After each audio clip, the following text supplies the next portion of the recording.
So he made his base where the divinity stone was and honed the only weapon he possessed. That weapon was, of course, transmutation. Though he had ignored his pain while he trained, it only continued to grow as time passed. But that pain only spurred his determination, and he redoubled his efforts to improve his transmutation. Thanks to his focused training, his skills increased far more rapidly than they had been until now, and he was able to transmute from over 3 meters away now. Unfortunately, his talent for earth magic itself had not grown at all. Once he had decided he'd trained enough, he created a small stone container in which he scooped up some ambrosia and began wandering the dungeon, transmuting, searching for his first target. That was when he had found the pack of twin-tailed wolves. He had followed them silently for a while.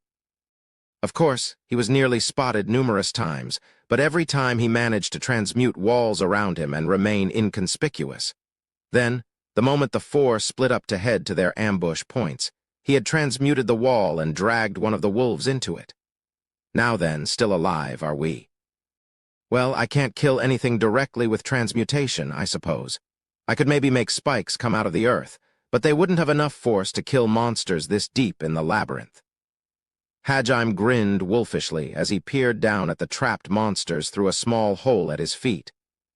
The wolves were all trapped within the wall itself and couldn't budge an inch. They were all whimpering softly, panic evident in their eyes.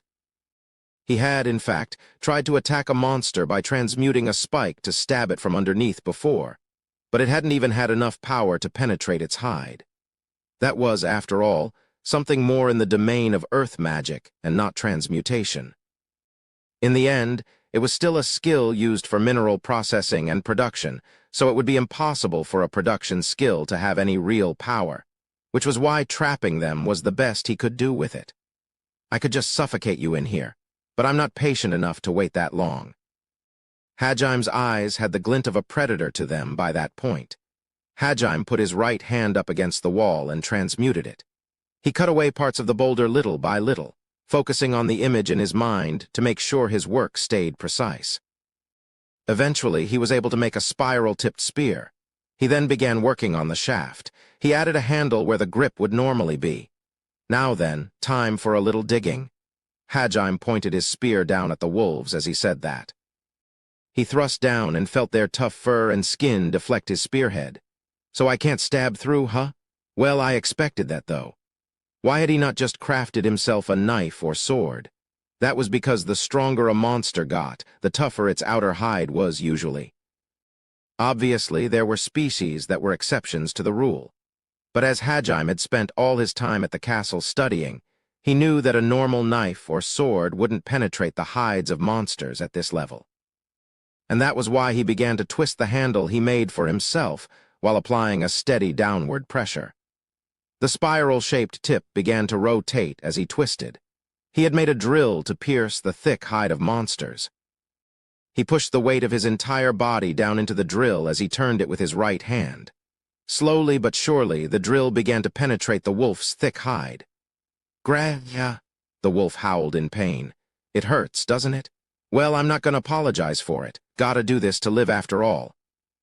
You'd eat me if you had the chance, so we're even." He spoke to the wolf while continuing his slow drilling. The wolf tried to struggle, but it was unable to move at all due to the stone tomb. Finally, the drill pierced the flesh of the wolf, and Hajime mercilessly gouged out its insides. The wolf screamed in agony as it died. Its howls lasted for a while, until suddenly it spasmed and grew still. "All right, with this, I finally have some food." Hajime smiled happily as he drilled the other 3 wolves to death. Once they were all dead, Hajime transmuted their corpses up to him, then began awkwardly peeling away their fur with one hand. After that, driven by his hunger, he began to devour them. He cut a ghastly figure as he tore into their flesh, illuminated dimly by the green light of the crystals. The green light that defined his hell. He greedily devoured the wolf, every bit the animal he had just killed. "Aga, gah, tastes like shit." He spat curses, but that didn't stop him from eating the wolf. His entire mind was focused on his meal. The flesh was tough and stringy, and the fresh blood clogged his throat. but he tore at the meat and swallowed it all happily nonetheless. It was his first time tasting food in 2 weeks. His stomach protested at the sudden infusion of flesh and resisted its ingestion. But Hajime didn't care what his stomach thought, so he continued wolfing the wolf down. He looked just like a feral monster. Any modern human would have found his current figure repulsive.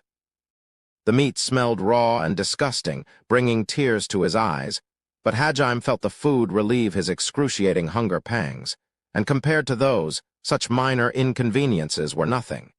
He had never imagined eating meat could be such a euphoric experience. He ate and ate and ate. Hours passed, and still he continued to consume. He gulped it all down with ambrosia, and had the priests of the Holy Church known his barbaric meal was accompanied with such a sacred drink, they would have fainted. However, around the time he was finally starting to feel full, Hajime began to notice a change occurring within his body. Searing pain shot through him. It felt as if something were eating away at him from within. As time passed, the pain only grew worse. It was unendurable agony. The pain was trying to eat him from the inside out. Hajime writhed on the ground, screaming in terror. This pain was far, far worse than the hunger pangs he had been feeling previously. With a trembling hand, Hajime pulled a stone vial out of his pocket, ripped the cap off, and poured its contents down his throat. The ambrosia did its work, and the pain began to recede, but then, eventually, it returned once more. Why won't it heal? Gaza.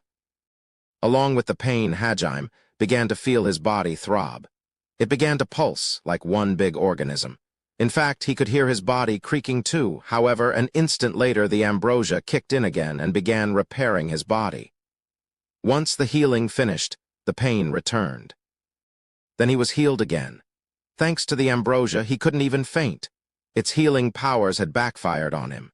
Hajime screamed incoherently, smacking his head against the wall over and over, but the pain showed no signs of ending.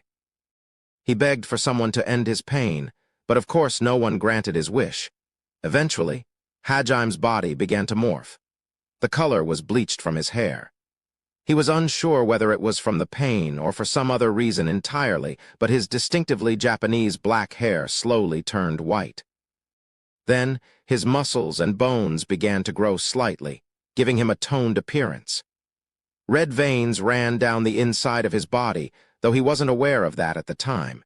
There existed a phenomenon known as overcompensation. When one attempted muscle training, their muscles actually tore, and the body simply regrew them a bit stronger to overcompensate. And that same thing was happening to Hajime. A monster's meat was poison to humans. Because of the mana crystals distilled into their blood, a monster's specialized organs allowed them to directly interface with magic and give them superior physical strength. The mana that circulated through monsters affected even their bones and muscles. This transformed mana allowed monsters to use magic without incantations or magic circles, though no one knew exactly how. Regardless of the particulars, a monster's mana was poison to humans and killed any who tried to ingest it. It would eat a person away from the inside, destroying their very cells.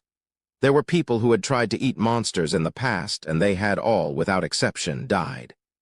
In fact, Hajime had read all about this, but his extreme hunger had led him to forget. Had Hajime just eaten the wolf's flesh, he would have died an agonizing but swift death. But there had been something that prevented that, and that was the ambrosia. It healed him every time his body was destroyed. As a result, his body was forced to evolve at an unnaturally rapid pace. It was broken, then repaired. Broken, then repaired. With each cycle, his body slowly changed, almost like a reincarnation of sorts. His frail, human body was forcibly transformed into something stronger, and he went through a ritual of rebirth. It could be said Hajime's screams were akin to the cries of a newborn. Finally, the pain receded, and Hajime slumped to the ground.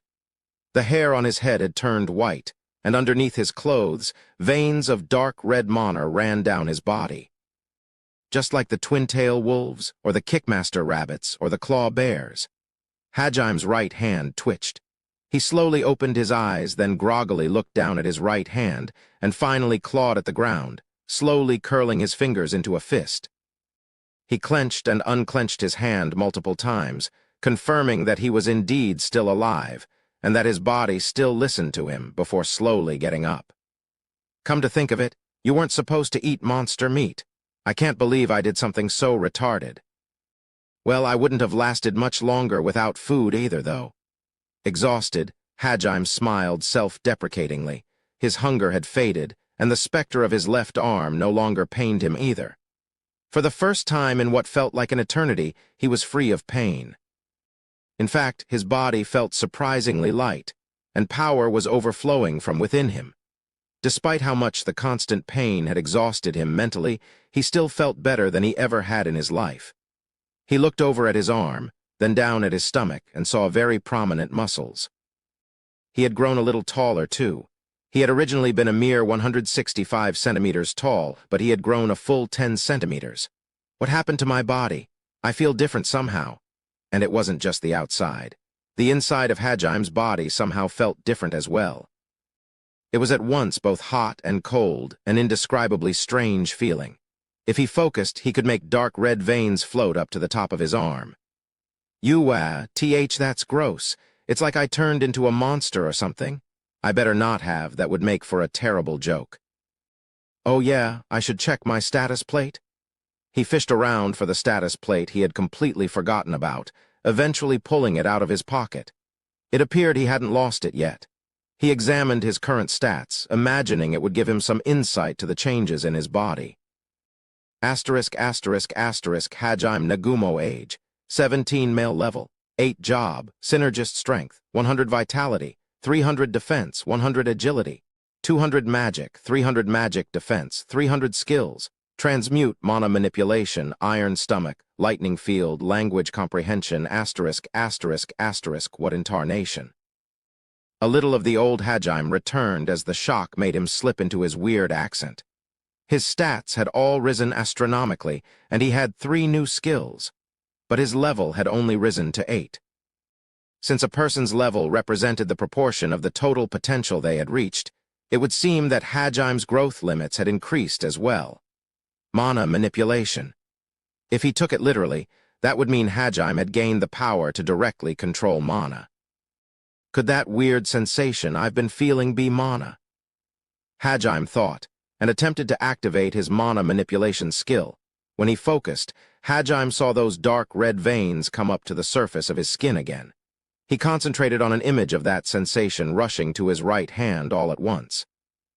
As he did so, the strange sensation, or rather his mana, began slowly flowing down to his hand. Oh, oh. He unconsciously cried out at the inexplicable sensation of mana moving throughout his body. Then, suddenly, his mana poured into the magic circle inscribed on the glove he was wearing without him having to say anything. Surprised, Hajime attempted to transmute something. The ground rose up without him saying a word. No way. I didn't even need to chant an incantation. I thought direct mana control wasn't supposed to be possible for anyone except monsters. Does that mean I absorbed a monster's special abilities by eating it? That was indeed the case. Hajime had acquired the power of monsters. He then moved to try out another of his new skills, lightning field. How am I supposed to use this? Since it says lightning field, it must have something to do with electricity, right? Could it be? Do I have the same skill the wolf used when it gathered electricity in its tail? He tried various things, but none of them seemed to do anything. Unlike mana manipulation, he couldn't physically feel the skill inside him, so he wasn't exactly sure how to go about activating it. While pondering to himself, he remembered that when he was transmuting, he always needed a mental image of the effect he was trying to produce. The less one relied on a magic circle to define the characteristics of a spell, the more they needed a mental image to guide its creation. Hajime formed an image of crackling static electricity in his mind. Suddenly, red lightning started trailing down his fingertips. "Oh, I did it. I see. So to use a monster's magic, I need a good mental image of its properties. And now that I take a closer look, my manas become reddish just like the monster's." He continued practicing making electrical discharges over and over. However, unlike the twin-tailed wolves, he was unable to fire off the electricity he could generate. From the sound of the name Lightning Field, Hajime surmised that he could only wrap himself in lightning and transfer it via direct contact. So he practiced adjusting the flow of the current, as well as the voltage of the electricity he could produce. The skill Iron Stomach most likely did exactly what its name suggested. Hajime most certainly didn't want to suffer that hellish pain of eating monster meat ever again. However, there didn't appear to be any other source of food in the labyrinth either, which would have meant that he would be forced to choose between starvation and agonizing pain. Fortunately, he assumed that skill of his prevented him from having to make such a choice. He took another strip of wolf flesh and seared it with his lightning field. Since he was no longer half-mad with hunger, he realized there was no need to eat the meat raw. He tried to ignore the pungent odor of burning flesh as he cooked the meat. Then he steeled himself, taking a bite of the meat. A few seconds passed, a minute, 10 minutes, and still nothing happened. Hajime grilled some more meat and ate it, and still there was no pain. He wasn't sure if it was due to his iron stomach or if his body had just adapted to monster flesh. He also didn't care too much. He was just glad he could eat again, without having to suffer every time he did. After he had eaten his fill, Hajime returned to his base. As he was, he might even have had a chance against that bear. He decided to spend some time training his new skills first, though. He went back to where he'd left the wolves' corpses and cut their meat into strips. He had a much easier time peeling their fur off this time. He piled as much meat as he could hold into another one of his stone containers and carefully took it back to his base. Once safe in his base with a supply of food, Hajime spent the next few days diligently training his skills. All of his skills grew at a fast pace. His transmutation skill underwent a change as well. It appeared that he had mastered it to the point where derivative skills began to pop up. The derivative skill he had learned from it was ore appraisal. It was a high-level derivative skill that was rare even among royal blacksmiths. Appraisal magic was generally far more complex than offensive magic, and therefore required suitably large magic circles to activate. For that reason, only certain academic facilities and large institutions had appraisal magic circles. However, people with appraisal skills could appraise anything within their domain of analysis with a small magic circle and simple incantation, as long as they were touching their target. It was a derivative skill, so it was by definition impossible to innately possess. Only through long years of transmutation training could one obtain the skill. When he acquired it, Hajime made sure to appraise every single ore and mineral he could find. When he appraised the green glowstones, the following appeared on his status plate: ****** green glowstone. This ore can absorb mana. When it is saturated with mana, it emits a faint green light. If you break a saturated glowstone, the light it has contained within explodes out all at once in a brilliant flash. *****, a very simple explanation. However, it was still very useful information. Hajime grinned wickedly as a plan came to mind. He wandered the labyrinth, looking for other stones to appraise, and ran into a certain mineral that gave him the idea for a weapon that would soon become his trump card. *****, Blastrock, a combustible ore. When exposed to fire, it burns like oil. As it burns, it slowly decreases in volume until it finally burns to cinders. Burning large quantities of Blastrock in a confined space will make it explode violently. Depending on its quantity and pressure, it's possible to create flames as strong as those created by fire magic. Hajime could feel all the pieces coming together when he read that explanation. Blastrock is just like gunpowder back on Earth. With something like this, I can make a weapon out of transmutation, even. Hajime stared at the stone excitedly. It would take a great deal of trial and error to get things the way he wanted them, but he was still overjoyed. He finally had a combat use for the transmutation that had saved his life so many times before. He began zealously working on his project, so focused on his transmuting that he didn't eat or sleep for days. After thousands of failed attempts, Hajime finally completed it, a modern weapon that boasted immense strength and fired projectiles that traveled faster than the speed of sound. The weapon was about 35 centimeters long, made of the hardest and densest material he could find, tore, and it boasted 6 chambers. The barrel was rectangular. The bullets were made from the same super-hard Tor stone, and each shot was packed with powdered blast rock. He had made himself a revolver, but the difference was that it used more than just the power of blast rock combustion to propel its bullets. Hajime was able to use his lightning field skill to electrically accelerate his shots like a railgun. The combination made his bullets pack more of a punch than an anti-tank rifle. He decided to name it Donner. It was going to be his partner moving forward, so he reasoned it needed a name. With this, both those monsters and the exit are in my sights. Hajime stared proudly at Donner, the weapon he had made by using the guns he remembered from his old world as a reference. The most common class in the world, Synergist, which was thought to be good for nothing more than crafting swords and armor, had brought forth modern weaponry into this fantasy world with the power of its sole skill, transmute. Tor stone, a black, hard rock. On the Mohs scale that went up to 10, it would rank an 8 for hardness. It is able to handle heat and direct impacts well, but is weak to the cold. Cooling the stone makes it brittle and fragile. However, reheating it will restore its hardness. Munch? Munch. Man, even rabbit meat tastes like shit. A few days after he had finished crafting Donner, Hajime was sitting outside his base eating rabbit meat. By rabbit meat, he of course meant Kickmaster Rabbit Meat. The same powerful rabbit that had looked down on Hajime before was nothing more than his prey. Hajime had hoped the rabbit's meat might taste a bit better, but it was every bit as disgusting as the wolves he had eaten. It was still monster meat after all. Despite its disgusting taste, he still ate it with gusto. Thanks to his iron stomach skill, he was able to eat as much as he wanted whenever he felt himself getting hungry.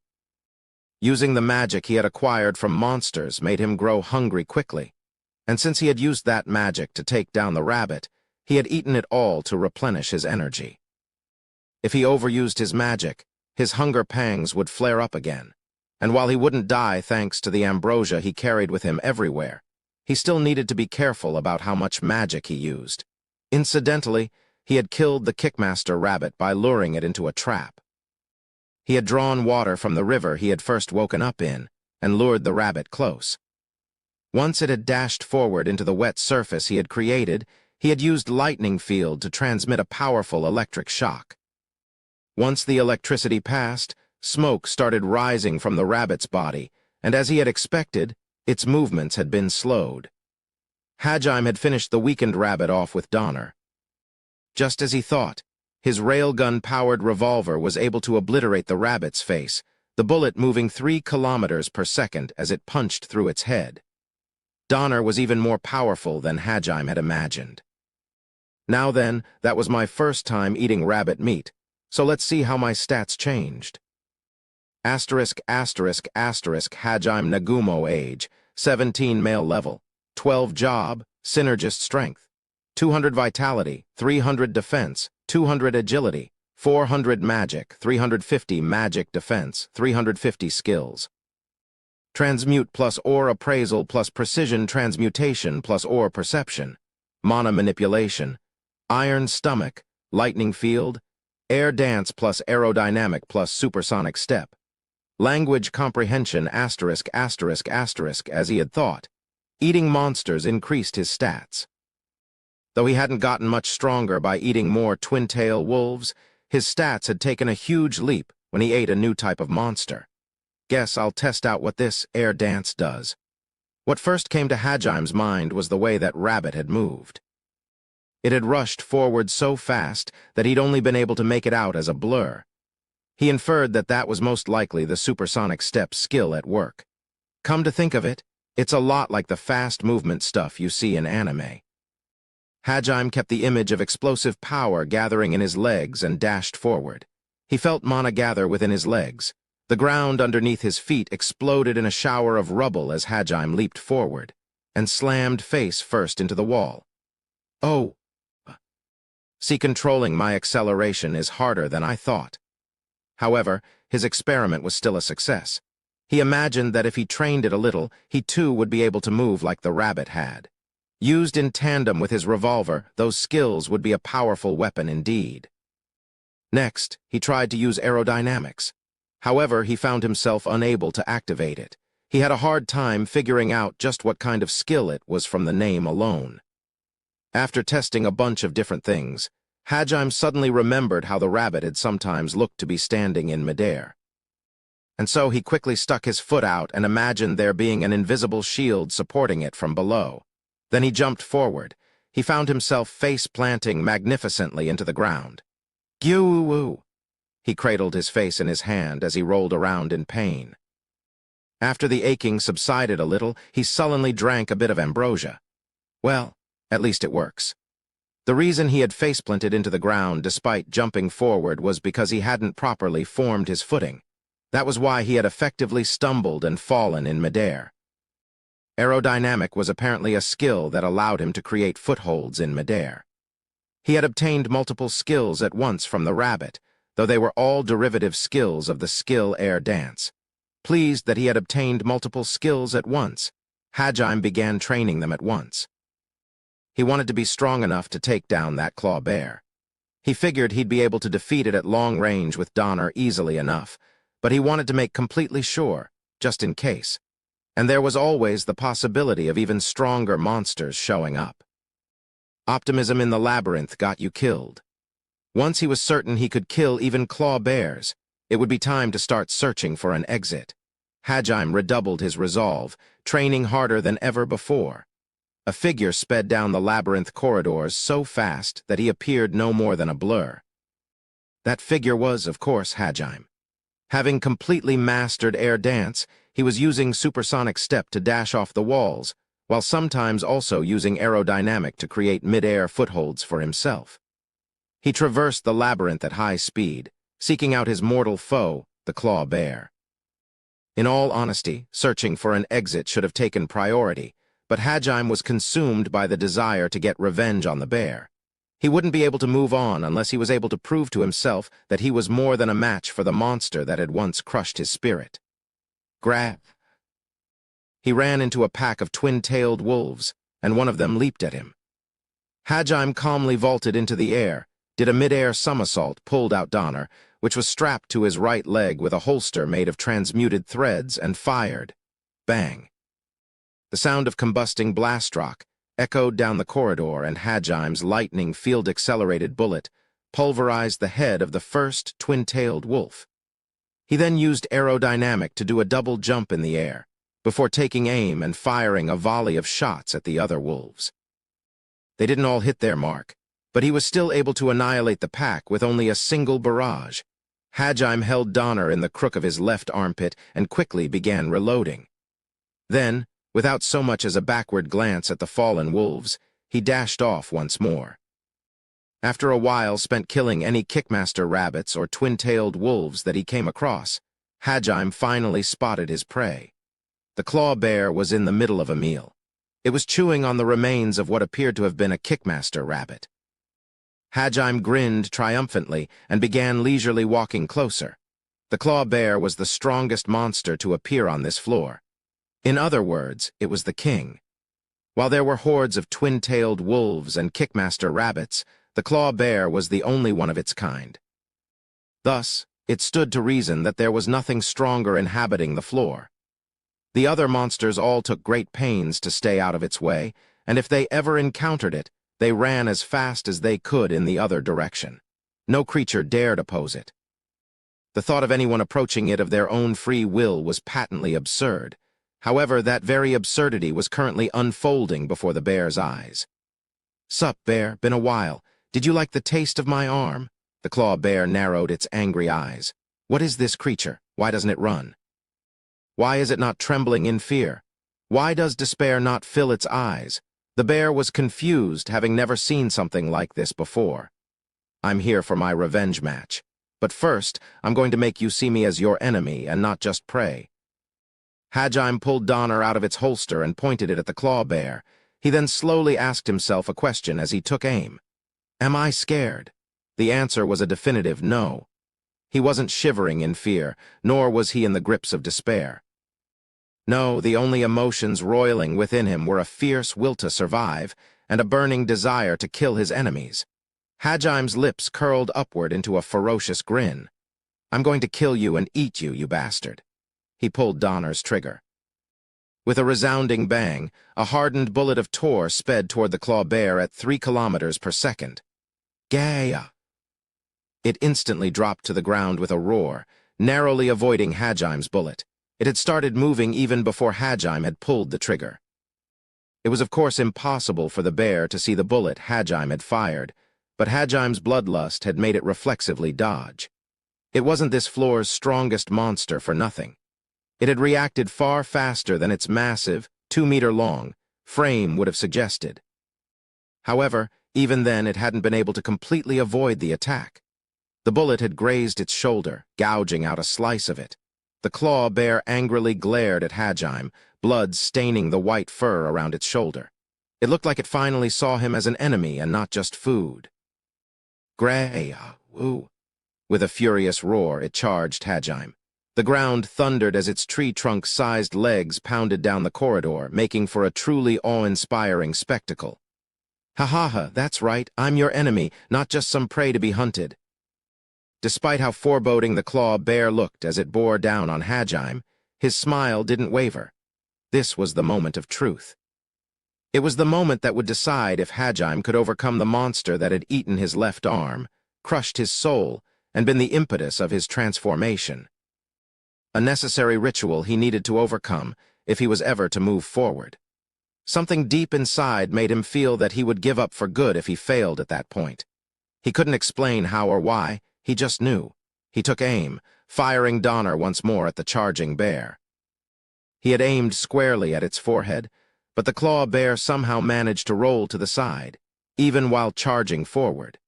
It made no sense for something so big to be so fast. It barreled its way into range of Hajime and swiped at him with one of its massive claws. The edge of its claws looked slightly warped as they swept down. Is that related to its special magic?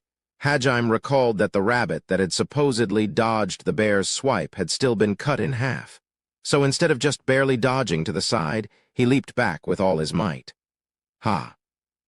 An instant later, the bear's claw swiped past where Hajime had just been standing, followed by a ferocious gale. He gasped in pain, then looked down and saw shallow cuts running down his chest. He hadn't been able to completely dodge it. His reaction time wasn't able to keep up with the rapid increase in his physical abilities. The claw bear roared, angry that its prey still lived, and in the blink of an eye swiped down a second time at his enemy. Damn, you're fast. Hajime cursed without realizing it as he saw a second set of wind blades bear down on him. He instantly used aerodynamic to flee into the air while firing off a third shot. However, the claw bear instantly changed directions the moment it saw the red flash from Donner, completely ignoring the laws of inertia. Upon closer inspection, Hajime saw deep ruts in the ground and realized it must have used its claws as a fulcrum to pivot off of. It was certainly far more intelligent and far more agile than a normal beast. Gah! It roared again, then swung its foreclaws in across at Hajime, who was still up in the air. Warning bells went off inside Hajime's head. Without sparing a moment to think, Hajime activated both aerodynamic and supersonic step at the same time, then dashed away from that spot. He felt a gust of wind brush past his thigh, and a second later the wall behind him had a cross-hatched lattice of furrows gouged into it. Damn bastard. You can do that too? Hajime groaned as he fell to the ground. He hit the ground off balance and fell. He righted himself instantly, but staggered as a sharp pain ran through his thigh. It seemed that the claw bear could throw its wind claws too. Hajime's expression twisted into a pained grimace, but he took no time to dwell on it and fired Donner once more. He didn't have time to nurse his wounds, as the bear had already started closing in once more. He pulled the trigger again, firing twice in quick succession. Even with its inhuman agility, the claw bear wasn't able to dodge both bullets, and took 2 hits, one to the temple and the other to its flank. Though it had managed to avoid fatal injuries, it had still been blown off the course of its charge. The distraction proved enough to stop the next barrage of wind claws from going off. However, though it had veered a little off course, the claw bear still charged forward like a cannonball. Though he wasn't directly in the bear's trajectory any longer, his wounded leg prevented him from dodging, so the bear still managed to hurtle into him. It felt like being hit by a truck. Hajime was blasted backward from the force of the bear's charge. Gasa! The impact forced the air out of his lungs, which made Hajime snarl ferociously. Donner's chamber held 6 bullets. He had fired 5, but he still had 1 left. There was no way he would be able to reload in the middle of this fight, and his own stats weren't high enough that he could beat the claw bear without Donner's overwhelming firepower. Each shot that missed was a shot that had brought him that much closer to death. And yet, Hajime still grinned. Because with this, his victory was now assured. As he slammed into the ground, he flung Donner into the air. He then pulled something out of his pocket and threw it at the injured claw bear. I'm quite proud of how this one turned out. You'd best be careful if you don't want to die.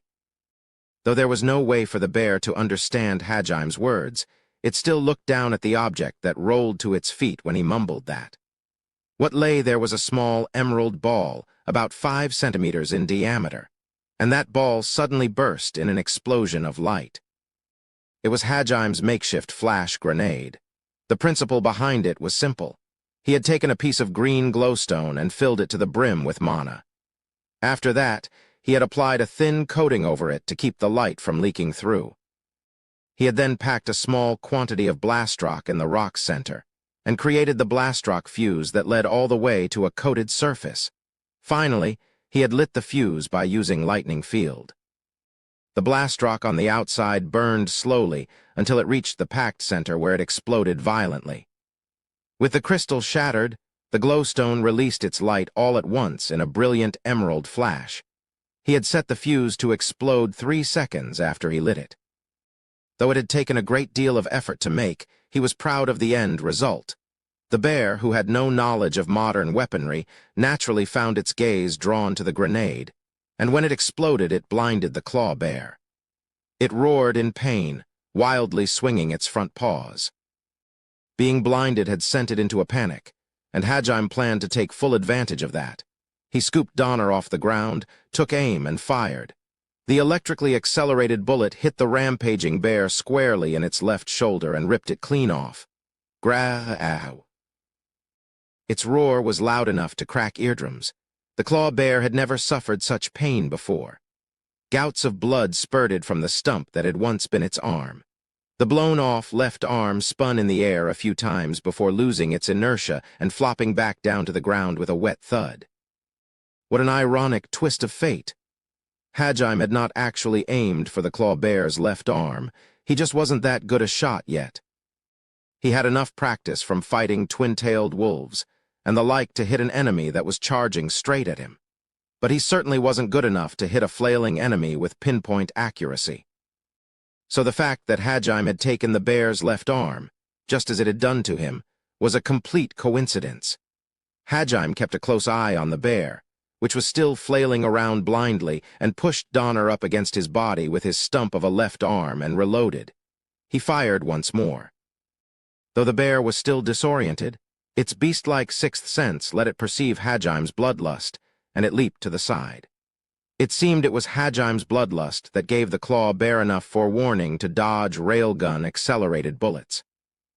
Once he realized this, Hajime narrowed his eyes and used supersonic step to dash past the bear, over to where his severed left arm lay. The bear turned to look at him with its furious, hate-filled red eyes. It seemed it had finally recovered its eyesight. As it was watching, Hajime lifted up the bear's left arm and bit down on it. His jaws had been greatly strengthened from eating demon meat for so long, so he easily tore through the tough skin and sinew.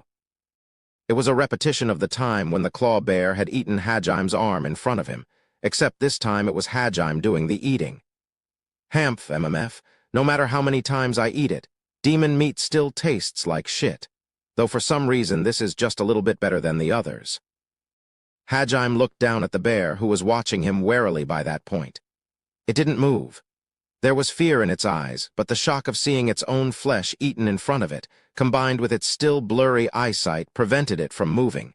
Glad for the reprieve, Hajime continued chewing. Suddenly he felt something.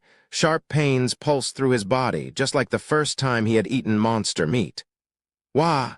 He quickly pulled out a vial of ambrosia and ingested it. The pain wasn't as bad as the first time, but it was still sharp enough that he fell to one knee, unable to keep himself upright. It appeared the claw bear was a different species entirely compared to the twin-tailed wolves or kickmaster rabbits, and absorbing its power brought with it the old pain. Of course, the bear wasn't about to let that chance slip past. It roared in defiance and charged forward. Hajime was still on one knee, unable to move. At this rate, he would be trampled by the bear, and it would just be a repeat of their first encounter. But when that thought crossed his mind, something suddenly occurred to Hajime, and he smirked. He put his right hand on the ground and wrapped it in lightning. All of the lightning released by his full-power lightning field raced down the liquid coating the ground and zapped the bear standing on the other end. The liquid was, of course, the bear's blood, the sea of blood that had poured out of its stump of a left arm. When Hajime had brandished the claw bear's arm right in front of it, he had spilled drops of blood everywhere and created a small puddle of it around where he stood. He was not so arrogant that he would eat in the middle of a fight just to show off. He hadn't predicted the pain of eating monster meat to return, but the rest of it had all been part of his trap. Even eating the arm right in front of the bear had been to goad it into charging headlong at him. The pain had thrown a bit of a wrench in his plans, but everything had still ended up working out just fine. The moment the bear had stepped into the pool of its own blood, thousands of volts of electricity fried its entire body. The electricity burned the claw bear's flesh, scorching some nerves as it did. However, though he had unleashed it at full power, its might was still a far cry from the actual thing. Unlike the twin-tailed wolves, he was unable to shoot lightning bolts, and his lightning field could only output half the power of the original. But even that much was still enough to paralyze the bear for a few seconds. Grey-oo. The claw bear let out a low growl, then collapsed to its knees, shivering in a puddle of its own electrically charged blood. Even down on all fours, or rather all threes, it still glared murderously at Hajime. He glared right back at it and painfully got to his feet. He slowly pulled Donner out of its holster and walked over to the claw bear. He pushed the muzzle against its forehead. "You're my prey now," he said with finality, pulling the trigger one last time. The Tor bullet fulfilled its duty, utterly pulverizing the claw bear's head. One final gunshot echoed throughout the empty corridor. Up until the moment of its death, the claw bear never took its gaze off Hajime. Similarly, Hajime never took his gaze off the claw bear. The exhilarating rush of joy he had expected never came, but there was no sense of emptiness either. He had simply done what was necessary in order to live, in order to earn the right to survive. Hajime closed his eyes and rethought his mindset. After a moment of quiet deliberation, he resolved to continue living like this. He did not enjoy fighting. He just wanted to avoid pain. He just wanted to be able to eat his fill. He just wanted to live, overthrowing his unreasonable fate, killing everything that opposed him. They were all simply steps he took in order to survive. He swore to himself that he would survive and make it back home. That's right. I just want to go home. I don't care about anything else. I'll make it home no matter what I have to do. I'll grant this one wish of mine by my own hands, and no matter who they may be, anyone that tries to stand in my way. Hajime opened his eyes and smiled viciously. Will die by these hands. Asterisk, asterisk, asterisk, Hajime Nagumo age, 17 male level, 17 job, synergist strength, 300 vitality, 400 defense, 300 agility, 450 magic, 400 magic defense, 400 skills. Transmute plus or appraisal plus precision transmutation plus or perception plus or desynthesis plus or synthesis. Mana manipulation. Iron stomach, lightning field, Air dance plus aerodynamic plus supersonic step. Gale claw, language comprehension, asterisk, asterisk, asterisk. Let us turn back the clock a few weeks. Shizuku Yigashi gazed sorrowfully at her still-sleeping friend. The summoned heroes had all been granted private rooms in the Heilig Palace, and Shizuku was currently resting in one of them. It had been 5 days since their desperate life and death struggle in the labyrinth. They had rested one night in Horod's Inn before taking an express carriage back to the palace. After having tasted death and despair, the students were in no condition to continue their practical training course.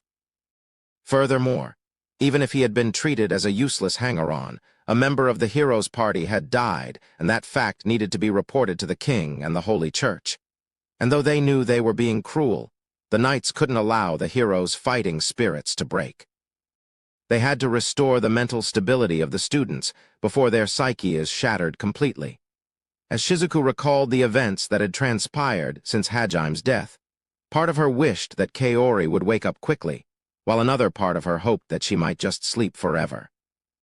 Every single person who heard the report of Hajime's death was first shocked that a member of the heroes group could have died, and then relieved when they heard it was just the worthless Hajime.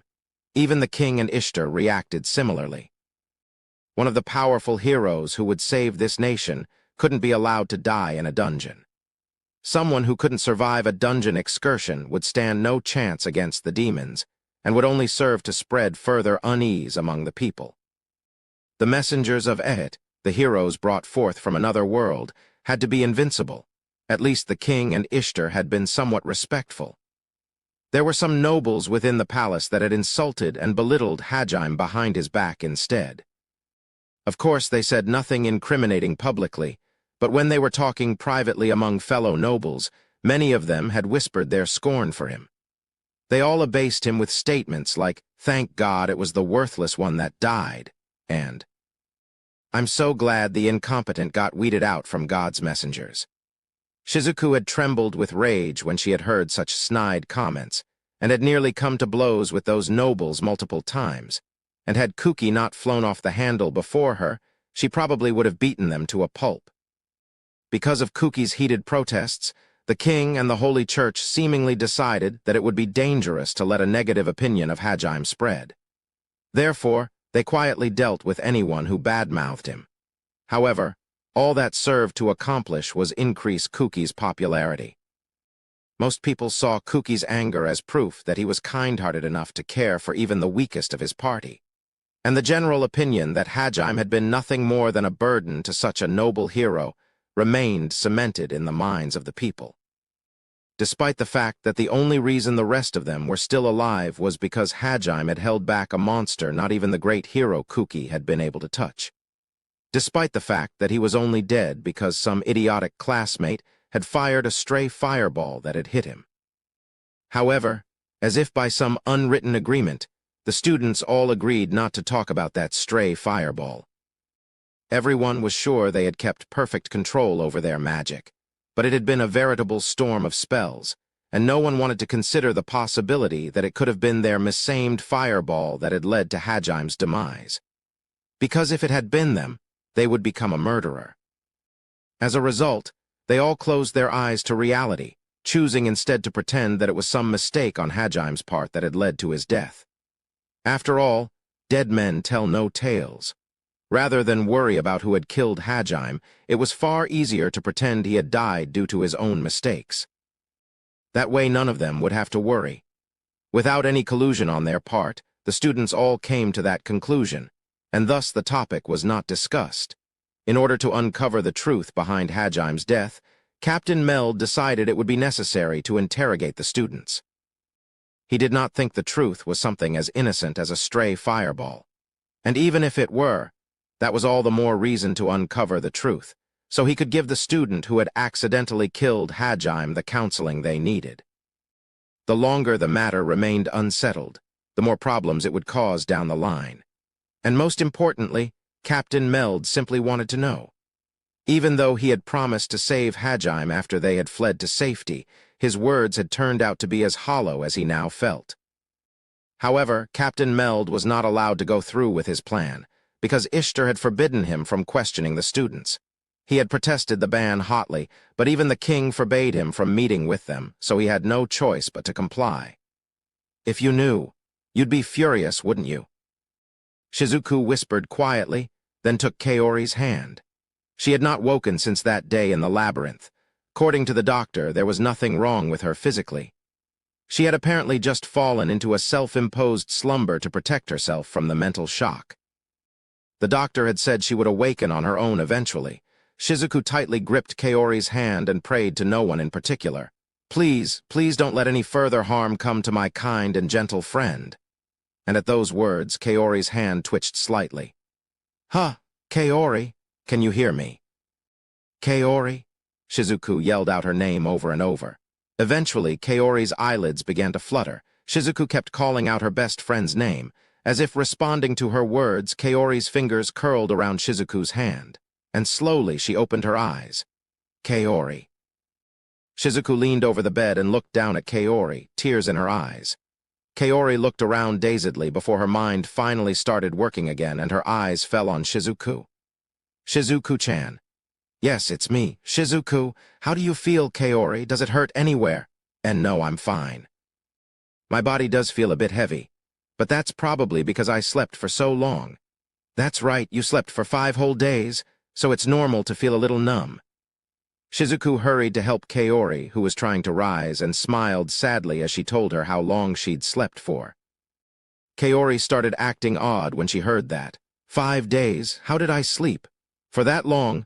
I thought I was in the labyrinth, and then As she saw Kaori's eyes grow more and more distant, Shizuku panicked and quickly tried to change the subject. However, Kaori's memories returned before Shizuku could get even a word out. And then, what happened to Nagumo-kun? Well, Shizuku grimaced, unsure of how to explain. From Shizuku's pained expression, Kaori was able to surmise that the nightmare she saw in her memories was indeed true.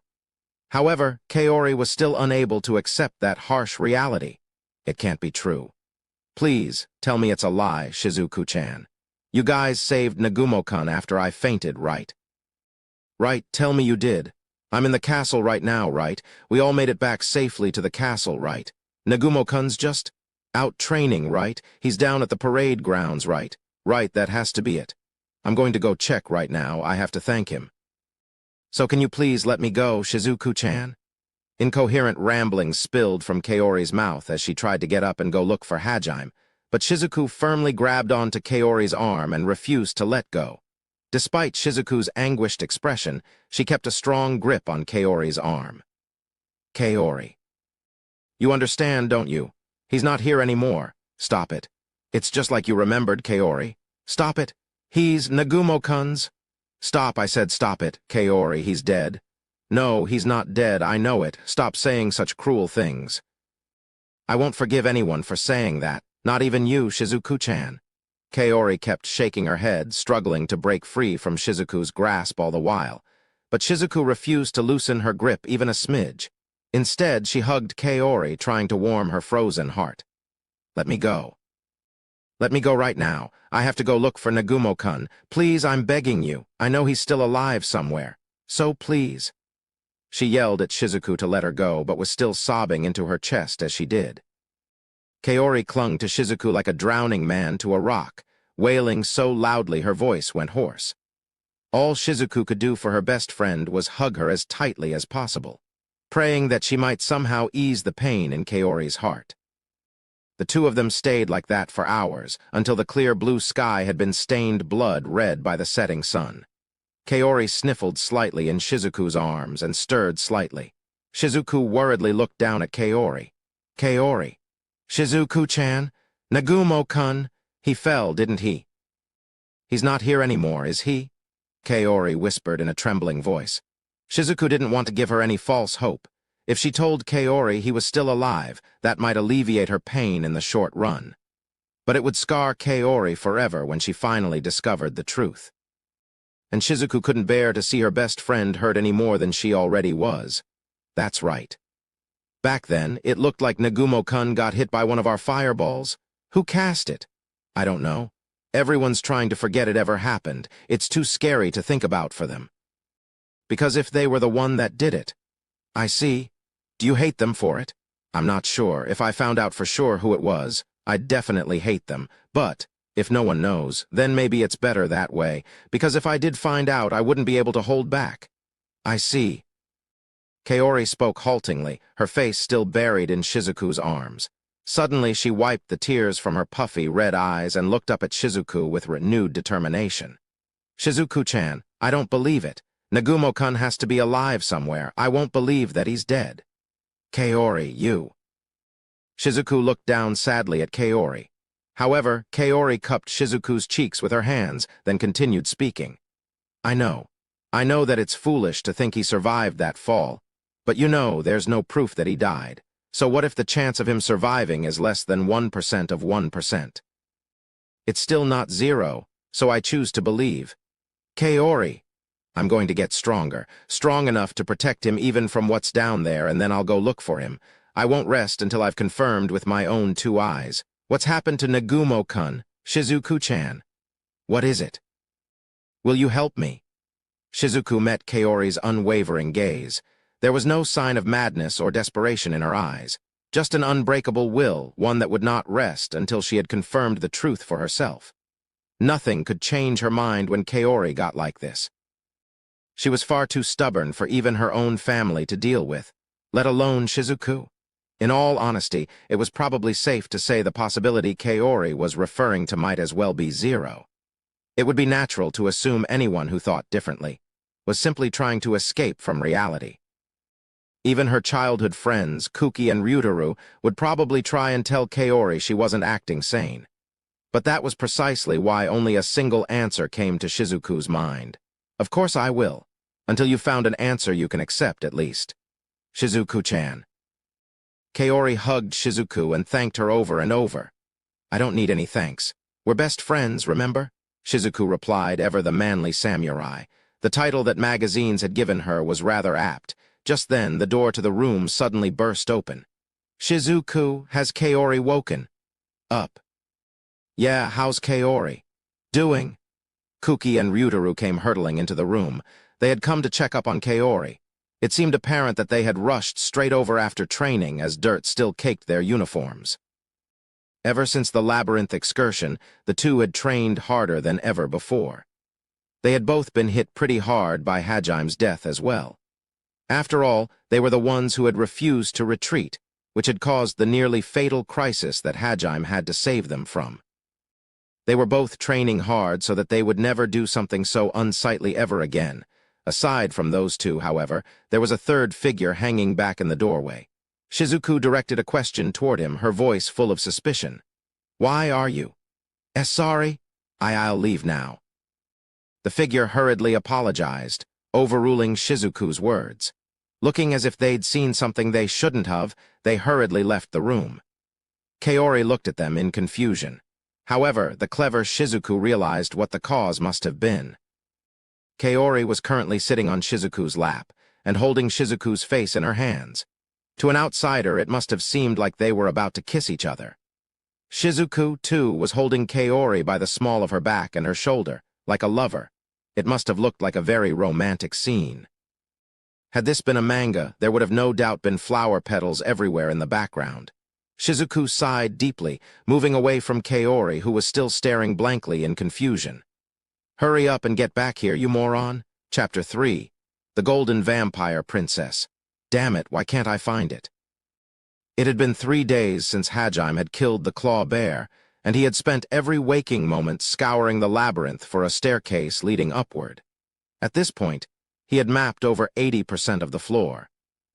After killing the Claw Bear, Hajime's stats had made another huge jump, so there was no longer anything on the floor that posed even a mild threat to him. As such, even though the floor was vast, his search progressed rapidly and without incident. Despite that, he was unable to find any stairs no matter how hard he looked actually. That wasn't strictly true. While he had been unable to find any staircases leading up, he had already discovered the staircase leading down 2 days ago.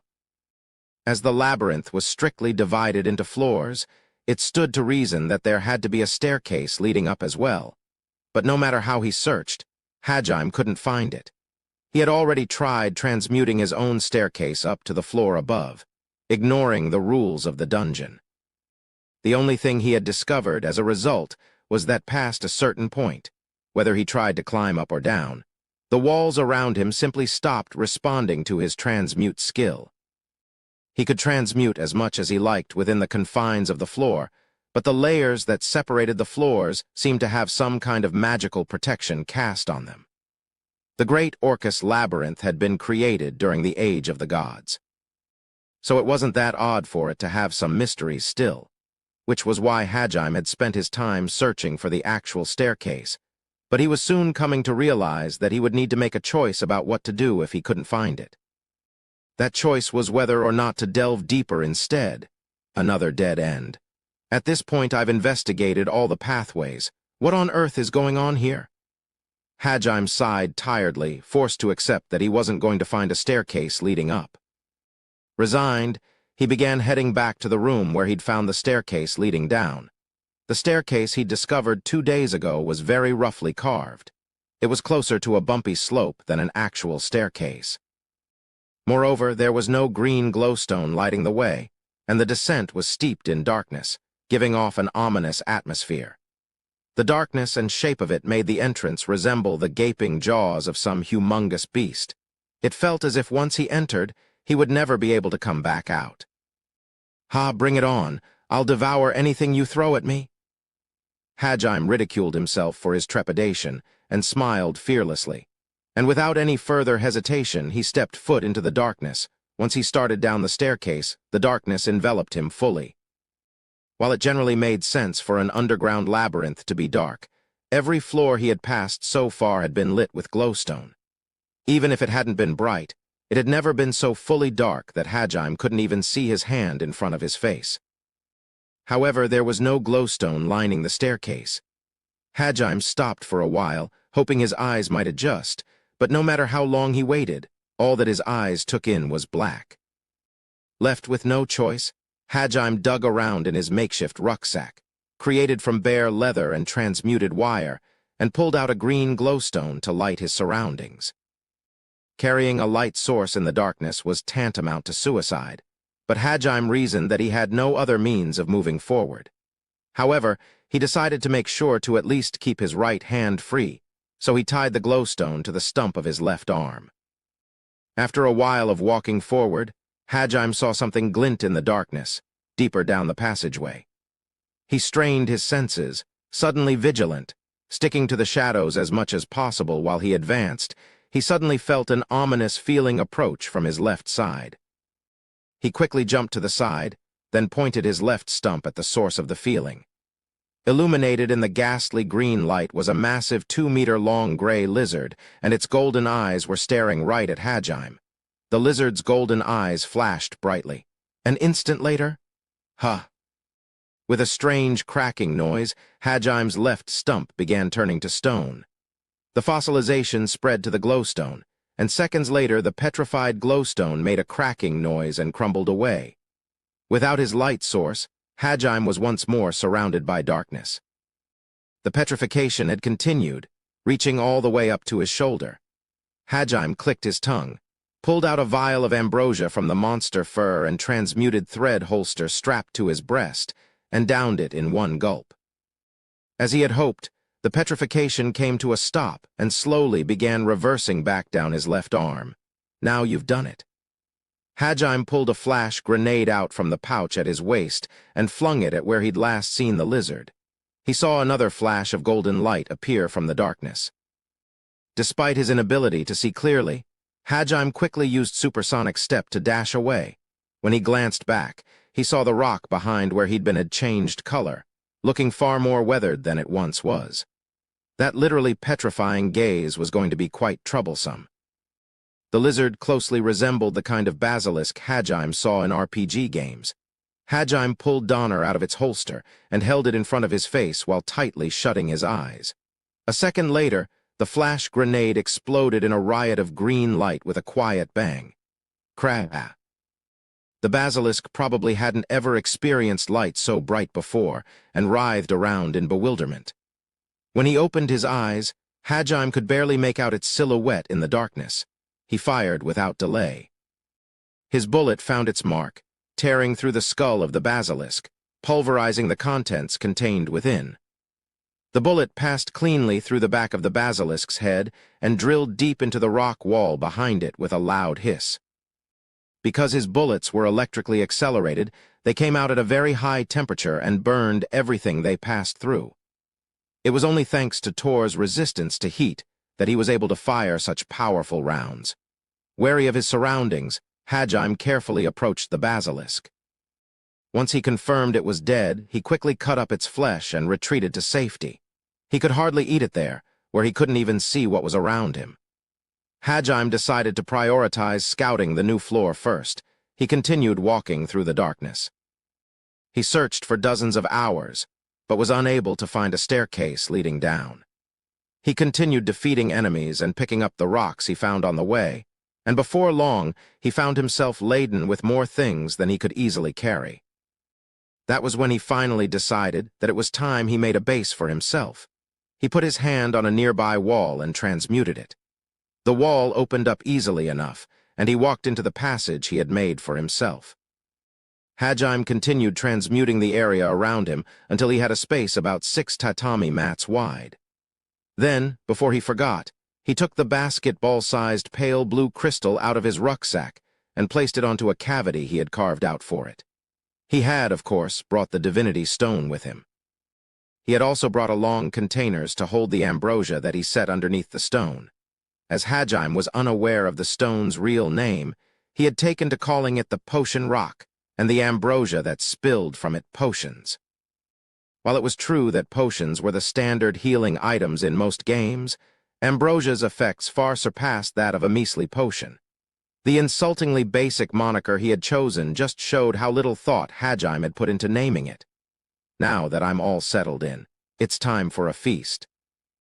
Hajime took all the meat he had collected out of a stone container he had fitted to his rucksack using transmutation. Then he grilled it all with lightning field. The day's menu consisted of roast basilisk meat, roasted whole owl with half its feathers still sticking on, and roasted whole 6-legged cat thing. There were no seasonings. At least I have food. As he worked through his meal, he began feeling that familiar pain in his body. The pain meant his body was being forcibly strengthened once more, which meant that the monsters here were at least as powerful as the claw bear had been, if not more. That made sense, as the combination of their special magic and the darkness had made each of them quite difficult foes to face. However, Donner was able to pulverize anything it hit, so Hajime hadn't really noticed that they were that much stronger than their counterparts on the floor above. He drank some more ambrosia and ignored the pain as he continued eating. He had suffered so much since losing his arm that such a measly level of pain didn't even faze him. Ha, thanks for the meal. Now then, let's see how my stats changed. Hajime took out his status plate as he said that. His current stats were as follows. ****** Hajime Nagumo age, 17 male level, 23 job, synergist strength, 450 vitality, 550 defense, 350 agility, 550 magic, 500 magic defense, 500 skills. Transmute plus ore appraisal plus precision transmutation plus ore perception plus ore desynthesis plus ore synthesis. Mana manipulation, iron stomach, lightning field, air dance plus aerodynamic plus supersonic step.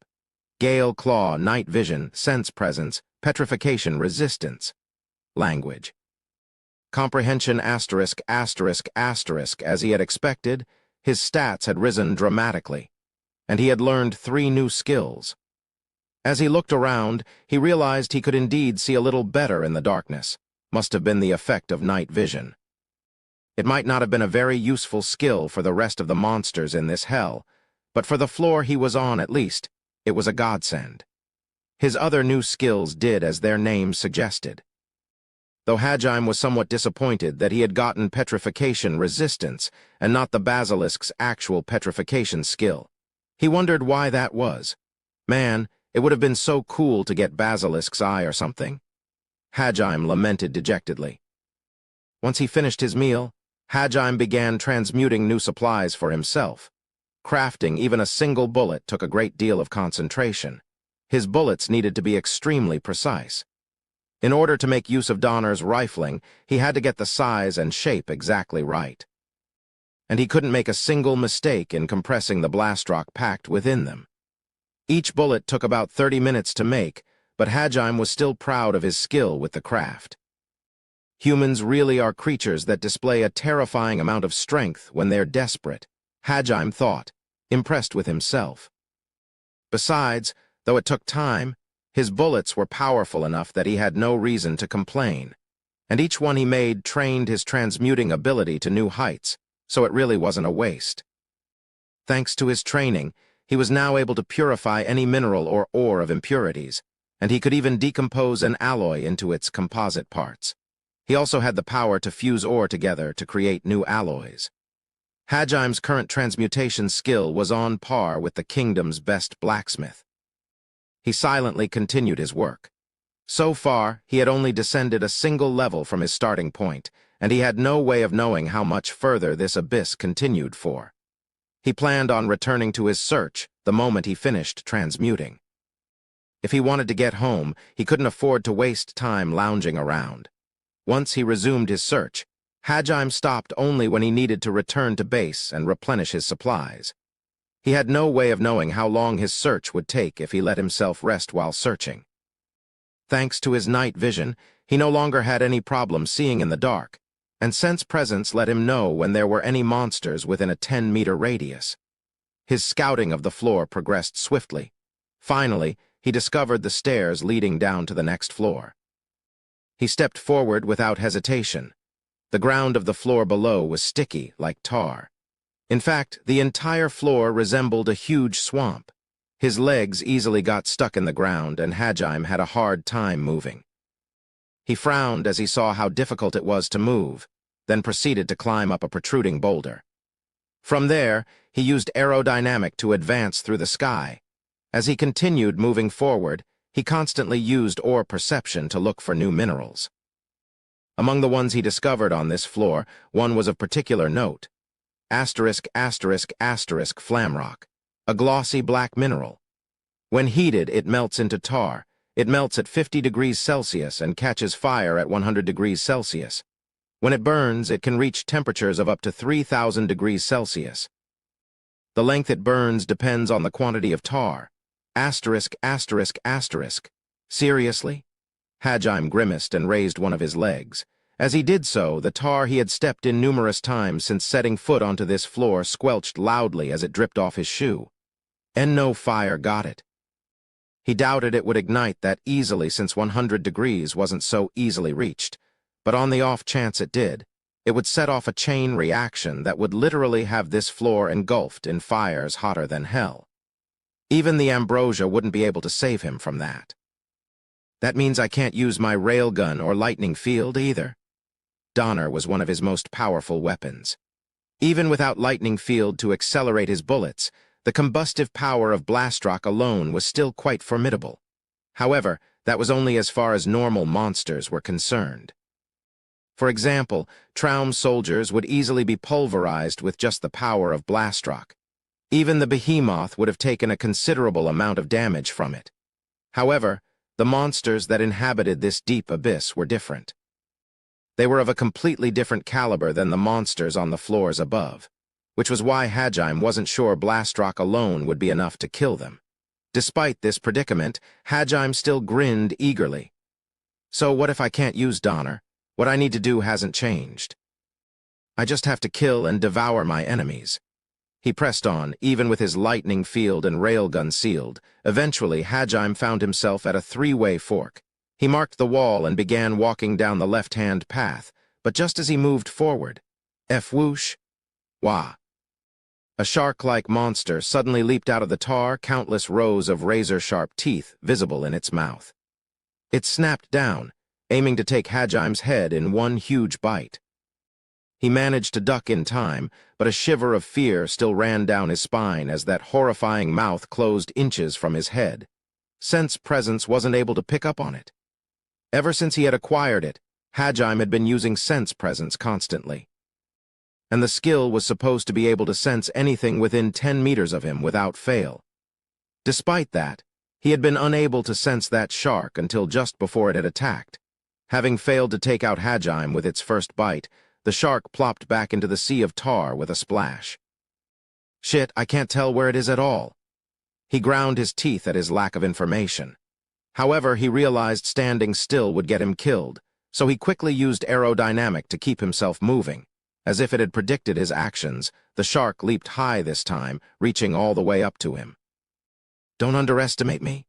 Hajime somersaulted in the air, and while hanging suspended upside down, he fired directly at the shark. The bullet fired from Donner's muzzle rushed forward, eager for blood, and with perfect aim hit the shark square in its back. However, TCH. It doesn't have enough power to penetrate. The bullet created a small dent in the shark's skin, and then, as if it had encountered a wall of rubber, it bounced off. It appeared the shark's skin was resistant to physical attacks. Gah! It nimbly leaped past and dived back into the sea of tar. Then, with that same agility, the shark aimed for Hajime's landing point, jumping at him once more after he finished his somersault. He managed to twist his body at the last minute, avoiding being torn in half, but the shark still managed to gouge a tiny chunk of flesh from his side. The impact caused Hajime to fall into the sea of tar. His entire body was covered in black goo, but he quickly leaped back to his feet and jumped into the air. A second later, the shark's jaws opened up where Hajime had just been lying, then closed down with a snap. Cold sweat ran down Hajime's back as he kept himself in the air with consecutive uses of aerodynamic. But his fearless smile never left his face, despite how easily he was getting cornered. Bring it! He kept himself aloft with aerodynamic, always moving from place to place, while he waited for the shark to attack once more. His powers of concentration, which he had honed through weeks of relentless transmutation, served him well here. As he focused, his surroundings slowly came into clearer view, and he could even make out colors. So what if I can't find it with sense presence? To begin with, I handled myself just fine even when I didn't have it. Even if I can't see where it is, it has to show itself when it attacks. Focused, Hajime moved to leap into the air once more, but as he did so, his footing grew unstable and he lost his balance as he jumped. The shark wasn't one to let that opportunity go past. It leaped out from behind Hajime, right where his blind spot was. Well, I'm glad you're so simple-minded. His supposedly failing balance suddenly recovered, and he jumped to the side, avoiding the shark's attack. At the same time, he swung his right hand, with Donner still held tightly in it, at the shark. A huge gash appeared in the shark's side, and blood sprayed everywhere as it fell back into the tar. It floundered around in the tar, flailing in pain. Hajime had purposely pretended to lose his balance in order to lure the shark into attacking from his blind spot. Then he had wrapped the claw bear's special magic, Gale Claw, around Donner as he had swung it. Hajime swooped onto the flailing shark and swung Donner down at its head. The Gale Claw split its head cleanly in two. Though he had only one claw instead of three, its sharpness was unmatched. It was the perfect skill for close combat. Now then, time to find out why I wasn't able to sense your presence. Hajime licked his lips in a predatory fashion as he said that. He stored the shark meat in his bag, then continued searching. He found the exit to the next floor before long, and descended to the level below. Hajime Nagumo age, 17 male level, 24 job, synergist strength, 450 vitality, 550 defense, 400 agility, 550 magic, 500 magic defense, 500 skills. Transmute plus ore appraisal plus precision transmutation plus ore perception plus ore desynthesis plus ore synthesis. Mana manipulation. Iron stomach, lightning field, air dance plus aerodynamic plus supersonic step. Gale claw, night vision, sense presence, hide presence, petrification resistance. Language comprehension ******. Hajime continued conquering the labyrinth. He descended down floor after floor, until he had gone another 50 floors past the one that had the tar shark. He had lost all sense of time down in the dungeon, and had no way of guessing how many days had passed. Though it still took time, it was clear he was progressing through the labyrinth at a ridiculously fast pace. While progressing, he had countless brushes with death and had to fight all sorts of unbelievably powerful monsters. Among them were a huge rainbow-colored frog that could spit poison and a giant moth that, oddly enough, looked a lot like Butterfree. The frog he had encountered on a floor that had a faint poisonous mist spread throughout it, and the moth had the ability to spread its scales through the air. Scales that paralyzed anything they touched. Had it not been for the ambrosia he was constantly drinking, Hajime would have died countless times searching through the labyrinth. The poison spit by the frog had assaulted his nervous system and hurt almost as bad as the first time he had eaten monster meat. It was only the tiny ambrosia vial he kept attached to his back teeth that had saved him. The vial he had attached there was crafted from a weak rock that would easily break with a single bite. He was eternally thankful that he had prepared that as a last resort for emergency situations. He had, of course, eaten both the moth and the frog. There had been some reservation to eating the moth, but he reminded himself it was to make him stronger, which helped him power through that meal. Hajime had remembered feeling somewhat vexed when he discovered that the frog had actually tasted better than all the other monsters so far.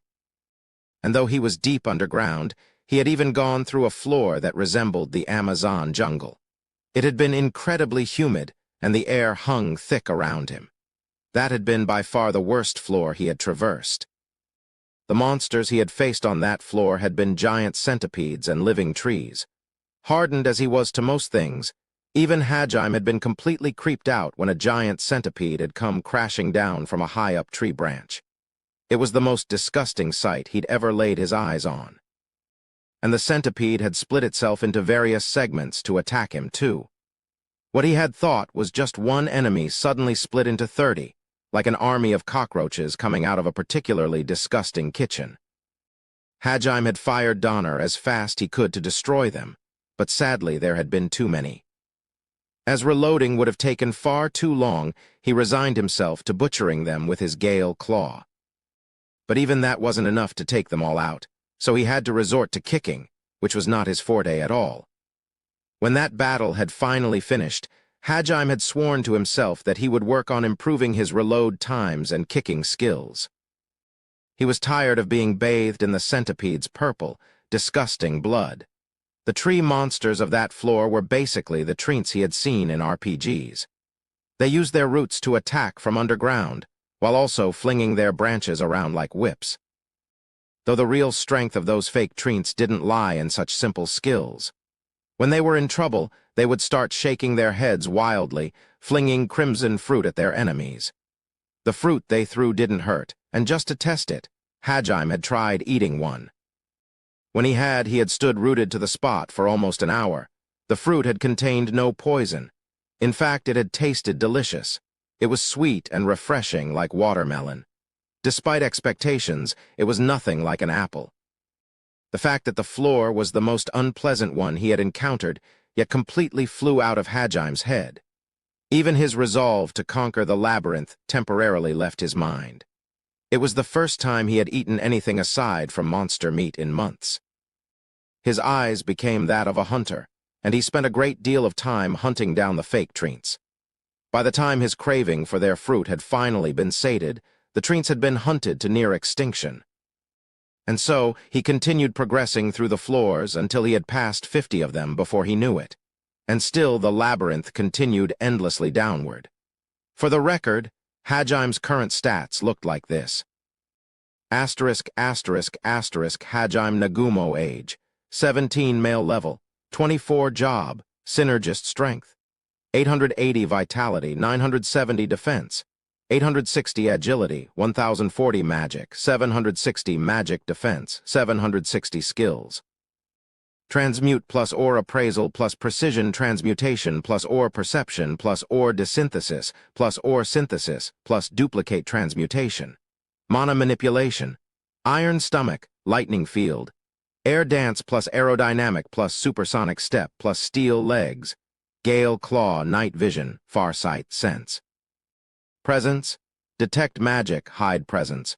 Poison resistance. paralysis resistance, petrification resistance, language comprehension asterisk asterisk asterisk. He spent some time in the base he had created for this floor, the 50th since the tar shark, training his shooting, kicking, and transmutation skills. He had already discovered the stairs leading to the next floor, but there was a location on this floor that seemed distinctly different to him. An ominous atmosphere seemed to pervade the space around it. At the very end of one of the side passages was a room which contained a set of majestic double doors, each 3 meters tall. On each side of the door was a statue of a cyclops sunk deep into the recesses of the wall. When he had tried to step into the room, Hajime had felt chills run down his spine and had beat a hasty retreat, deciding that room was dangerous. Of course, the retreat was only temporary. He was going back to prepare and had no intention of skipping past that room. After all, it was the first thing he had run into these past 50 floors that was different. There was no way he wasn't going to check it out. He was filled with both expectation and trepidation as he thought about the door. However, once he opened it, he knew some kind of disaster awaited. Still, it was also an opportunity to call forth the winds of change in this never-ending hell. It's just like Pandora's box. Now then, I wonder what kind of hope awaits me when I open it. He mentally ran through his abilities, his weapons, and his skills. He checked over each one of them, making sure he was in peak condition. When all his preparations were complete, Hajime slowly pulled Donner out of its holster, then slowly pressed it against his forehead as he closed his eyes. He had already steeled his resolve long ago, but there was no harm in spending a few minutes to steel it some more. Hajime searched deep within himself, giving voice to his dearest desire once more. I want to survive and make it back home, to Japan. Anything getting in the way of that goal is my enemy, and enemies are to be killed. He opened his eyes, and with his ever-present fearless smile set off toward the unknown. Hajime's footsteps grew steadily more wary as he attempted to enter the room with the double doors. He made it all the way to the door without encountering anyone. Upon taking a closer look at it, Hajime realized the craftsmanship of the doors was even more impressive than he had initially thought, and that there was a magic circle carved into a tiny hollow on each of the two. Huh, that's odd. I studied quite a bit back at the castle, but I still don't recognize this inscription. Back when he had still been ridiculed as worthless, Hajime had spent all his time studying to compensate for his lack of combat ability. Of course, he hadn't had enough time to learn everything there was to know about this world, but it was still unsettling that he couldn't recognize a single symbol on the circles. Does that just mean this spell's really old? Hajime pondered over the magic circles as he investigated the doors, but he was unable to discover anything of note. The conspicuous placement of the circles just screamed trap to Hajime, but he didn't have enough knowledge to derive any hints from his investigation. Guess my only option is to transmute it like always. He had already tried pushing and pulling on the doors, but they hadn't budged, and so he had turned to his trusty transmutation skill. He placed his right hand on the door's surface and began transmuting. But the moment he started pouring mana into his hand, zap, yuwa! A bolt of red lightning ran down the door, blasting Hajime's hand away. Tendrils of smoke rose up from his hand. Cursing, he drank some ambrosia to heal himself. A second later, he heard a deep roar. It reverberated throughout the entire room. Hajime backpedaled away from the door and lowered himself into a crouch with his hand on his holster, ready to draw at a moment's notice. While waiting, he heard the sounds of something moving mixed in with the roar. Wow, this is as cliched as it gets. Hajime smiled sardonically as he watched the two Cyclops statues suddenly spring to life and start destroying the wall that held them. Their petrified skin rapidly regained its color, going from gray to dark green. The Cyclops fit the fantasy description for them to a T. They each wielded swords nearly 4 meters long that they had pulled from God knows where. Currently, they were struggling to free their still entombed lower halves, determined to eliminate the unwelcome intruder. Hajime fired Donner directly at the right Cyclops' glaring eye. With a ferocious bang, the electrically accelerated Tor bullet pierced through its eye, made mincemeat out of its brains, and pulverized the wall behind it as it exited the back of its head. The Cyclops on the left stared blankly at its now deceased companion. On the other hand, the dead one twitched for a few seconds before collapsing forward, which made the entire room shake as its huge frame crashed into the ground, raising a massive cloud of dust. "Sorry, but I'm not a nice enough guy to wait for you to break free." The dead Cyclops hadn't seen that coming in more ways than one. For Hajime, who had survived through countless life and death struggles, it was merely a natural course of action to take. Yet, he still felt a twinge of pity for the Cyclops. It probably wasn't anything more than a humble guardian that had been sealed and tasked with protecting the doors. It must have spent an eternity waiting for someone, anyone, to pass by. Then finally, someone capable enough of surviving so long in the pits of hell and looking to delve even deeper had appeared before it. It's quite possible he had been overjoyed to finally have a purpose. But then, before he could even begin to fight, his opponent crushed his prized eye and killed him instantly. If that's not pitiful, then I don't know what is. The remaining Cyclops had a blood-curdling expression on its face as it turned to look at Hajime. Though it didn't speak, its face was clearly screaming, "How dare you, you bastard!" Hajime stared at the remaining Cyclops, completely unmoving as he met its gaze. It was acting cautious due to his unfamiliar weapon and crouched low to the ground, ready to dodge in any direction as it glared at him. 10 seconds passed, then 20. Eventually, it grew tired of the staring contest, and with a deafening roar, the remaining Cyclops charged Hajime. But before it even made 5 paces, it face-planted into the ground. The moment it had rushed forward, all the strength had drained from its limbs, and it careened to the ground. Confused, the Cyclops tried to struggle back to its feet, but it was able to do little more than flail helplessly on the ground. It roared, unable to comprehend what had just happened, while Hajime slowly walked over to it. His echoing footsteps were like a countdown to the Cyclops' demise. He stopped inches from its face and put his gun to its head. Then, without any hesitation, he pulled the trigger. Bang! The sound of a gunshot echoed throughout the room for a second time. However, something unexpected happened just then. The Cyclops' body glowed briefly, after which its skin repelled the bullet that should have killed it. Hajime guessed that it was because of its special magic. From what he could tell, it temporarily gave the Cyclops a massive defense boost. Though it was still face down on the ground, the Cyclops smirked contemptuously at him. Unfazed, he retracted his gun and aimed a kick at the Cyclops' head. Thanks to his steel leg skill, Hajime's kicks were as powerful as the Kickmaster Rabbit's had been. His foot traced a neat arc through the air before slamming into the Cyclops and turning it over on its stomach. He then pressed Donner to its eye. Though he couldn't be sure, it looked as if the Cyclops was panicking. Still, he paid it no mind and mercilessly pulled the trigger. As he expected, the body hardening didn't extend to its eye, and the second Cyclops had its brains blown out just like the first. It took around 20 seconds this time. That's slower than usual. Is it because it has a larger body? Hajime mumbled to himself, analyzing the results of his experiment. Why had that Cyclops suddenly collapsed earlier? That had been thanks to the power of his stun grenade. He had made it using the scales he'd harvested from the Butterfree lookalikes. By utilizing a small, controlled blast, he could spread the scales throughout a room, paralyzing everything in it. The instant the Cyclops on the left had been distracted by the death of its companion, Hajime had thrown it into the air. Well, whatever. Guess I'll harvest the meat later. As he glanced back to the door, an idea sprouted in his mind. He used Gale Claw to cut open the Cyclops and extracted their mana crystals. Ignoring the fact that they were dripping with blood, he carried the 2 fist-sized mana crystals over to the double doors and placed them in the 2 indents. They fit perfectly. After a brief delay, they began pouring gouts of dark red mana into the magic circles. The sound of something snapping echoed in the distance, and the light began to fade.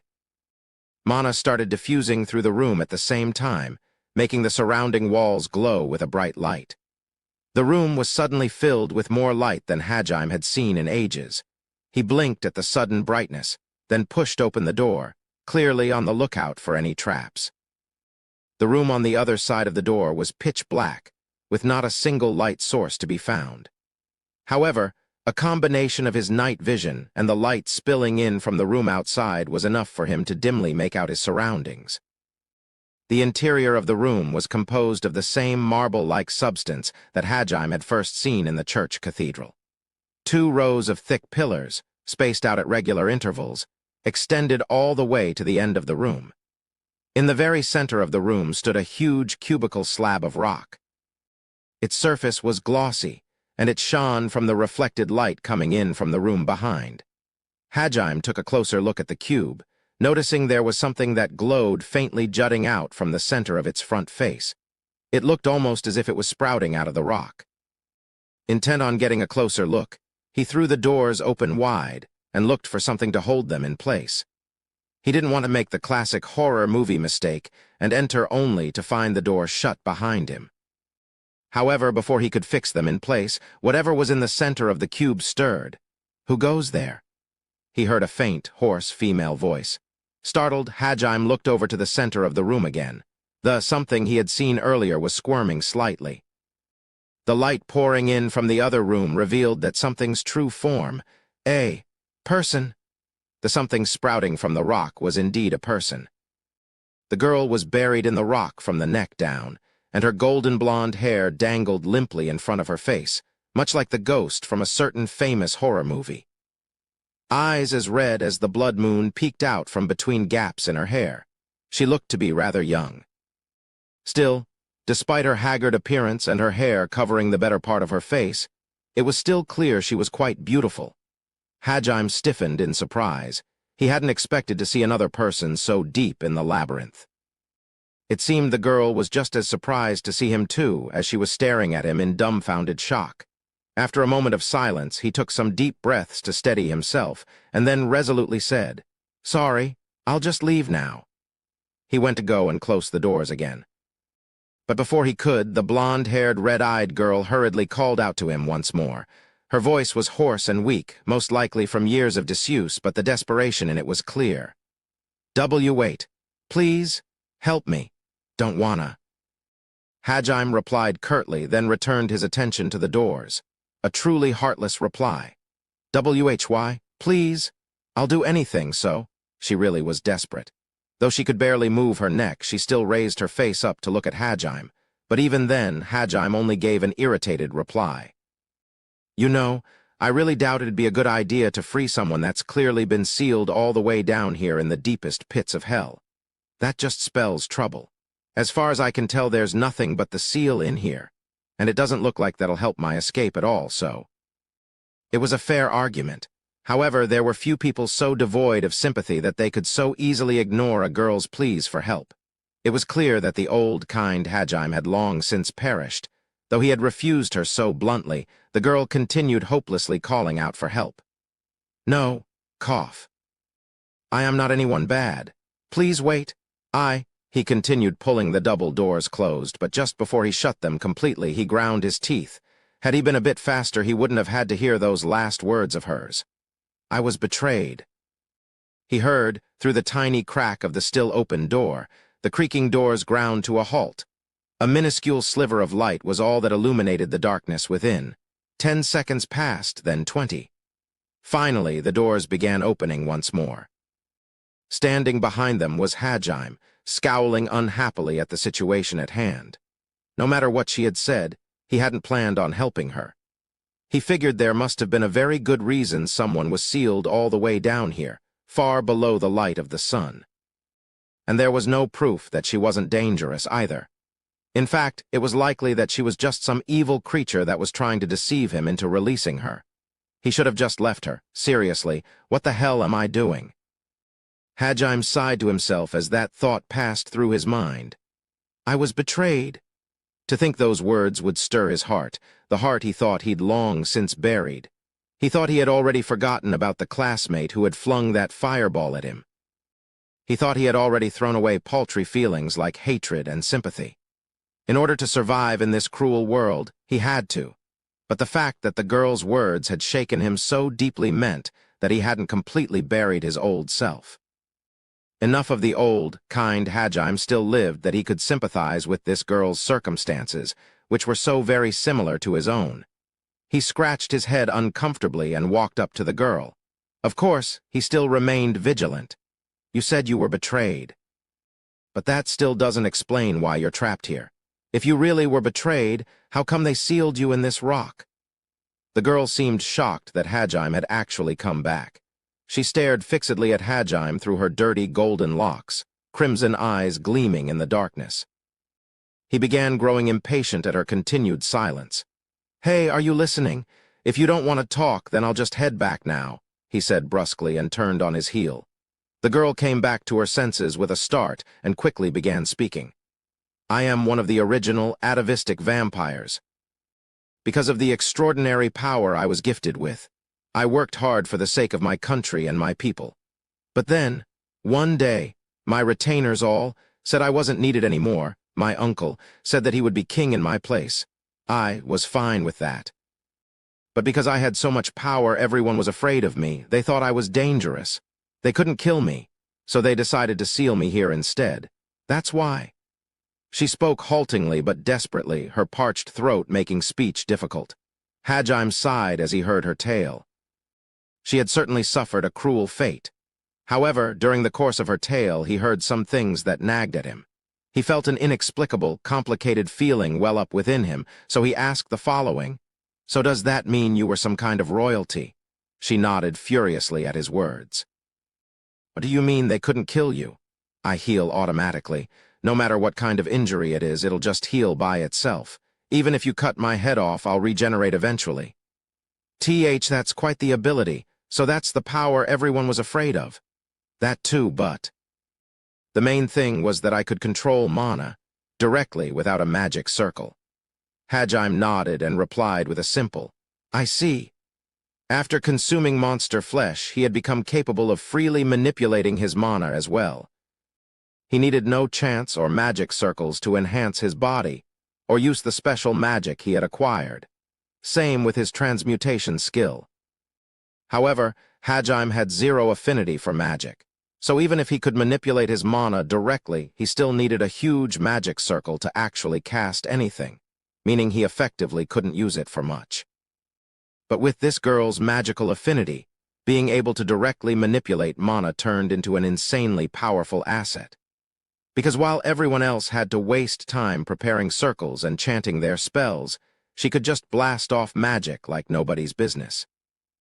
Frankly, it wouldn't be much of a fight if she chose to take someone on, and to top it off, she was immortal. It probably wasn't perfect, and there was most likely some way to actually overcome it, but even then it was a cheat-level skill far surpassing that of any heroes. "Please save me." She begged softly as she watched Hajime sink deep into thought. He stared unblinkingly at her. She stared right back. They spent what felt like an eternity gazing into each other's eyes. Finally, Hajime scratched his head awkwardly and breathed a long sigh. He then placed his hand on the cube holding the girl. "Ah!" Her eyes opened wide as she realized what he was doing. He ignored her and began transmuting. His mana, which had turned a dark red, or rather more of a deep crimson since ingesting the wolves, began flowing down his arm. However, the cube he was trying to transmute remained unchanged, as if it was resisting the force of his mana, just like the bedrock that lay between each floor of the labyrinth. However, unlike those, it wasn't as if his magic was being completely nullified. Little by little, Hajime's power began seeping into the cube. This thing's tough, but I'm not so weak anymore." He poured yet more mana into his spell. It was enough mana that it would have taken 6 verses to chant out were he not able to manipulate it freely. Finally, he felt his magic start taking effect. The tremendous volume of mana dazzled bright crimson, illuminating the entire room in a fiery red. And yet Hajime continued pouring mana into his arm. 7 verses worth, then 8. The part of the rock encasing the girl began to tremble at that point. "I'm not done yet." He pushed even harder, pouring a 9th verse's worth of mana into the stone. At that point, he had burned enough mana to cast some of the most advanced spells in existence and still have some left over. The girl stared at him fixedly as his mana grew brighter and brighter. determined not to miss a single moment. Cold sweat poured down his back as he kept going. This was the first time Hajime had tried to cast such a large-scale spell. If he lost focus for even an instant, the massive amount of mana he was wielding would go berserk. But even after all that, the cube refused to budge. Desperate, he threw all the mana he had into the spell. Hajime wasn't sure why he was going so far for a girl he had just met. But for some reason, he just couldn't leave her alone. Even though he had sworn to himself to eliminate all obstacles in his path and to live only for the sake of his goal, he still continued transmuting. Seriously, why the hell am I doing this? He mentally admonished his actions, but then he reasoned that everyone makes exceptions sometimes and stubbornly thought, I decided to do this, so there's no way in hell I'm quitting halfway. He was burning so much mana that his entire body glowed crimson. He was using up every last drop of mana just to free her. With a doggedness that surprised even himself, he kept resolutely transmuting with every ounce of spirit he had. Finally, the portion of the cube entrapping the girl began to melt like hot butter and dribbled to the ground, slowly releasing her from her stone prison. As the rock slowly fell away, her modest breasts were fully visible. Next came her waist, then her hands, her thighs, and finally the cube melted away entirely and she was free. Her completely naked body was clearly emaciated, but it still had an alluring charm to it. She slumped to the ground in an exhausted heap as soon as her body was fully free. It seemed she wasn't strong enough to stand. Hajime sat down in front of her. He was panting heavily. Using up his entire reservoir of mana had clearly exhausted him greatly. With a trembling hand, he tried to pull out a vial of ambrosia, but before he could, the girl put her hand over his and grabbed it. Her small, slender, and frail hand trembled as it entwined with his own. He gave her a sidelong glance and realized she was looking right at him. Though her face was expressionless, a wealth of emotions dwelled within her crimson eyes. In a small and trembling but powerful voice, the girl conveyed her feelings. "Thank you." Hajime wasn't sure he could ever express the emotion he felt at those words. He just knew that the heart he thought he'd discarded began glowing with a faint but resolute light. He sat there quietly, his hand in hers. He wondered how long she must have been trapped there, suffering. As far as Hajime knew, the vampires had gone extinct hundreds of years ago. At the very least, that was what had been written in the history books he had read in the royal library. Even when she had been talking to him earlier, her face had remained expressionless, which meant that she had at least spent a long enough time in this solitary dark cell to forget how to speak, and even how to show emotions. According to her tale, she had been betrayed by someone she trusted too. It was a wonder she hadn't gone insane. Perhaps that had been due to her healing factor. But if that really were the case, that meant she had been tortured for centuries by her own abilities, unable to even sink into the release of madness.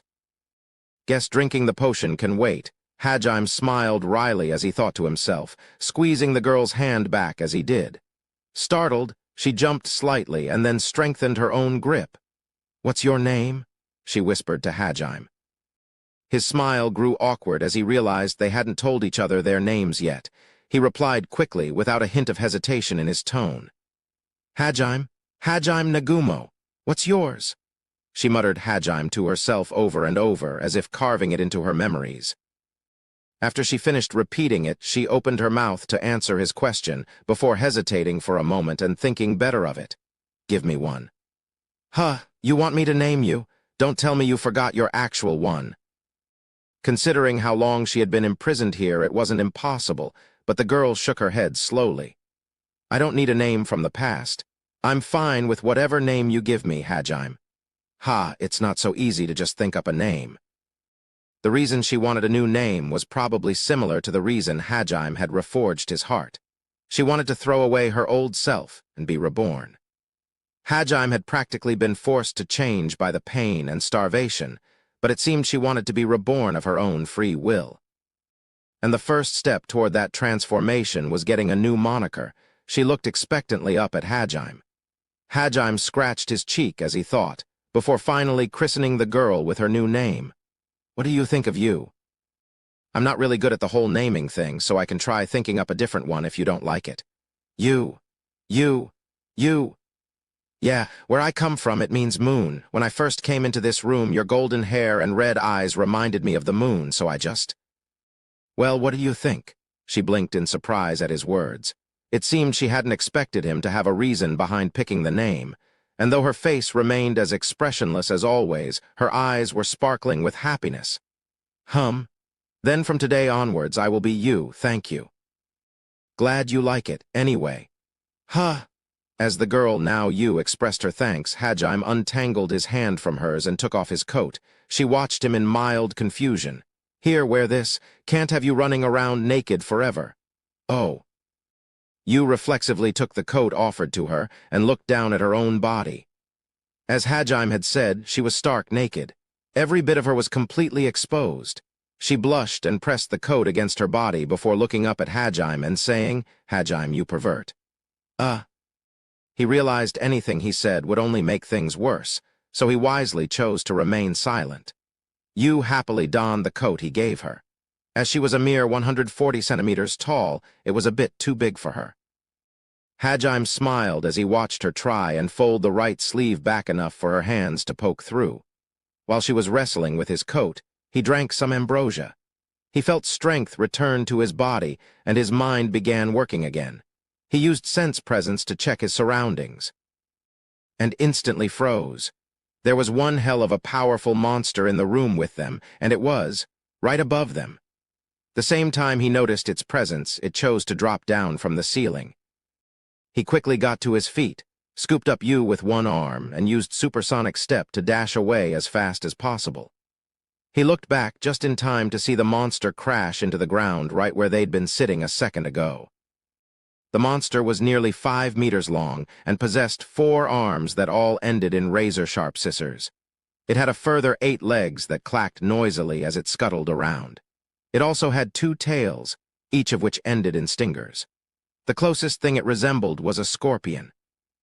Hajime assumed the 2 stingers contained poison. It was clearly far more powerful than the monsters he had faced so far. Cold sweat began running down his forehead. His initial sense presences when he first entered the room hadn't discovered anything, but the one he had used mere moments ago had. Which meant that the scorpion thing must have entered the room after he had released Yu from her seal.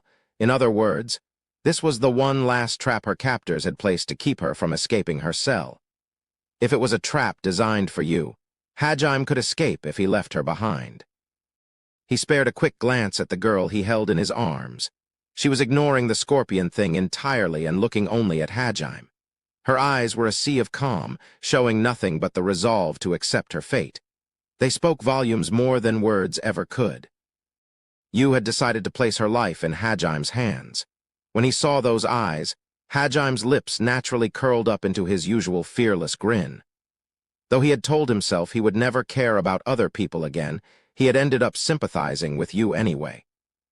She had lit the fire in his heart, a heart he thought he had long since abandoned. And despite the terrible betrayal she had suffered, she chose once more to place her trust in someone. If he didn't help her, then he didn't deserve to be called a man. Bring it, you bastard. Kill me if you think you can. Hajime slung Yu over his shoulder, pulled another vial of ambrosia out of his bag, and thrust it into her mouth. MMMGH? The rejuvenating fluid spread throughout her body. Tears formed in the corner of her eyes at the sudden intrusion of something hard into her mouth, but her eyes opened wide as she felt the ambrosia heal her emaciated body. He then skillfully swung Yu around, situating her on his back. Weakened as she was, Yu was nothing more than dead weight, but Hajime knew if he just put her down somewhere, the scorpion thing would probably go for her first. Still, fighting a monster that strong while protecting someone was going to be tough. Hang on tight, Yu. Though she was far from fully healed, she had enough strength in her body that she was able to cling tightly to his back.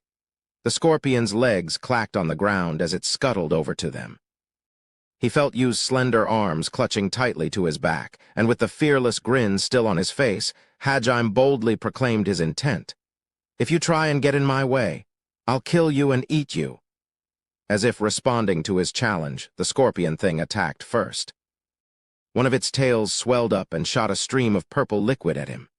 The stream traveled surprisingly fast, and Hajime quickly leaped away. The purple liquid sizzled as it hit the ground, melting the area around it. Hajime suspected it was some form of acid. He spared the liquid a brief glance before drawing Donner from its holster and firing it. Bang! He fired at full power. A bullet traveling at 3 kilometers per second slammed into the scorpion thing's skull. Hajime felt Yu stiffen on his back. She was surprised to see such an unfamiliar weapon, and surprised even more when she saw it fire off an attack that hit instantly. On top of all that, though, she hadn't sensed Hajime use magic. However, there was a small amount of electricity running down his right arm.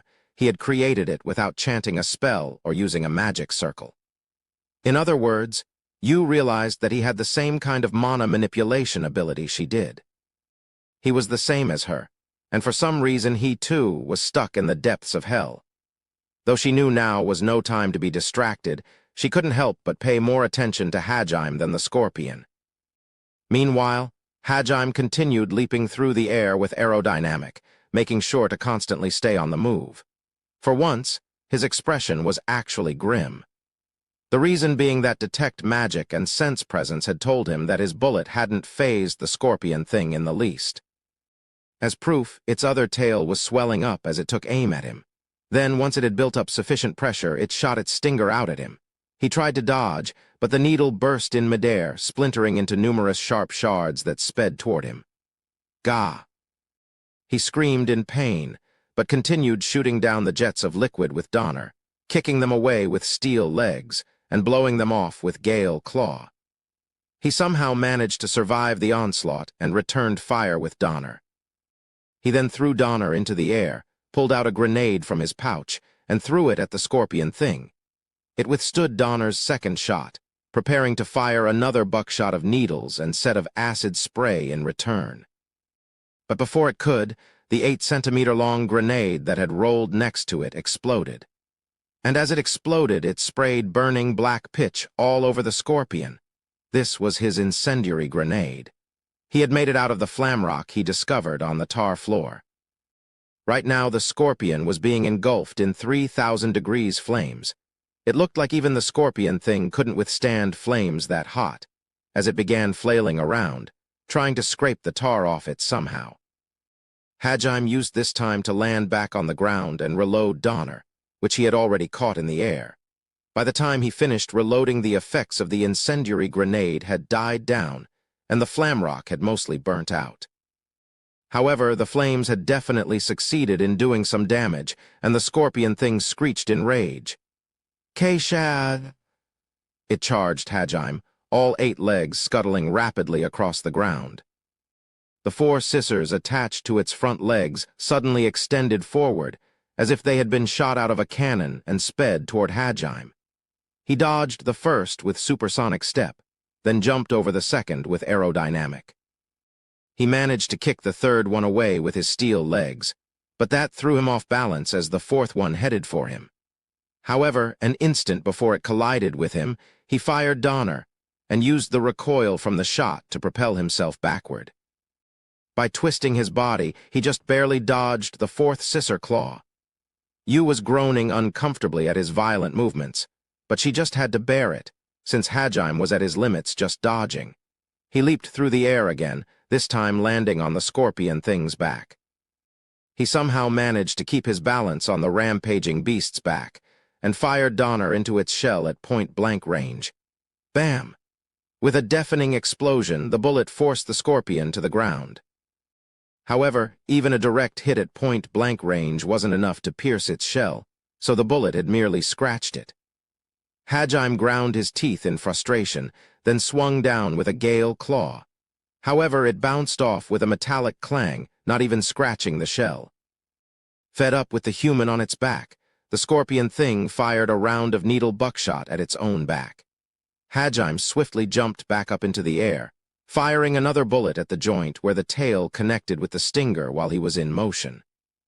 The high-speed bullet hit with perfect accuracy and flung the tail back, but even the tip of the tail was protected by the same thick shell, so the bullet did no lasting damage. Hajime just didn't have enough power to damage it. As he fled into the sky, the four Sisser arms attacked him once more. He flung another incendiary grenade in desperation and jumped away to safety. The scorpion was engulfed in flaming tar for a second time, but Hajime knew he was just buying himself time. He put some distance between him and the scorpion thing and tried to think of a plan. But before he could even begin, he heard another piercing scream come from its mouth. Ki-e-a-a-a-a-i. Chills ran down his spine as he heard that, and he tried to use supersonic step to put even more distance between him and the scorpion. But it was already too late. As the scream echoed throughout the room, the ground around him began to warp, and with a thundering roar, spiked cones flew out one after another. Damn it! This was a completely unexpected attack. He desperately took to the sky once more, only to discover that there were spikes closing on him from behind too. In order to protect you, he twisted his body around, but that completely destroyed his balance. He still managed to repel the remaining spikes with Donner and his steel legs, but he was forced to stop moving, giving the scorpion thing time to aim another buckshot. His face stiffened in horror. An instant later, a barrage of acid and spiked needles came hurtling toward him. He made a snap decision. He realized dodging both in his current situation would be impossible. Using aerodynamic, he jumped out of range of the acid spray and covered his vitals with his right arm and left stump. His face he protected with Donner's barrel. Then, using his mana manipulation ability, he strengthened his body to the limit and clenched his muscles. Moments later, dozens of needles pierced through Hajime's body. Ga-ah-ah-ah-ah, he screamed in pain once more, but he managed to avoid taking a hit in any vital areas. Because Yu was clinging to his back, he made sure to stop the needles with his body and keep them from piercing her as well. The force of the impact flung Hajime backward. Assailed by pain, he slammed into the ground and rolled over and over. The impact threw Yu off his back too. Ignoring the pain of the countless needles that pierced his body, Hajime clenched his teeth and pulled out a flash grenade that he threw at the scorpion thing. It flew in a neat arc through the air before exploding right in front of its eyes. Keisha! It screamed in pain as the light seared its retinas and took an involuntary step back. Considering it had followed Hajime with its eyes this whole time, he had guessed, correctly, that it mainly used sight to track its prey. Hajime bit down on the vial of ambrosia he kept in his molar and pulled all the needles out at once. Goo-ah! He bit down on his lips from the searing pain, and a moan escaped his lips. But he withstood the pain. He had suffered so much already that he was used to it. Something of that level was nowhere near enough to break his spirit anymore. As he continued to pull needles from his body, he looked around, searching for Yu. But before he could find her, she found him. Hajime! She ran over to him, worry etched on her face. Her usually expressionless mask had crumbled, and she looked like she was about to burst into tears. Don't worry, I'm fine. More importantly, that thing is way too damn hard. I can't think of any way to beat it. If I try to go for its eyes or mouth, those stupid Sisser things'll get in my way. Do I have no choice but to try for a suicide rush and just accept that I'll take some damage? He put Yu's worried face out of his mind for the moment and concentrated on finding a way to defeat it, but he became distracted when he heard Yu's murmured words. Why? Huh? Why don't you run? Yu's words implied that Hajime should already have realized he could leave her and escape by himself. He looked at her, evidently dumbfounded. Don't be ridiculous. I haven't fallen so low that I'd leave you behind to die just cause the enemy we ran into's a little stronger than usual. In order to survive, Hajime would use anything at his disposal, whether it was ambushes, tricks, traps, lies, bluffs, and all sorts of other cowardly tactics. Aside from the one fight he had with the claw bear, he honestly thought fighting head-on was just moronic. Hell wasn't so nice a place that you could survive with a code of honor. Nor did he feel guilty about his chosen fighting style. That was just how much he'd transformed over the course of his time here. Still, he hadn't sunk so far that he'd abandon someone. Even now, after all this time, he still had some semblance of morality. No, rather it was more accurate to say that he had regained some semblance of morality. And the one who had reminded him of that, of who he really was none other than you, hence why abandoning her was not an option. When she had given him that look, a look that told him she had placed her life in his hands, he had made his decision. At the critical turning point that decided whether or not he became as terrible as the monsters he consumed, he had chosen to remain human. You saw in his expression the words he didn't say and nodded in understanding before suddenly hugging him. What's up? Hajime stuttered, confused. Considering the circumstances, her actions seemed oddly timed. The effects of the flash grenade would wear off any minute. Plus, Hajime's wounds had finished healing. He needed to return to the fray as soon as possible, yet in spite of all that, Yu wrapped a hand around his neck. Hajime, trust in me. As she said that, Yu kissed the nape of his neck. Wah. No, not kissed, bit. Hajime felt a tiny pinprick of pain. Following that, it felt as if the energy was being sucked out of his body. He was about to shake her off when he remembered Yu had said she was a vampire and realized she must have been sucking his blood when she had said, "Trust in me." She meant she wanted him to put aside his initial fear and revulsion at having his blood sucked. Smiling wryly, Hajime wrapped his arms around Yu and supported her tiny body as she drank his blood. She twitched in surprise, but after a moment she hugged him even tighter and buried her face into his neck. It might just have been his imagination, but it looked as if Yu was happy he did that. The scorpion thing's roar echoed throughout the chamber. It appeared the time he'd bought with the flash grenade had run out. It must have found them already, as the ground shook once more and began to warp. This must have been its special magic. It could freely control the earth around it. Unfortunately for you, that's my specialty too. Hajime placed his right hand on the ground and began transmuting. The ground stopped warping in a 3-meter radius around him, and instead rose up to form walls that protected him and you. Myriad spiked cones slammed into the walls, aiming for Hajime, but his barriers kept them at bay. Each wall was only able to withstand a single attack, but he transmuted a new one after each broke. The scope, strength, and offensive power of the scorpion's earth manipulation were far above Hajime's, but his transmutation speed was far faster. The range of his transmutation ability had stopped growing at 3 meters, so he assumed it had reached its peak. Also, he still couldn't fling spikes or do anything purely offensive with the skill, but when it came to defense, there was none better. Hajime focused his all on defense, keeping the monster's attacks at bay until Yu finally removed her fangs from his neck. Her face was flushed as she licked the last few drops of blood off her lips. Despite how young she appeared, the gesture, combined with her flushed face, looked rather seductive. In the span of a few moments, her emaciated body had become healthy, and her porcelain-white skin glowed with new vitality. Her cheeks, once gaunt, were now a rosy pink. A warm, gentle light dwelled within her crimson eyes, and she caressed Hajime's cheek with a slender hand.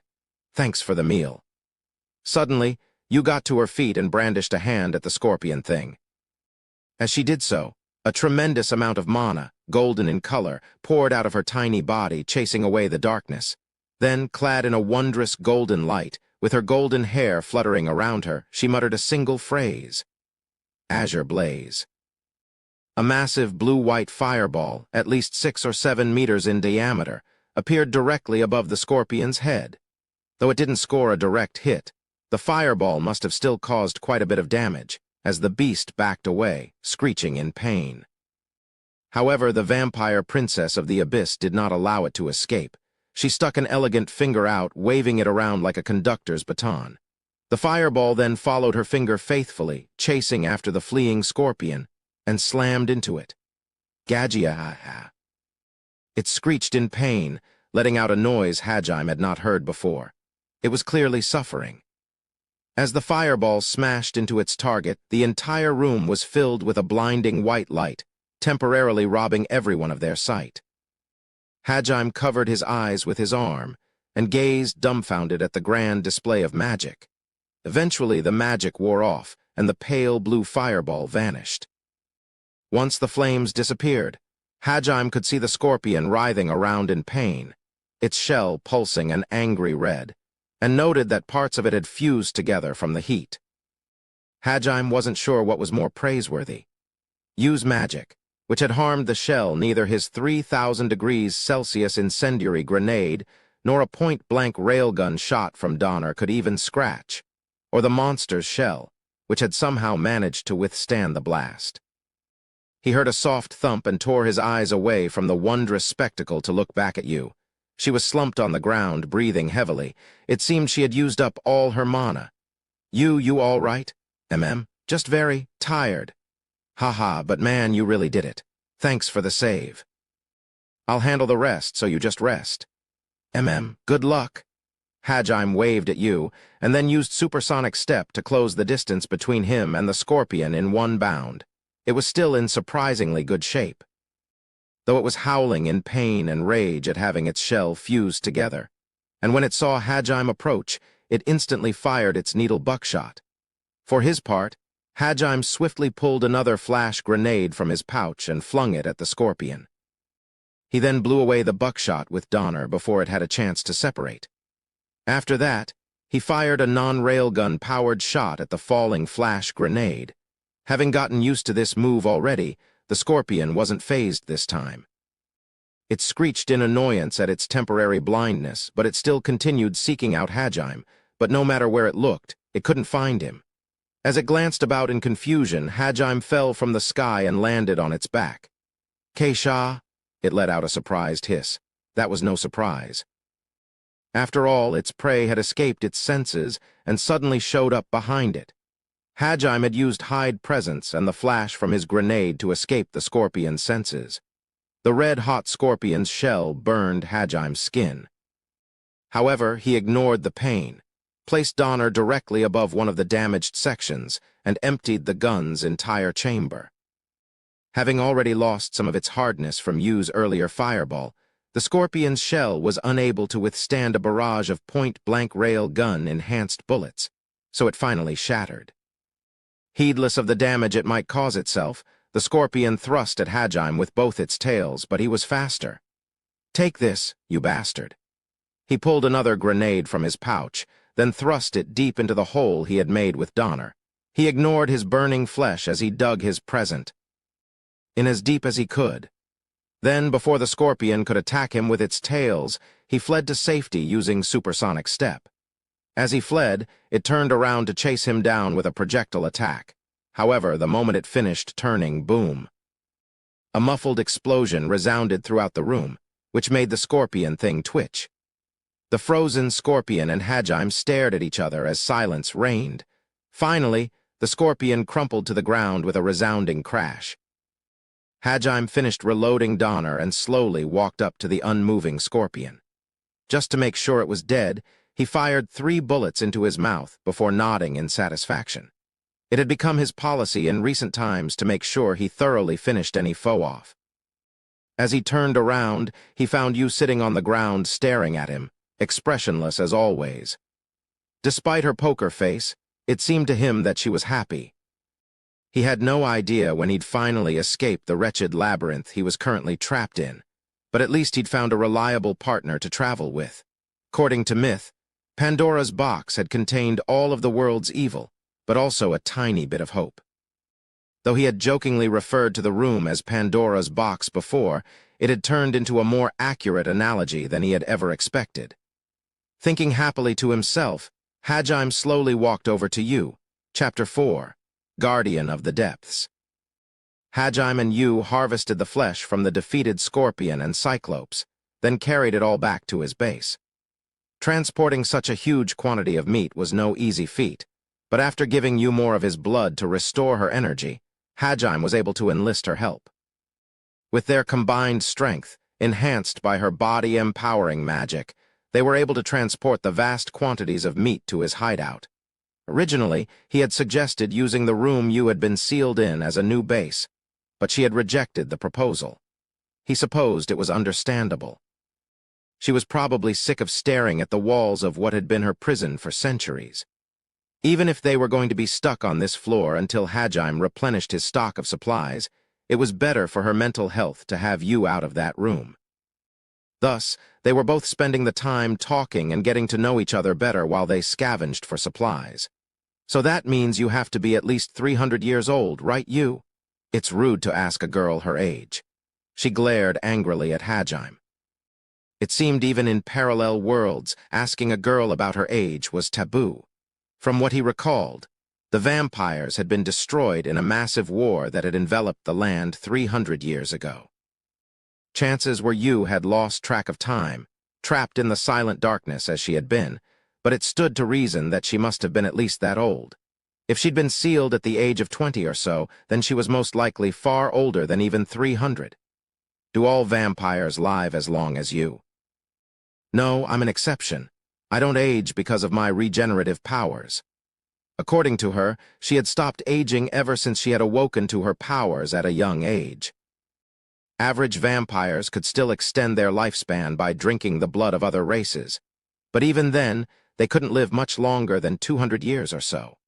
As a frame of reference, humans in this world lived an average of 70 years, while demons' lifespan was a bit longer at 120. Beastmen had varying lifespans, depending on the specific race. Elves, for example, could live for centuries. The reason for Yu's exceptional powers was because she had inherited the blood of the ancient atavistic vampires. Her lineage had made her one of the strongest creatures in the world at the time, and she had ascended to the throne at the tender age of 17. I see. No wonder she was able to blast through that scorpion's shell so easily. Better yet, she was nigh immortal. Only gods or devils could aspire to that level of strength. And it seemed Yu had been classified as one of the latter. Her uncle, blinded by his greed and ambition, had perpetrated the misconception among his fellow vampires that Yu was indeed a devil. He had then used that as justification to try and kill her, but had been stymied by her automatic regeneration. As a result, he had ended up sealing her here in this underground abyss instead. At the time, she had been too shocked by the sudden betrayal to resist capture. By the time she'd regained enough of her composure to understand what had just happened, she had already been sealed inside the rock cube. Which was why she had no idea how that scorpion had come to dwell there, how she'd been sealed, or even how they'd managed to bring her down here into the depths of hell. Hajime had been a little disappointed when he'd heard that, as he'd hoped she might have known some way out. She discussed the specifics of her powers with him at length as well. Supposedly, she had perfect affinity with every element. At one point, Hajime recalled saying, "What the hell, you're totally overpowered," to which Yu had replied by saying she wasn't very skilled at close-quarters combat.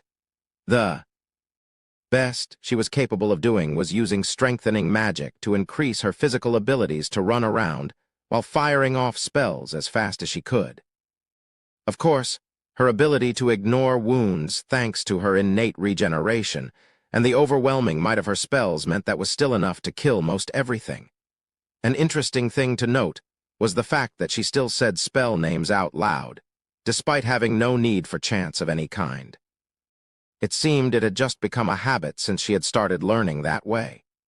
Even those with an affinity for magic usually had to say something related to the spell to keep a firm image of it in their minds, and it seemed even Yu was no exception. Her automatic regeneration appeared to be a kind of special magic similar to what monsters had, and would naturally activate so long as she had mana remaining. Unless she was literally reduced to ashes in an instant, she could come back from any injury. But looking at it from another angle, that meant that once her mana dried up, her injuries would no longer heal. Had she taken any damage in that fight with the scorpion, she would undoubtedly have died. Anyway, on to the most important question. Do you have any idea where we are? Or any idea how to get back to the surface? Unfortunately, I don't. However, it seemed Yu was unsure of their exact location too. Though her tone was apologetic, the way she trailed off implied that she knew something at least. According to legend, this labyrinth was built by one of the Mavericks. The Mavericks? On top of being an unfamiliar word, it had a rather ominous ring to it.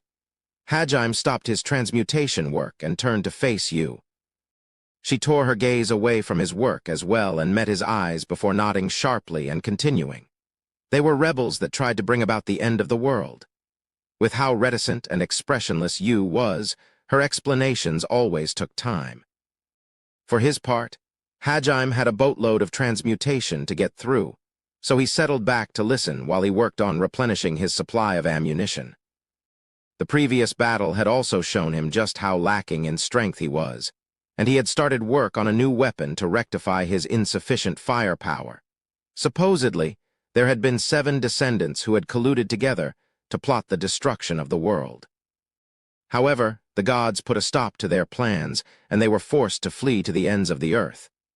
Their bastions of exile were what later came to be called the 7 Great Labyrinths, the Great Orcus Labyrinth being one of them, of course. The maverick who created it was rumored to reside in the deepest depths of this abyss everyone else called hell. It's possible there might be a path to the surface there, in the deepest part of the labyrinth. I see. I can't imagine there being some huge, 1,000-story-long staircase at the bottom. But if this whole thing was made by someone from the Age of the Gods, then there's probably a teleportation circle or something. Hajime smiled at this new possibility. He returned his gaze to the work at hand. Yu followed suit. Her eyes were glued to Hajime's hands. Is it really that interesting to watch me work? She nodded silently. Hajime thought she looked extremely cute just then, sitting there hugging her knees with her fingers barely poking out of the sleeve of his baggy overcoat. He was overcome by a burning desire to hug her. Man, I can't believe a cute little girl like her is really 300 years old. Parallel worlds really are something. They even have eternal lolis. Even transformed, Hajime never forgot any of his otaku knowledge. As if reading his thoughts, Yu suddenly looked up. You just thought something really rude, didn't you, Hajime? What do you mean? He played dumb, internally sweating at how perceptive her woman's intuition was. Silently, he returned to his work, clearly hoping to distract Yu's attention. He apparently succeeded as she started bombarding him with questions about himself. Hajime, what are you doing here? That was the question he had most expected. This was, after all, the bottom of the abyss, the figurative pits of hell, a place no one but monsters called home. But that was just the first of many questions to come. How are you able to control mana directly? How can you use the special magic of monsters? How are you able to eat monster meat and not die? What happened to your left arm? Are you even human, Hajime? What's that weapon you used earlier? After the first one, it was as if a dam had burst, and she pelted him with questions ceaselessly. For his part, Hajime, too, had been starved of conversation for far too long. He answered each question thoroughly, not at all annoyed by the storm of inquiries. It looked like Hajime had a bit of a soft spot for Yu. He probably also unconsciously realized somewhere that she was the only reason he hadn't truly fallen to the level of an unfeeling monster that cared only for his own survival. Starting from the summoning, he retold the tale of how he wound up there. He told Yu about how they had been selected as heroes, and how he had been a worthless synergist with no useful skills, to the labyrinth excursion and his fight with the behemoth, to his betrayal at the hands of one of his classmates, his descent into hell, how he lost his arm to the claw bear. His discovery of the potion, Yu later explained to him that it was ambrosia. How he started eating monsters, how his knowledge from his original world gave him the idea for his weapon, his rematch with the claw bear, and finally his descent through the dungeon until he reached her floor. He talked at length about everything he could remember, and, as his tale wound down, he could hear her sniffling. "What's wrong?" Hajime asked, the concern evident in his voice. When he glanced back at Yu, he saw tears spilling from her eyes. Surprised, he hurriedly wiped the tears from her face and repeated his question. "What happened? What's wrong?" Sniffle. "Hajime, you suffered so much, just like me." She was crying for his sake. Hajime was momentarily taken aback before he smiled reassuringly and patted Yu on the head. "Don't worry about it. All that stuff's in the past now. There's no point in getting hung up over it. I don't even really care about my old classmates that much anymore, and I'm not all that interested in getting revenge. All I care about now is polishing my skills, so I can make it out of here alive and find a way to return home." Still sniffling, Yu closed her eyes and enjoyed the sensation of having her head patted, looking very much like a big cat. However, she suddenly jumped with a start when Hajime mentioned returning home. "You're going to go back." You mean to my own world? Of course I am. I miss it. A lot of things have changed now, but I still want to go home." "I see." She looked down dejectedly, then quietly whispered, "I don't have a home to go back to. Anymore." Hajime took his hand off Yu's head and awkwardly scratched the back of his own. He was by no means a dense person, which was why he had already vaguely realized she had started treating him as her new home, so to speak. It was the same reason she had asked him to give her a name. She was worried she'd lose her home again if he returned to his original world. Didn't you promise yourself you'd live only for the sake of your own wish? Just how soft can you get? Hajime mentally berated himself, but he still extended his hand to pat Yu's head once more. "Well, how about coming with me then?" "Huh?" Her eyes went wide with surprise as she processed his words. She gazed deeply at him with her crimson eyes wet with tears.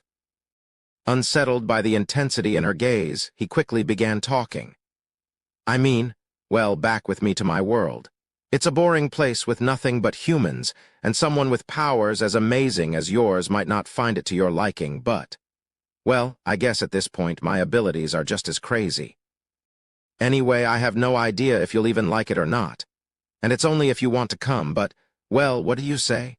She blinked at him in confusion for a few seconds before timidly asking, "I can really come with you?" Though her voice was meek, her eyes were overflowing with hope. Hajime smiled when he saw how vividly her eyes were shining and nodded. As he did so, Yu smiled so brightly it almost felt as if her expressionless mask, until now, had just been an act. For a few moments, he was completely captivated by her radiant smile. After a while, he realized he was staring like an idiot, and he quickly shook his head. Unable to keep looking at her, Hajime returned to his work. Fascinated, Yu sidled up to watch. However, this time she stuck much closer to him as she observed him transmute. He had to keep reminding himself not to get flustered. "What's this?" She pointed to the mechanical parts Hajime was currently transmuting. There was a thin cylinder about 1 meter long, red bullets 20 centimeters in length, and a few other strange objects. They were all sections of a new weapon he was developing in order to make up for Donner's lack of power. "This is, an anti-tank rifle railgun enhanced edition. I showed you my other gun, right?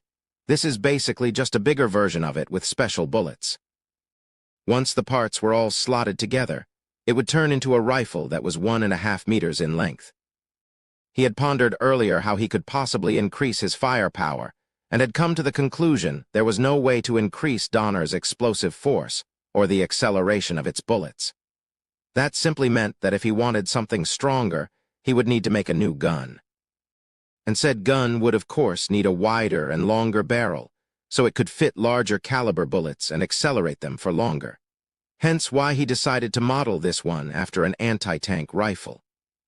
Its size made it cumbersome to carry around, and it could only hold one bullet at a time, but its power would be theoretically unmatched. Donner alone was already slightly more powerful than a standard anti-tank rifle, so it stood to reason that a railgun-enhanced rifle would fire with enough force to pulverize most anything. The recoil alone from such a gun would be enough to destroy any normal human's arms. Theoretically, his new Schlage would be 5 to 6 times as strong as Donner. Or at least that was the hope. He had used parts harvested from the Scorpion to make it. After the battle had concluded, he had examined the Scorpion's super-hard shell. To his surprise, his ore appraisal had been effective on it, and had shown him its properties. ****SHTAR ore, a peculiar ore with a unique affinity to mana. The more mana it absorbs, the harder it gets. It appeared the Scorpion's toughness had come from building its shell from SHTAR ore. Since the Scorpion had probably been able to pour a huge amount of mana into it, it made for a perfect defense. If it's classified as ore, I should be able to duplicate it myself, right? He had tested that theory and had found he could replicate the ore quite easily.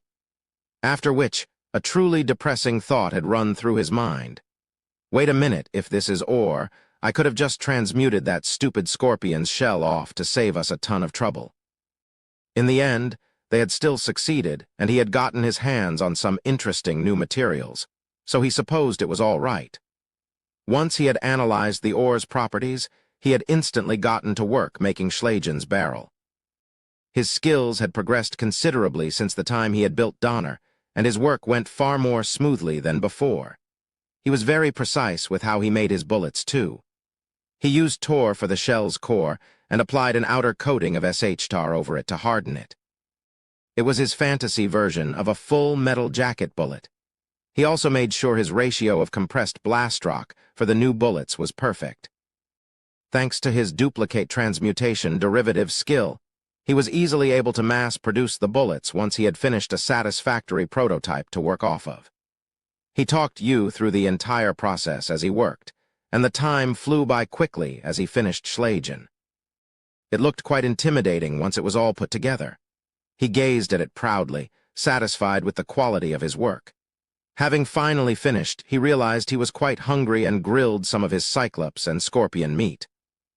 You want some? Wait. You probably shouldn't eat this, should you?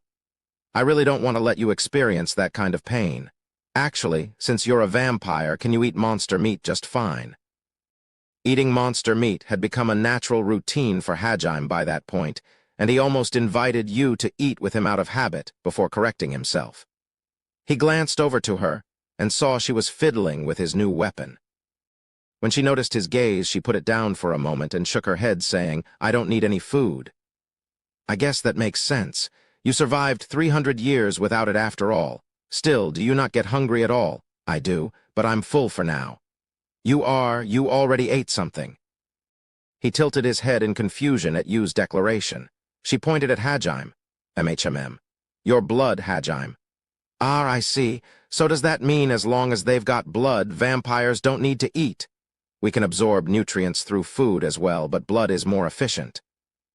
He supposed it only stood to reason that a vampire would be fine with just blood. "So Yu's full from the blood she sucked out of me."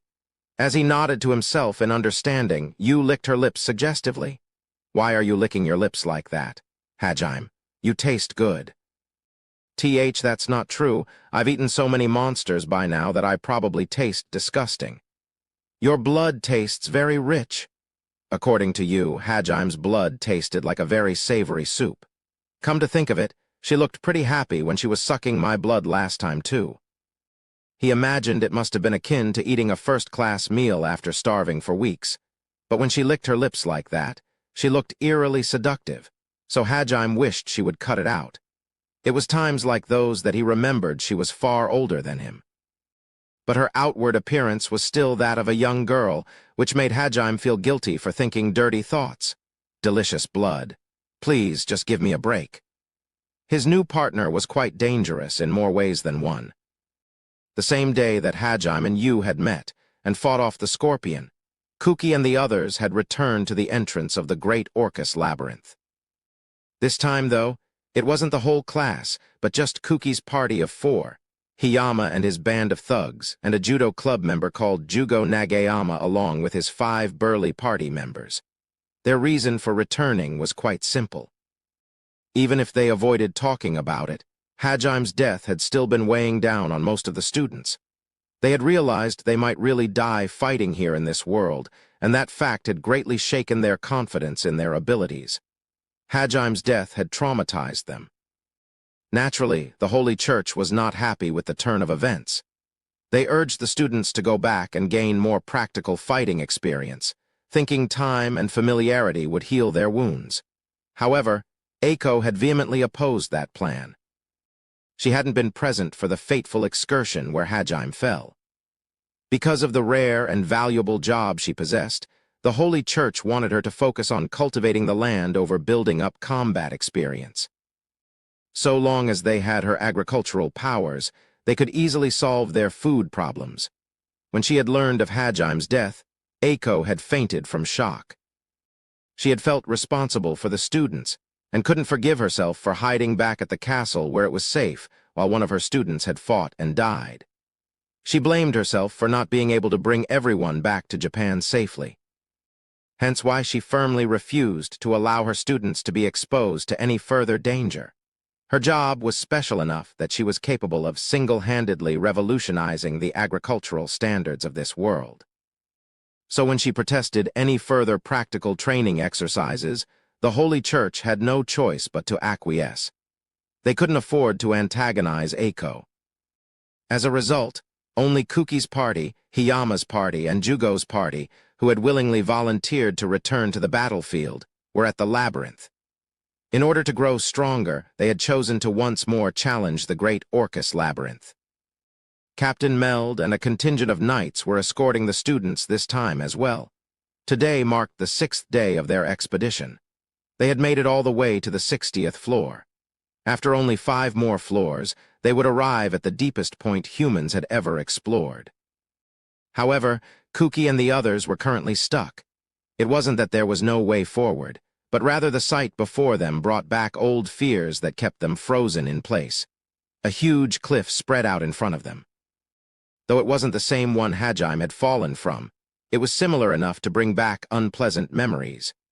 In order to advance to the next floor, they would have to cross the suspension bridge that spanned the length of the room. Normally, that would have been no problem, but past memories bound the students in place.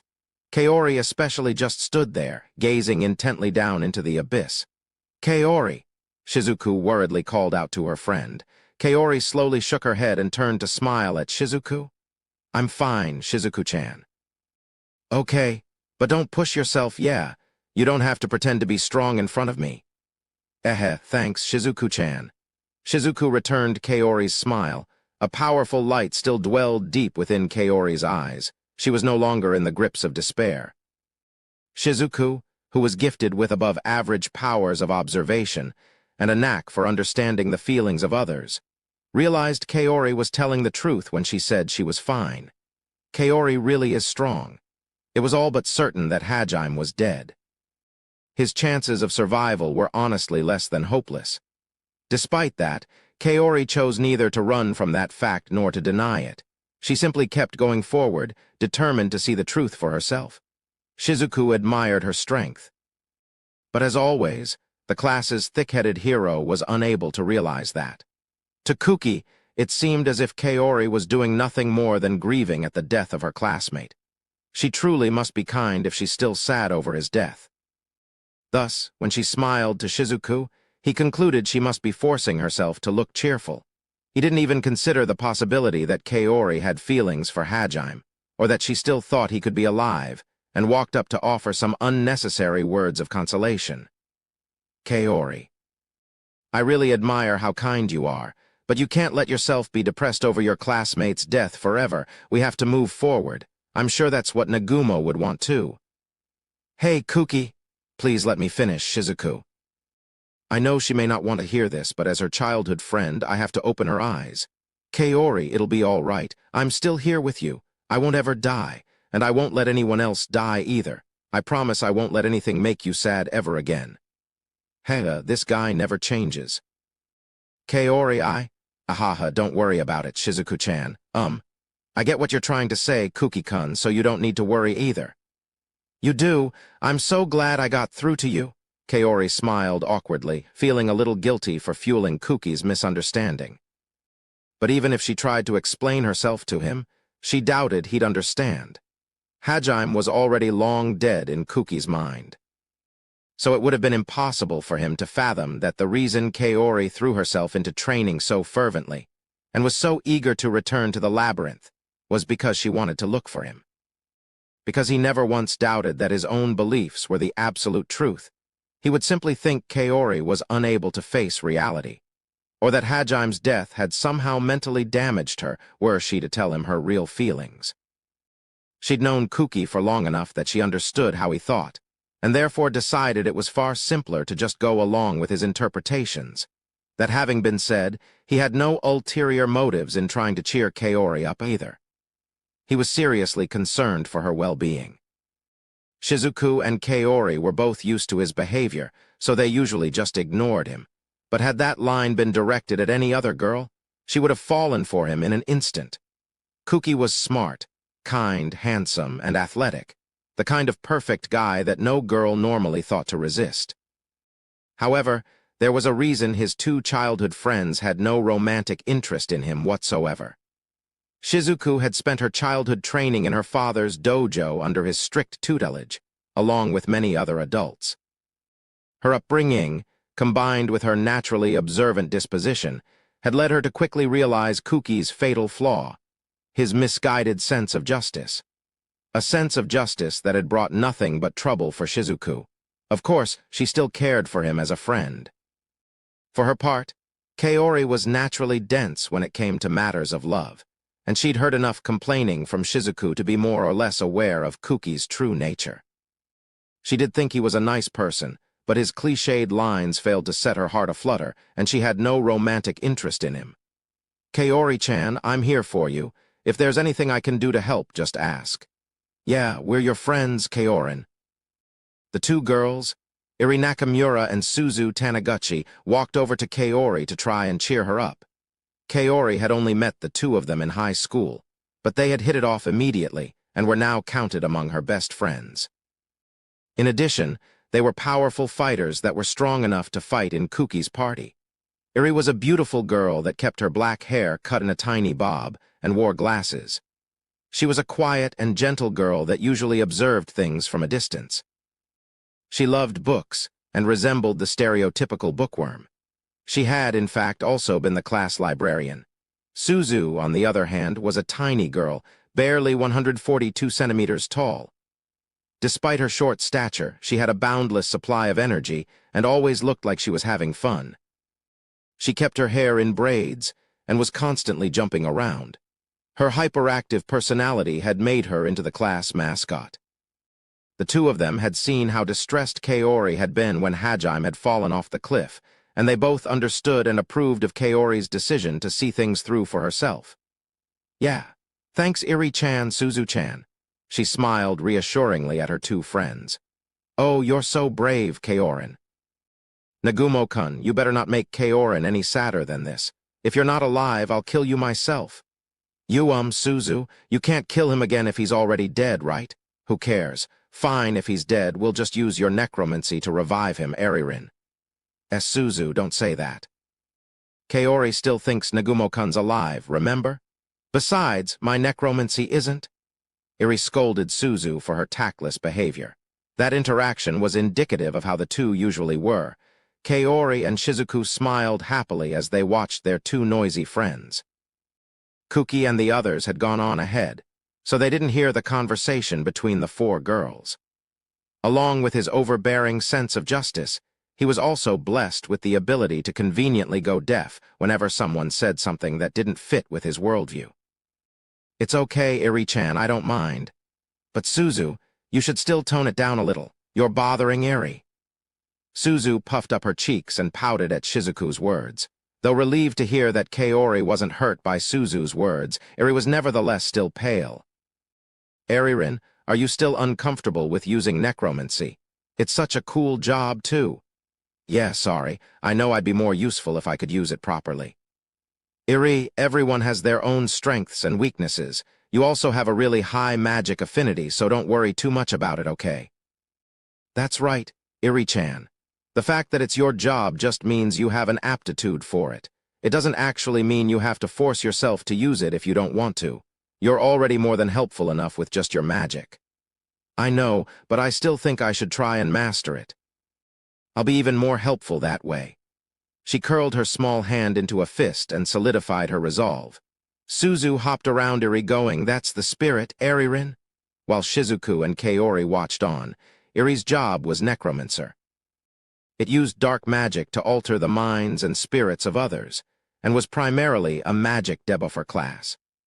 The most advanced of its skills involved using dark magic to recall the lingering attachments of the deceased. The Holy Church employed a number of necromancers as mediums, and they used their powers to converse with the dead and relay their final moments to their families and friends. It was regarded as quite the sacred job. However, necromancy's true strength didn't stop there. The proper way to use a necromancer's magic was to wrap those people's lingering thoughts in magic, then use them to possess their corpses. The corpses revived through this method were capable of using the skills they possessed when they were alive to an extent. Furthermore, necromancers could possess the bodies of the living and copy their skills to some extent. However, the revived corpses were not truly brought back to life. Though they could respond to basic commands, they retained little of their original personality, and their skin remained pale and lifeless. They were more zombies than anything. Furthermore, Irie's conscience prevented her from doing something as immoral as resurrecting the dead, so she had trained her necromancy abilities very little. While the girls discussed Irie's powers, a certain figure watched them, or rather Kaori, from the shadows. Daisuke Hiyama. A few days after their return to the capital, Hiyama began to be shunned by the other students. Once they had calmed down a little, as he had expected, they began to resent him for leading them all into that trap.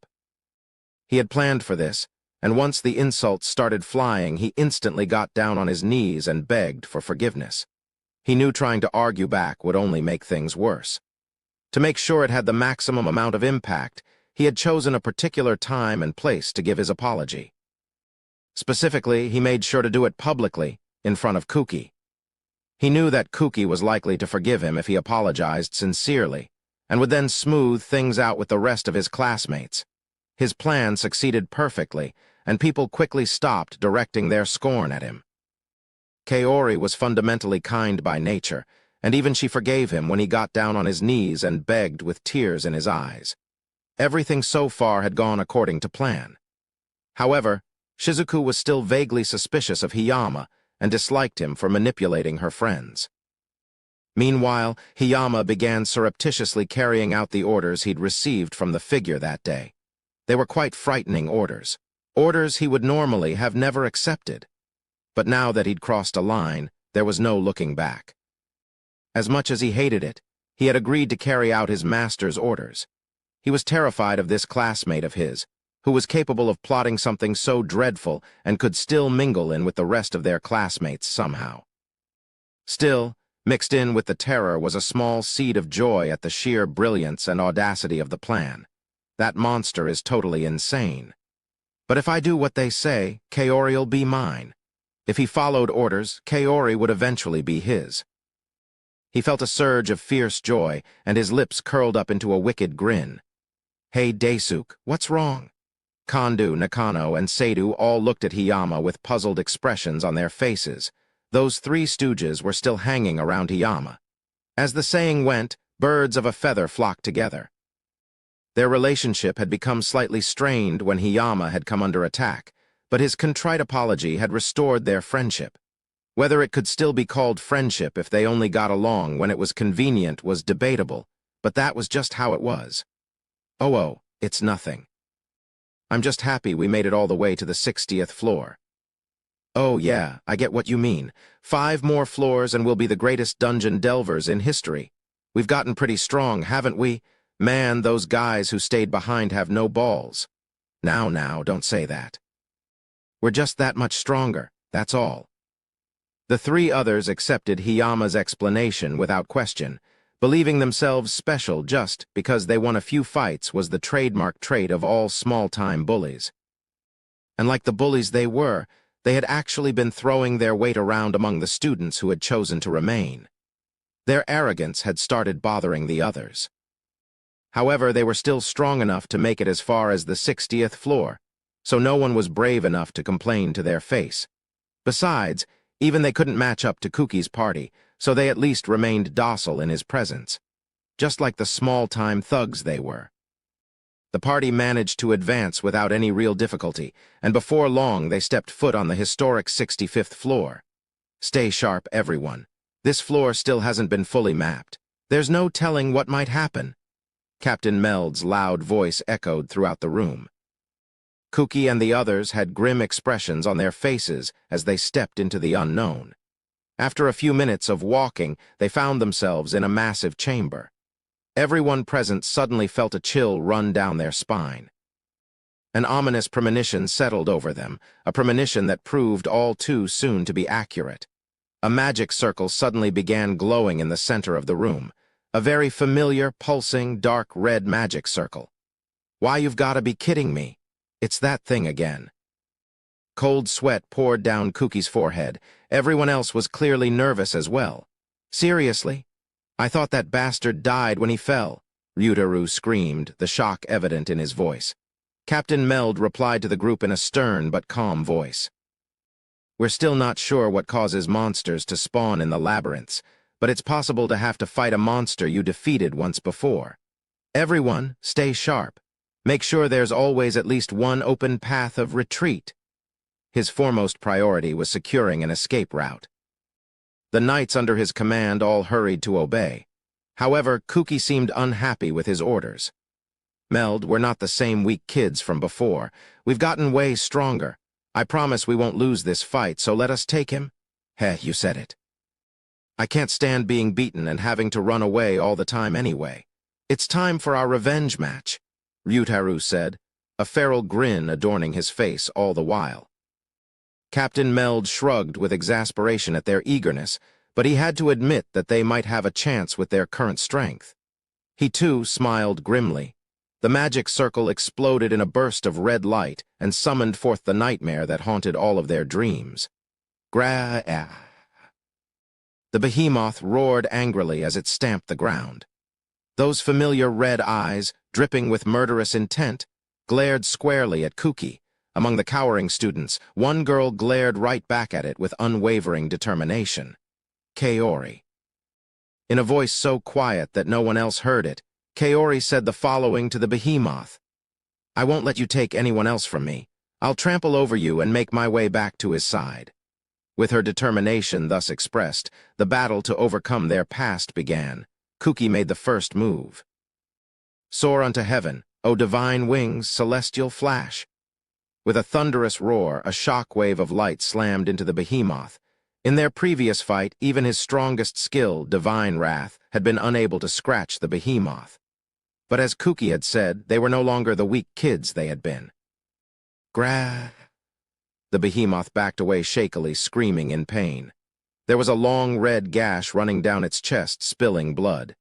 We can do this. We've gotten way stronger. Nagayama, you circle around to its left. Hiyama, take it from behind. Meld, encircle it from the right. Rearguard, give us some spells. The strongest you've got. Kuki swiftly began barking out orders. His quick assessment and judgment were a result of Captain Meld's personal training. Heh, you've gotten pretty good at giving orders, kid. You heard the man. Everyone follow his lead. Captain Meld confirmed Kuki's orders, then led his troop of knights around to the behemoth's right side. Everyone sprang into action at once, surrounding the behemoth. The vanguard set up a defensive perimeter, preventing the behemoth from wreaking havoc on the back lines. It decimated the ground as it charged forward, trying to break through. Like hell you will. You're not going anywhere. The class's two burliest guys, Ryutaru Sakagami and Jugo Nagayama, grappled the behemoth from each side, holding it in place. Grant unto your servant the strength to shake the earth. Herculean might, clad in their body-strengthening magic, the two boys halted the behemoth's charge.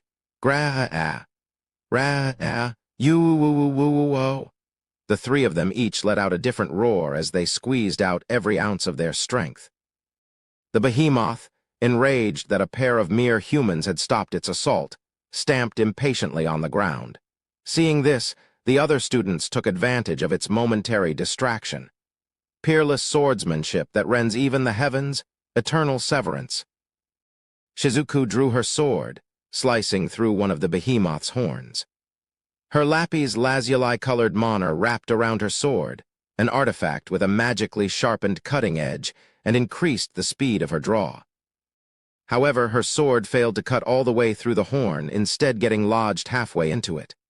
Why's it gotta be so hard? Leave it to me.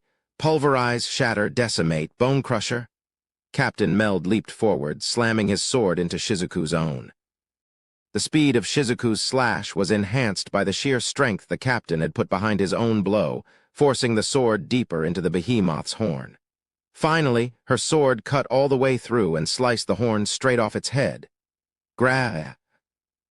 Infuriated beyond reason, the behemoth flailed wildly, flinging Shizuku, Meld, Ryutaru, and Nagayama to the corners of the room.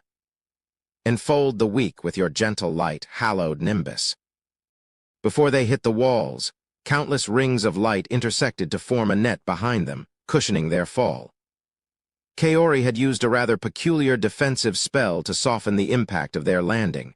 Her artifact, a white staff, glowed light purple as she fed it her mana. Without pause, she began chanting another spell. Heaven's blessing, shine thy grace on all thine children, succor. In an instant, all 4 fighters that had been flung away were healed. Long distance, wide area healing was on the upper end of the intermediate level of light spells. This particular one was an advanced version of the Heaven's Blessing spell she had used once before. Kuki shifted stances in preparation to thrust, then charged the beast. He chanted a spell as he ran forward, aiming for the wound he had created earlier. Dazzling eruption. Vast quantities of mana gathered at the tip of his sacred sword as he thrust deep into the behemoth, which then exploded from within. Grah! The behemoth howled in pain as spurts of blood poured out of the new wound gouged into it, but it still managed to land a counterattack while Kuki was recovering from the effects of using a skill. Goo-ah! Kuki screamed in pain as the behemoth's clawed paw flung him into the wall. The claws themselves failed to pierce his sacred armor artifact, but the force of the impact still left him gasping for breath. Still, at least the pain vanished almost instantly. Kaori had started chanting another healing spell before Kuki had even hit the ground. Heaven's blessing, grant thy progeny the strength to fight once more. Divine Ray. Unlike the mass heal from earlier, the new spell was only capable of healing one target at a time, but in return it was far more potent. Kuki was momentarily wrapped in golden light as he was fully healed. Meanwhile, the behemoth roared mightily and leaped into the air, tired of the other flies buzzing around it. The shockwave sent everyone tumbling back while its broken horn began glowing red.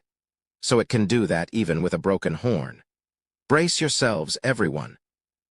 Shizuku yelled out a warning as the behemoth began hurtling down. Everyone present was familiar with its special magic, and they had already prepared for impact.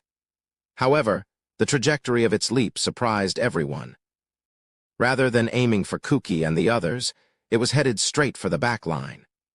During the fight on the bridge, it had always leaped only toward what was directly in front of it, and the members of the vanguard all panicked when they saw it pass over them. One of the members of the back line, Suzu Taniguchi, stepped forward and switched over to chanting a new spell. Let this be a holy ground that denies thine enemies passage, hallowed ground. A glowing dome of light surrounded them not a moment too soon, and the behemoth crashed into it. The shock waves from the impact was so powerful that the rocks on the floor nearby were swept away like cobwebs. Suzu's barrier successfully ground those shock waves to a halt as well. But because she forcibly shortened the 4-verse spell into only 2 verses, the shield was imperfect. Cracks had already begun appearing within it. Had her job not been barrier master, her improvised barrier wouldn't have done much of anything. She grit her teeth and held both hands out before her. Frantically, she supplemented the verses with a mental image of an impenetrable barrier. A good shield never cracks. My protection is absolute. You-woo-woo-woo. Like hell I'll lose to this stupid thing. The behemoth's murderous gaze fell directly on Suzu, making her arms tremble in fear. The artifact that she used, a pair of bracelets, went dark for a second before glowing bright orange with her mana once more. She banished the fear from her mind and shouted again. But unfortunately, her willpower wasn't enough to keep the barrier alive. The behemoth was attacking relentlessly, and in a few more seconds it would crumble. No, it's going to break, Suzu lamented. Heaven's blessings, grant me thy wonder transference. Suddenly, her body was wrapped in light, and she felt her mana increase exponentially. Kaori must have healed her. Normally, the spell would only restore a little of the recipient's mana, but by adjusting how much of their own mana the caster used, it was possible to restore all of it. Transference was a very practical spell, and only someone like Kaori, who possessed the priest job, could use it. I can make it now. I love you, Kaorin. Suzu poured her newly replenished mana into the barrier, cementing its strength. With a sharp snapping noise, the cracks in the barriers began melding. Angry at being cut off from its prey, the behemoth glared at Suzu. She glared right back. Finally, the red glow started dissipating from its horn. It slumped to the ground now that the force of its charge was completely spent. Suzu's barrier vanished at the same time.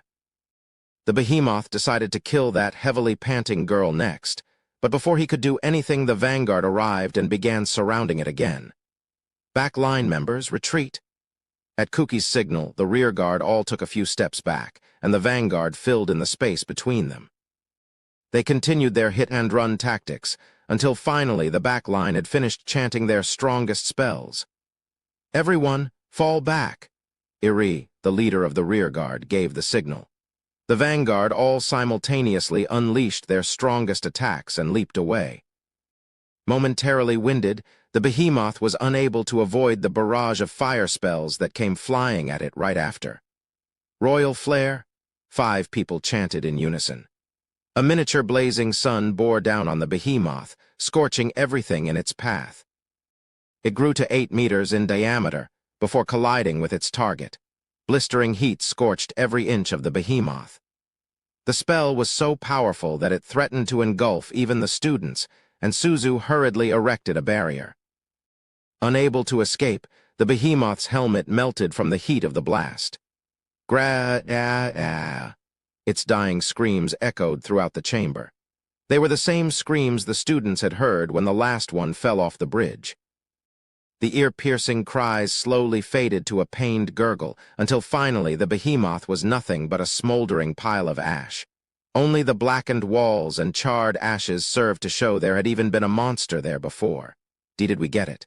We won. We really won. Seriously. Is this real? Everyone stared dumbfounded at the remains of the behemoth, tentatively muttering words of disbelief. Kuki was the first to regain his senses. He held his sword aloft and proclaimed, "That's right, we won." His holy sword glittered in the dim dungeon light, declaiming their victory for all to see. The reality of what they'd just achieved finally hit them, and the students all broke out into cheers simultaneously. The guys all slapped each other on the back, while the girls hugged each other with joy. Even Captain Meld was moved by the victory. Kaori, however, was simply staring blankly at the pile of ash that had once been a monster. Shizuku noticed she wasn't joining in on the celebration, so she walked up to her. "Kaori, is something wrong?" "Huh? Oh, it's just you, Shizuku-chan." "No, nothing's wrong. I was just thinking. We've made it so far." Kaori smiled wryly as she answered Shizuku. She was even more moved than most that she'd gotten strong enough to defeat the monster that had once haunted her nightmares. "Yeah, we've gotten a lot stronger since then." MHMM. "Shizuku-chan, do you think we'll find Nagumo-kun if we keep going?" "That's what we're here to find out, isn't it? That's what all of this was for." Yeah. They could finally move forward. There was finally a very real chance Kaori could find out exactly what happened to Hajime. She suddenly stiffened up in fear, scared the answer might not be the one she wanted. Shizuku noticed the change and chose to tightly squeeze Kaori's hand in response. Reassured that Shizuku was with her, Kaori banished the fear from her heart. They stood there silently for a few minutes until Kuki walked up to them. "Are you two all right?" "Kaori, that was some amazing healing. As long as you're here, I'm not scared of anything."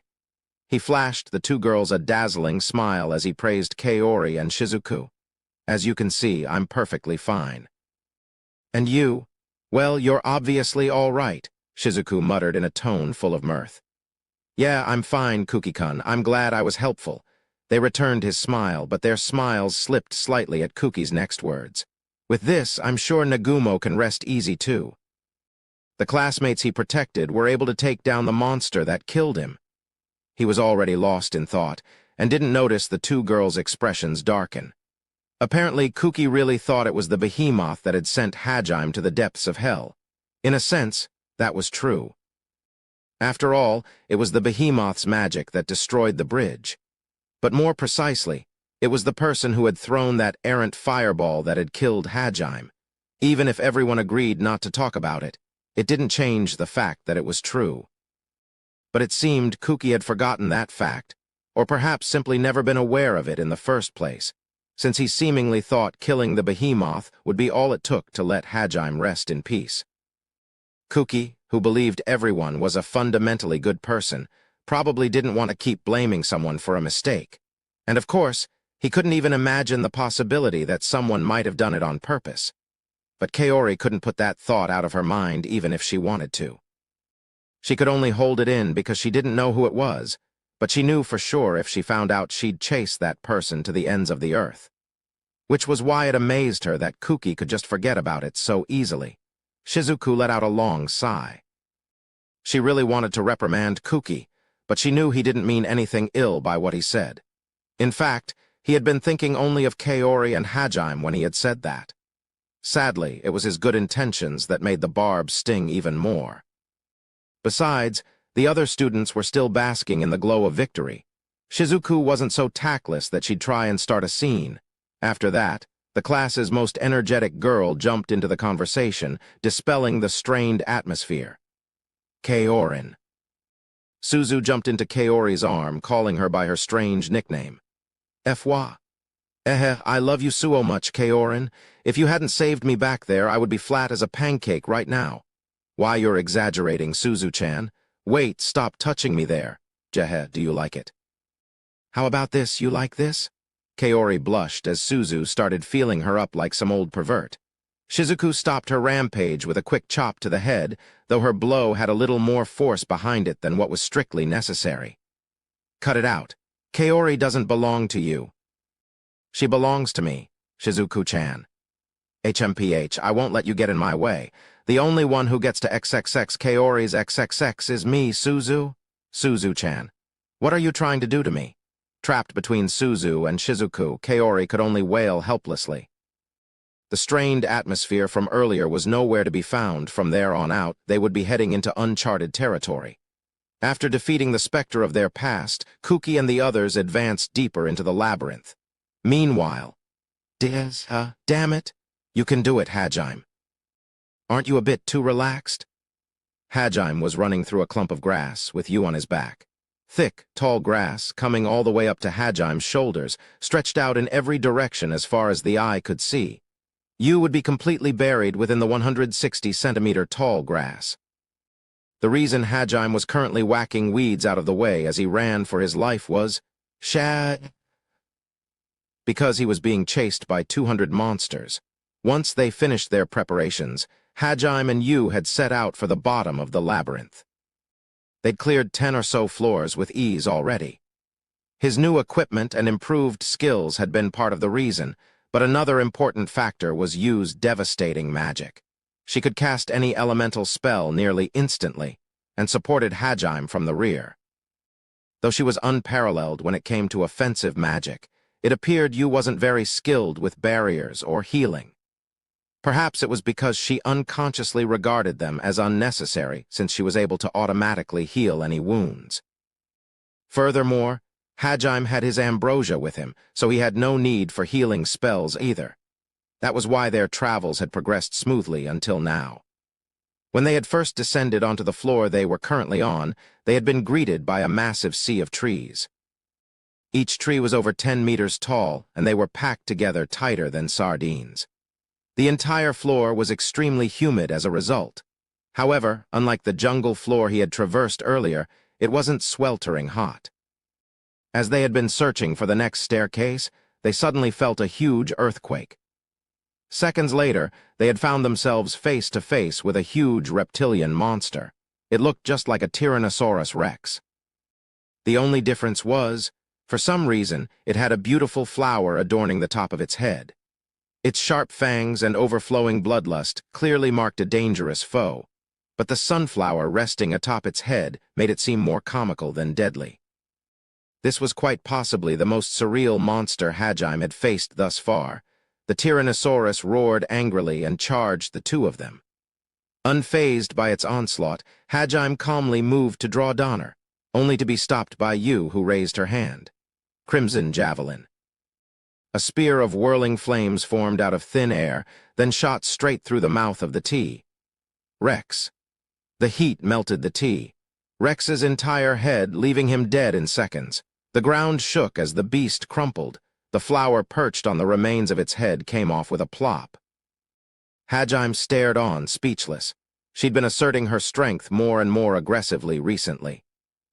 Originally, she had just supported Hajime from behind, but as time passed, she eventually just started preemptively one-shotting anything that intended to do him harm. He had fewer and fewer opportunities to show off his skills and was starting to feel rather useless. Is she just one-shotting them because I'm nothing but a burden to her in combat? He began to think worriedly. If she really told him that he'd probably be depressed for weeks. And so he holstered Donner and awkwardly asked Yu the question on his mind. Yu, I'm glad you're pumped to fight, but I feel like I haven't been pulling my weight recently. Yu turned back to Hajime, and despite her poker face, he could tell she was rather proud of herself. I want to be useful, because I'm your partner. It seemed she just wasn't satisfied with only covering Hajime from behind. He certainly did recall saying a while back that they would need to rely on each other in fights as partners who shared the same fate. It had been just after one of their fights. Yu had overextended herself and collapsed after running out of mana.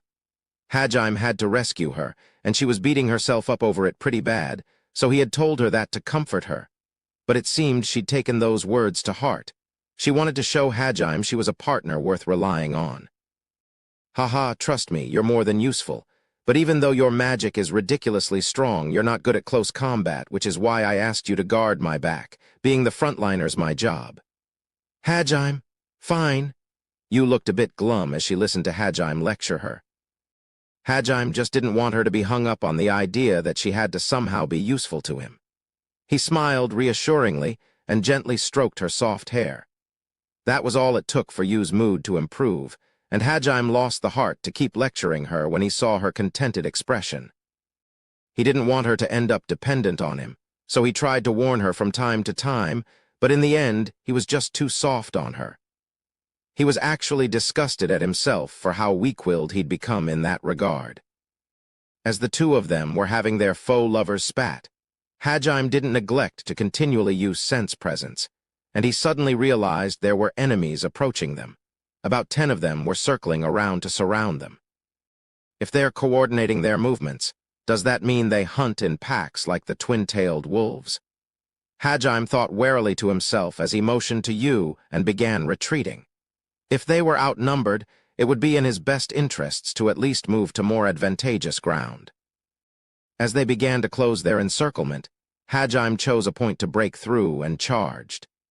They pushed their way through a dense copse of trees, and as they finally jumped clear, they found themselves face to face with a massive, 2-meter-large, raptor-like monster. This one had a tulip blooming on its head. Cute. Are those in fashion or something? Yu blurted out those words before she could stop herself, and Hajime found it hard to take the raptor in front of him seriously. As he stared at it, an impossible hypothesis came to mind, like the tea. Rex, the raptor's blood-curdling howl, was at complete odds with the cute flower on its head. Everyone began getting ready for combat. The flower fluttered peacefully on the raptor's head, but... It paid it no mind and leaped at the distracted Hajime. The 20-centimeter-long talons extending from the raptor's feet glinted cruelly in the dim light as it attacked. Yu and Hajime both jumped in different directions to dodge. Not content with simply dodging, however, Hajime also used aerodynamic to leap multiple times through the air until he was directly above the raptor. As a test, he shot off the tulip poised on its head. His bullet passed effortlessly through the tulip, scattering its petals in all directions. The raptor spasmed momentarily before tripping over itself and somersaulting into the trees where it lay motionless. A moment of silence descended. Yu tottered over to Hajime, and they both stared at the tulip petals scattered across the ground. Is it dead? Doesn't look like it to me. As Hajime had so astutely observed, the raptor wasn't dead. It twitched for a few seconds before slowly standing up and examining its surroundings. When it noticed the tulip petals, it patted its way over and started crushing them underfoot, as if the tulip had done it some great harm. What on earth is it doing? Why is it crushing the petals? Maybe someone put it on its head as a prank. I'm pretty sure the monsters around here aren't some elementary school kids that go around sticking kick-me signs on everyone they see. Once it had finished grinding the tulip into dust, it looked up contentedly at the sky and let out a high-pitched screech. It then finally spotted you and Hajime and jumped with a start. Looks like it just realized we were here. Just how absorbed was it with that tulip? Maybe it's being bullied. As Hajime marveled at its inattention, you looked at it with something akin to sympathy. The raptor stood there for a moment, overcome by shock, before suddenly lowering its stance and baring its claws. It let out a low roar as it rushed Hajime.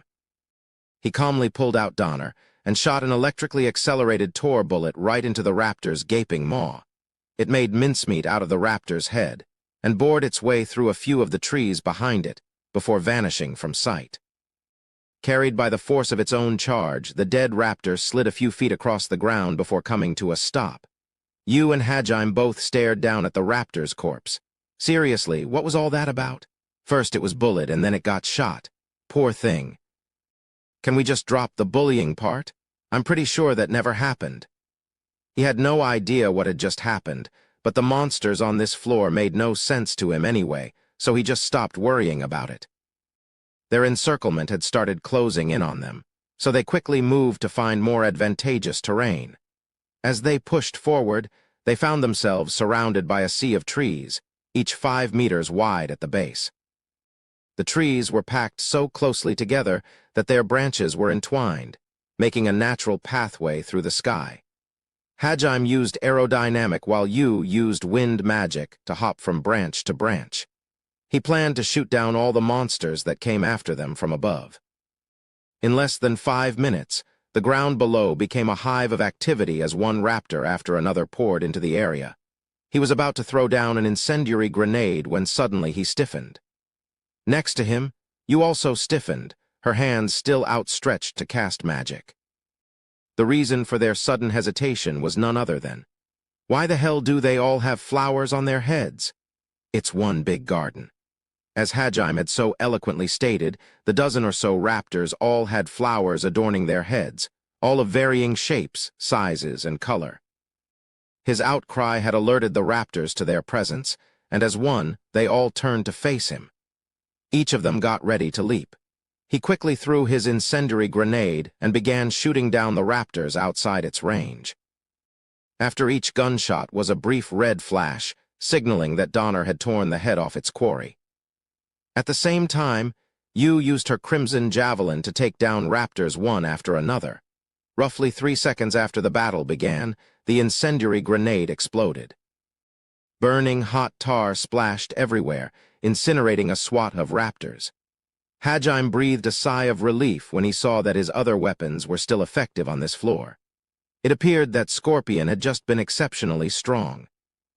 The entire flock of raptors was taken care of in less than 10 seconds, but for some reason Hajime's expression was still grim. You saw the look on his face and tilted her head in confusion. Hajime, don't you think it's strange, you? They are too weak. Yu was taken aback by that unexpected response. It certainly was true that both the raptors and the T-Rex had moved in very simplistic patterns and had been easily defeated. On top of that, though they exhibited a fair amount of bloodlust, they had felt almost unnaturally mechanical in their actions. Especially when compared to the raptor whose flower Hajime had blown off. The way it had ground the flower to dust had felt far more natural. Hajime turned to you, but before he could say anything, his sense presence detected a new wave of monsters. There was a veritable army of them closing in from all directions. His sense presence had a radius of 20 meters, and there were already more monsters than he could count heading their way, with even more pouring into range every second. We're in trouble. There's at least 40 monsters heading our way. They're surrounding us from all sides, too. It's almost like someone's controlling them. Should we run? No point. With how many there are, we won't escape. It'd be smarter to climb to the top of the tallest tree and pick them off from there. Okay, I'll ready a big spell, then. Yeah, let him have it. They sped through the branches, searching for the tallest tree in the area. Once they found it, they hopped onto one of its branches and destroyed all of the surrounding footholds, making it harder for the monsters to follow them. Hajime held Donner at the ready as he waited. He felt a slight tug at the hem of his shirt and realized you had grabbed onto him. That restricted the movement of his arms a little, so he leaned into her to free them. Her grip strengthened as he did so. Finally, the first wave of enemies appeared. It was a mix of raptors and Rixes this time. The Rixes started ramming into the trunk over and over while the raptors used their claws to make footholds and leaped up the tree. Hajime squeezed Donner's trigger. Chunks of flesh rained down to the ground below as one of the raptors had its head blown off. That had been the last of his clip, so he detached the revolver's cylinder and spun it to dislodge the empty shells before sticking it in his left armpit and reloading. The entire process only took 5 seconds. But he had still made sure to drop an incendiary grenade in the downtime to keep the raptors busy. A curtain of flame fell to the ground below. Seconds later, a barrage of bullets followed. Hajime had already killed 15 of them, but there was no time to rest. A group of 30 raptors and 4 Rixes had formed down below, and they were frantically trying either to climb the tree or just topple it outright. Hajime, not yet. Wait just a bit longer, he replied without taking his eyes off the enemies he was shooting at down below. Trusting in Hajime, you concentrated only on pouring more mana into her spell. Finally, when there were more than 50 creatures swarming around the forest floor, Hajime decided that must have been all of the enemies he'd detected, and he gave you the signal. You now. Okay, Frost Prison. The moment you unleashed her magic, the ground all around the tree began to freeze. In the blink of an eye, all of the monsters had been encased in tombs of pale blue ice. They dotted the frozen landscape, looking like crystal blossoms. Trapped in their pretty frozen coffins, the light of life soon drained from their eyes. The field of frost expanded 50 meters in all directions. Her magic really was a weapon of mass destruction. Ha, ha. Nice job. I'm so glad I have a vampire princess on my side. Yufufu. Hajime couldn't help but marvel at the frozen hellscape you had created with a single spell. But casting such a high-level spell had drained her of all her mana, and she was panting heavily. She had completely exhausted herself with that attack alone. Hajime gently supported her with one arm and bared his neck. She'd recover her mana if she drank his blood. The ambrosia could heal her exhaustion too, but perhaps because she was a vampire, it took a lot of time to fully take effect on her. He supposed it made sense that blood was the best remedy for a vampire. Yu smiled faintly at Hajime's praise before sinking her fangs into his neck. A slight flush crept up her cheeks as she drank his blood. Before she could finish, however, Hajime suddenly dislodged his neck and stood back up. His sense presence had discovered another 100 monsters heading their way. We've got twice as many as before heading our way. Wah! There's definitely something strange going on here. We just wiped out a huge group of them, didn't we? But they're still rushing us anyway. It's like they're being controlled. Don't tell me those flowers are parasites. You think so too, You nodded in agreement. It should have a main body somewhere. Yeah. If we can't get the bastard that stuck those flowers on everyone, we'll have to fight our way through every single monster on this floor. They decided to look for the mastermind behind the flower parasites before they got overwhelmed by sheer numbers. Until they defeated the puppet master, they wouldn't be able to do a proper search of the floor. As they no longer had time to let Yu leisurely suck his blood, Hajime tried to pass her a vial of ambrosia. However, she didn't take it. He tilted his head, puzzled. Yu was holding both her arms out to him instead of taking the vial. Hajime, carry me. What are you, 5? Wait, don't tell me you expect me to carry you and run while you suck my blood. She nodded emphatically. He supposed ambrosia would take too long to take effect, and in a pinch, they would need use magic to save them. However, he wasn't thrilled about the idea of fleeing from a monster army while she sucked his blood. I suppose drastic times call for drastic measures. In the end, he agreed and lifted Yu into his arm, and then realized that would hinder his movements too much, so he slung her over his back instead.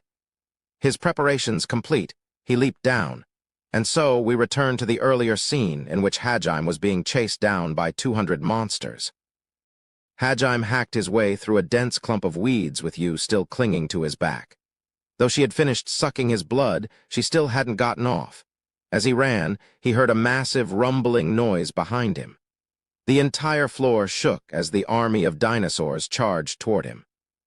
The raptors hid themselves in the tall grass and threw themselves at Hajime from all directions. He killed the ones that managed to reach him and ignored the rest as he ran as fast as he could. He was currently making his way to what he thought was the most obvious hiding spot he could think of. Yu launched magic projectiles left and right, keeping the monsters at bay and preventing them from getting completely hemmed in, Sluup. She sucked his blood again as he ran. Their destination was the dungeon wall located at the other end of the sea of trees. On that wall was a massive fissure that opened into a cavern. The reason he had chosen to investigate that location first was because of a peculiarity he had noticed in the monster's behavior. While Hajime had been running through the forest, it was only when he had headed in a certain direction that the monster's attacks became more frantic, as if they were trying to prevent him from going that way. It wasn't much to go on, but it was all they had. Besides, if they took too long, they'd be overwhelmed anyway, so they had no choice but to bet it all on whatever clues they managed to find. He had hoped to hide among the grass as he made his way over, but that plan had clearly failed already. Instead, since his position was already compromised, he decided to speed up and activated aerodynamic along with supersonic step to shoot forward, Sluup. "You, can you please stop sucking my blood at every opportunity? I need it. Liar. I know you've barely used any mana since the last time you took a sip. Their flowers are draining my... Stop playing the tragic heroine card. I know you're just fine, you moron. I can't believe you're screwing around like this when I'm running for my life." Even in such a tense situation, Yu was more interested in Hajime's blood than their impending crisis. Man, she's got no shame. Guess I should have figured since she's royalty and all. And despite her playful attitude, she was still shooting down every monster that leaped in range without skipping a beat. After a few more minutes of running, they arrived at the cave entrance, with 200 monsters in tow. The fissure was narrow enough that 2 grown men would have trouble walking side by side.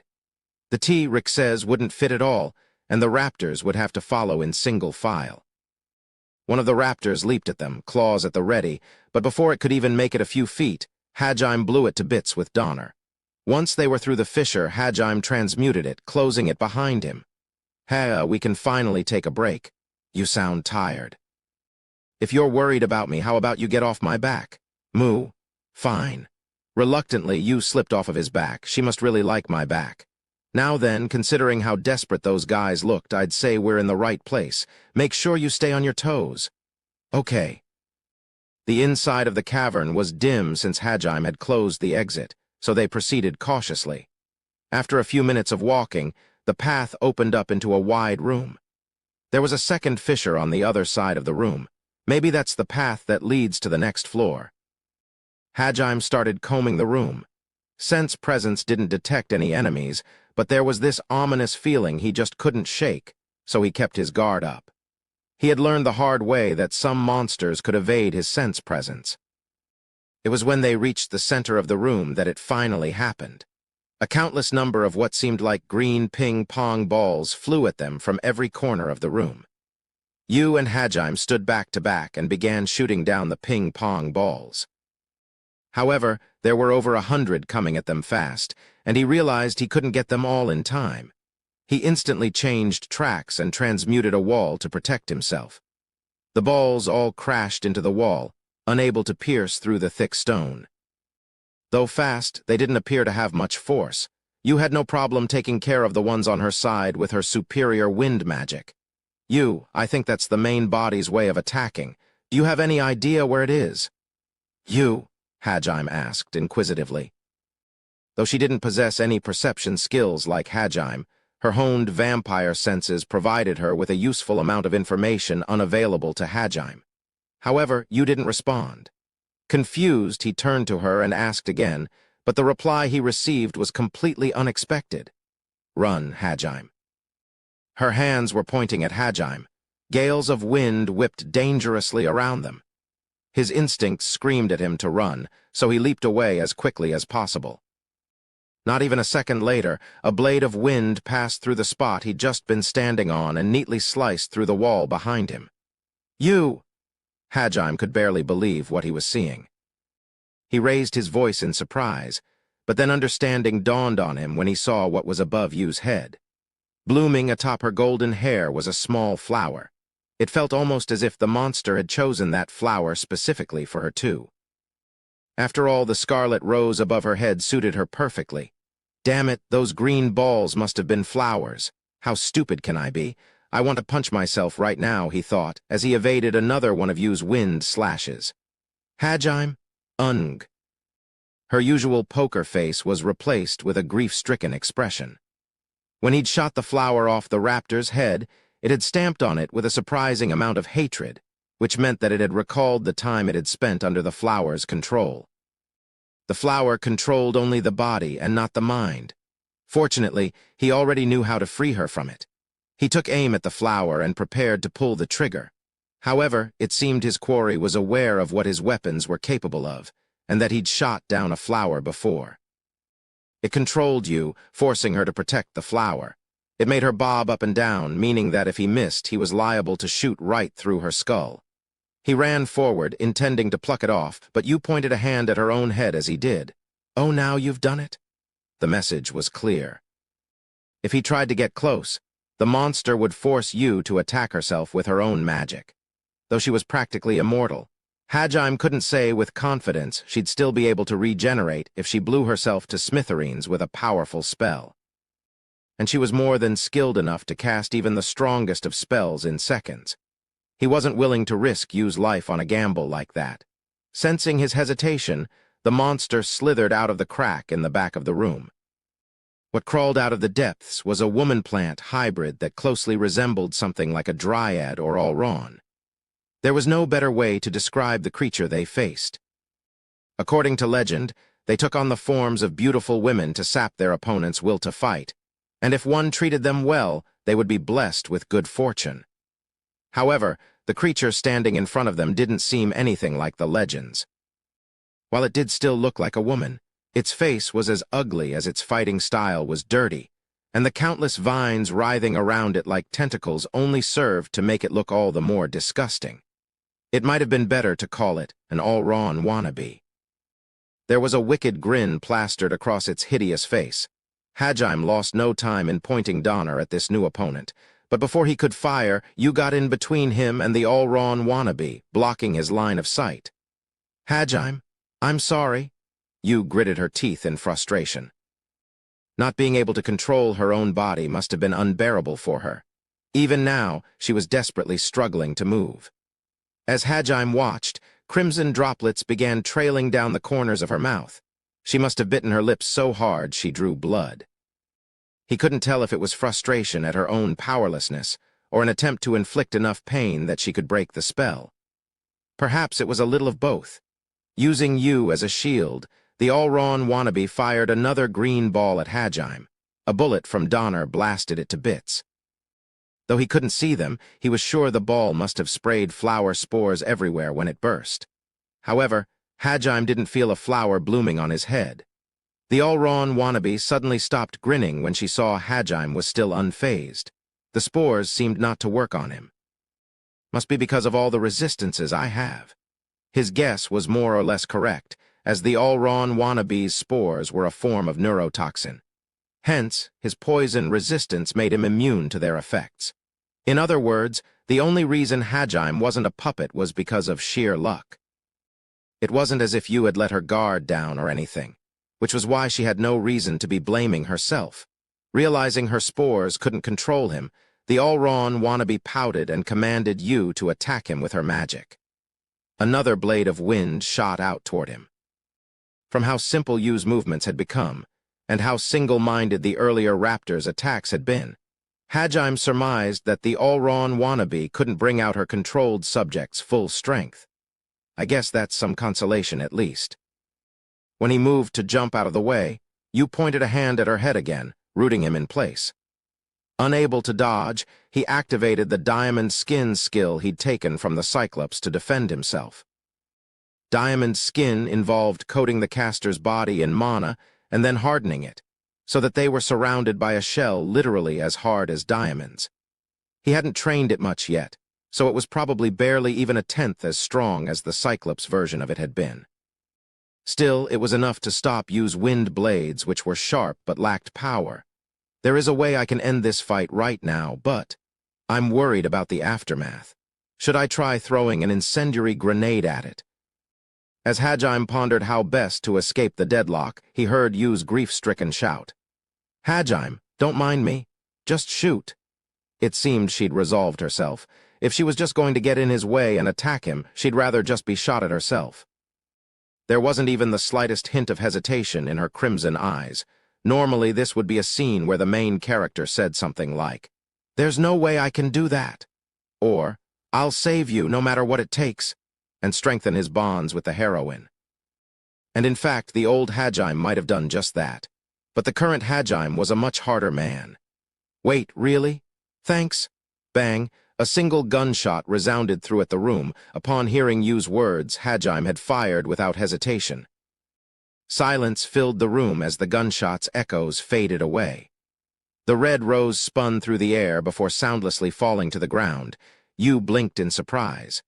The all-rawn wannabe did too. Yu uncertainly patted the top of her head. The flower was gone, but the hair near it was frizzly and torn. Even the all-rawn wannabe, wicked as it was, glared scornfully at Hajime. "You of all people don't have the right to judge me." Bang. Hajime fired angrily at the all-rawn wannabe. Green goop splattered everywhere as it lost its head. Its limbs spasmed momentarily before the whole thing crumpled to the ground. "Are you all right, Yu? You don't feel weird anywhere, do you?" Hajime casually walked up to Yu. However, Yu glared angrily at Hajime while continuing to flatten down her hair. "You really shot me." "Huh. I mean, yeah, you told me to." You didn't even hesitate. "Well, yeah, I was planning on shooting from the start. I have confidence in my skills, but I figured you'd get mad if I just shot without warning. I was just being considerate by waiting for you to say something first." You grazed. "My head. It'll heal up right away, though, won't it? So there shouldn't be any problem?" "Ugh," her expression screamed, "So what?" as she beat on his chest with her fists. It was true that she was the one that told him to shoot, and that she would have preferred that to continuing to get in his way. But Yu was still a girl. She had dreams, too. She'd hoped Hajime would have hesitated at least a little. She was mad at how lightly he'd taken her resolve. For his part, once Hajime had realized the all-rawn wannabe couldn't control Yu well enough to use more advanced magic, he had thought there was no longer any reason to worry. There weren't many attacks that could overcome her immortality. Despite that, he had hesitated, the greatest taboo of fighting, until Yu had given him a signal that it was okay. He couldn't understand why she was still so mad after, in his mind, he had given her the ultimate amount of consideration. She got even angrier when she heard his explanation, and sulkily turned her back to him. Hajime sighed to himself and started thinking on how he could improve her mood, something that proved to be infinitely harder than defeating the all-rawn wannabe. It was a few days after they'd defeated the all-rawn wannabe and Hajime had soured Yu's mood. She'd nearly sucked him dry before she forgave him, but it had been worth it to make her happy again. Once Hajime had recovered from near-death blood loss, the two of them went back to exploring the labyrinth. The next floor would mark the 100th from the one Hajime had started in. Before they delved into it, he decided to make sure his supplies were in perfect order. As always, Yu watched him work with unbridled enthusiasm, though it was perhaps more accurate to say she was more interested in watching Hajime work than in watching his work itself. Today, too, she was sitting right next to Hajime, watching his hand and his face as he worked. Her expression was far too relaxed for how dangerous a place they were in. Having lost all track of time, Hajime had no way of knowing how many days had passed since he'd first met Yu, but she'd been showing him that relaxed expression quite often recently. She'd clearly gotten used to being around him, especially when they were resting in his temporary bases. She always stuck to him like glue. When they were sleeping, she clung to his arm as they slept, and when they were sitting, she always hugged him from behind. And when she was sucking his blood, she'd just hug him from the front. Even when she finished, she'd cling to him for a long time after. She particularly enjoyed burying her face in his chest and rubbing against him. But see, the problem was, Hajime was still a guy. Fortunately, Yu's childish appearance made her look more cute than sexy, but the fact remained that she was actually quite old. He normally couldn't tell due to the way she acted, but the few times her age shone through, she looked so alluring that he had a hard time holding himself back. He was able to control himself only because he was aware of the constant danger that surrounded them at all times, but he wasn't confident he'd be able to withstand her temptation once they got back to the surface and they could relax for a bit. If he was honest with himself, he wasn't even sure he wanted to withstand it. Hajime, you're being even more careful than usual. HM? Yeah, 'cause the next floor's going to be the 100th one. I just get the feeling there's going to be something big waiting for us. They say most of the labyrinths are only supposed to go 100 floors deep too, so...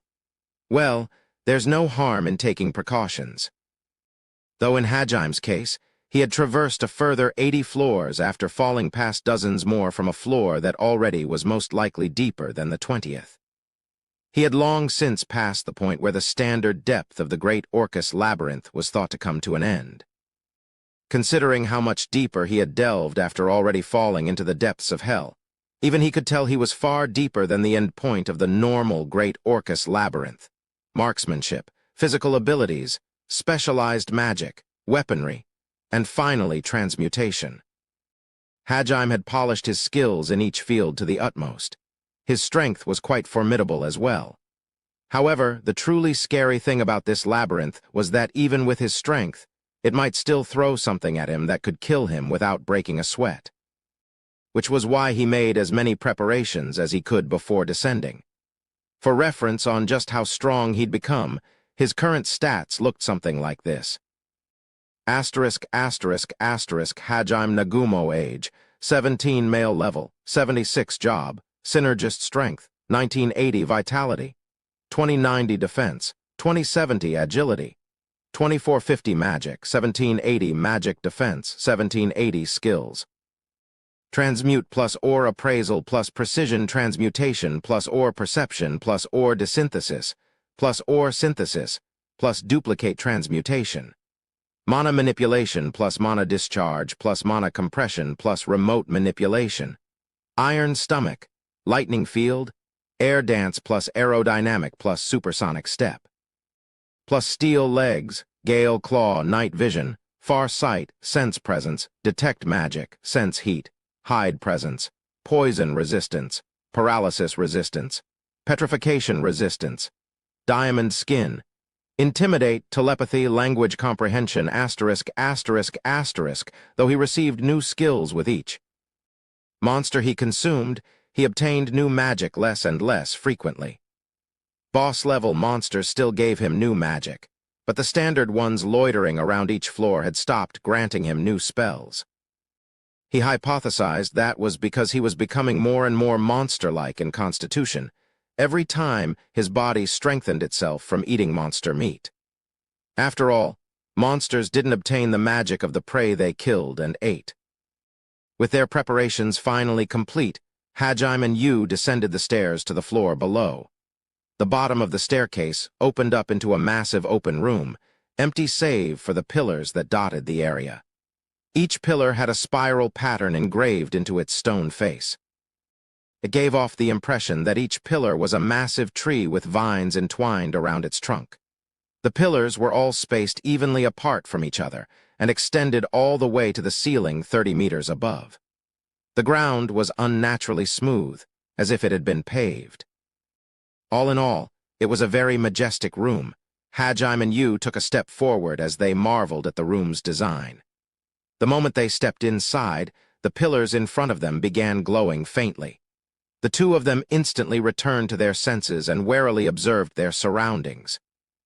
Starting from the pillars nearest to them, each set began glowing one after the other. Hajime and Yu both instantly raised their guard, but after a while nothing more happened, so they carefully continued forward. Both of them were on alert for any sign of enemies. After about 200 meters of walking, they found themselves staring at the opposite wall. Set within, it was a massive set of doors. The 10-meter-tall pair of double doors also had something engraved into them. There was a heptagon carved into each, with a peculiar pattern adorning each vertex of the shape. Well, that's quite the impressive entrance. Do you think this is where the Maverick lives? You responded. It really looked like the kind of room that'd have a last boss in it. Though none of his perception skills were picking up on anything, Hajim's instincts were screaming at him nonetheless. It's dangerous to go any further, they told him. You felt it as well, and cold sweat beaded on her forehead. Well, if it is, that's just perfect. That means we've finally made it to our goal. Hajime pushed down his instincts and put on his usual fearless smile. No matter what was ahead, they had no choice but to move forward. Yeah, you glared resolutely at the double doors. They stepped forward simultaneously, walking past the last pair of pillars. The moment they cleared them, a massive 30-meter large magic circle appeared in the air between them and the door. It pulsed malignantly as it shot out gouts of dark red light. This kind of magic circle was very familiar to Hajime. He could never forget the magic circle that was responsible for trapping his class on the bridge and ultimately sending Hajime hurtling down into the abyss. However, this one was 3 times the size of the one that had summoned the behemoth, and the inscriptions on it were far more complex and precise. Crap, that size is no joke. We're seriously up against this place's last boss. Don't worry, we won't lose. Hajime's smile understandably faltered a little, but Yu's determined expression remained unshaken, and she tightly squeezed Hajime's arm. He nodded in response, and smiled wryly as he watched the magic circle finish its summoning. Finally, it let out one last incandescent burst of light. Yu and Hajime both covered their eyes to preserve their sight. Once the illumination dimmed, they got their first glimpse of their foe. What stood before them was a monster 30 meters in length. It had 6 heads attached to very long necks, each of which had a different colored pattern engraved into its head and a pair of dark red eyes. It resembled the mythical Hydra. It let out a peculiar howl and focused all 6 pairs of eyes on Hajime and Yu. Determined to pass judgment on the foolish intruders, the Hydra unleashed a wave of bloodlust so powerful it would have stopped a normal person's heart on the spot. At the same time, the red-patterned head opened its jaw and unleashed a torrent of flames. A veritable wall of fire raced toward them. Hajime and Yu both dove in different directions and instantly began firing off counterattacks. Hajime pulled Donner's trigger, and a small spark ignited the blast rock inside the bullet, which passed through an electrically charged barrel and accelerated toward the red-patterned head. The bullet slammed into the Hydra, blowing the red head clean off. As he struck a triumphant pose, the white head let out a long screech, and white light began enveloping the destroyed red head. Then, like a tape rewinding, the red head flew back through the air and reattached itself to the Hydra's neck.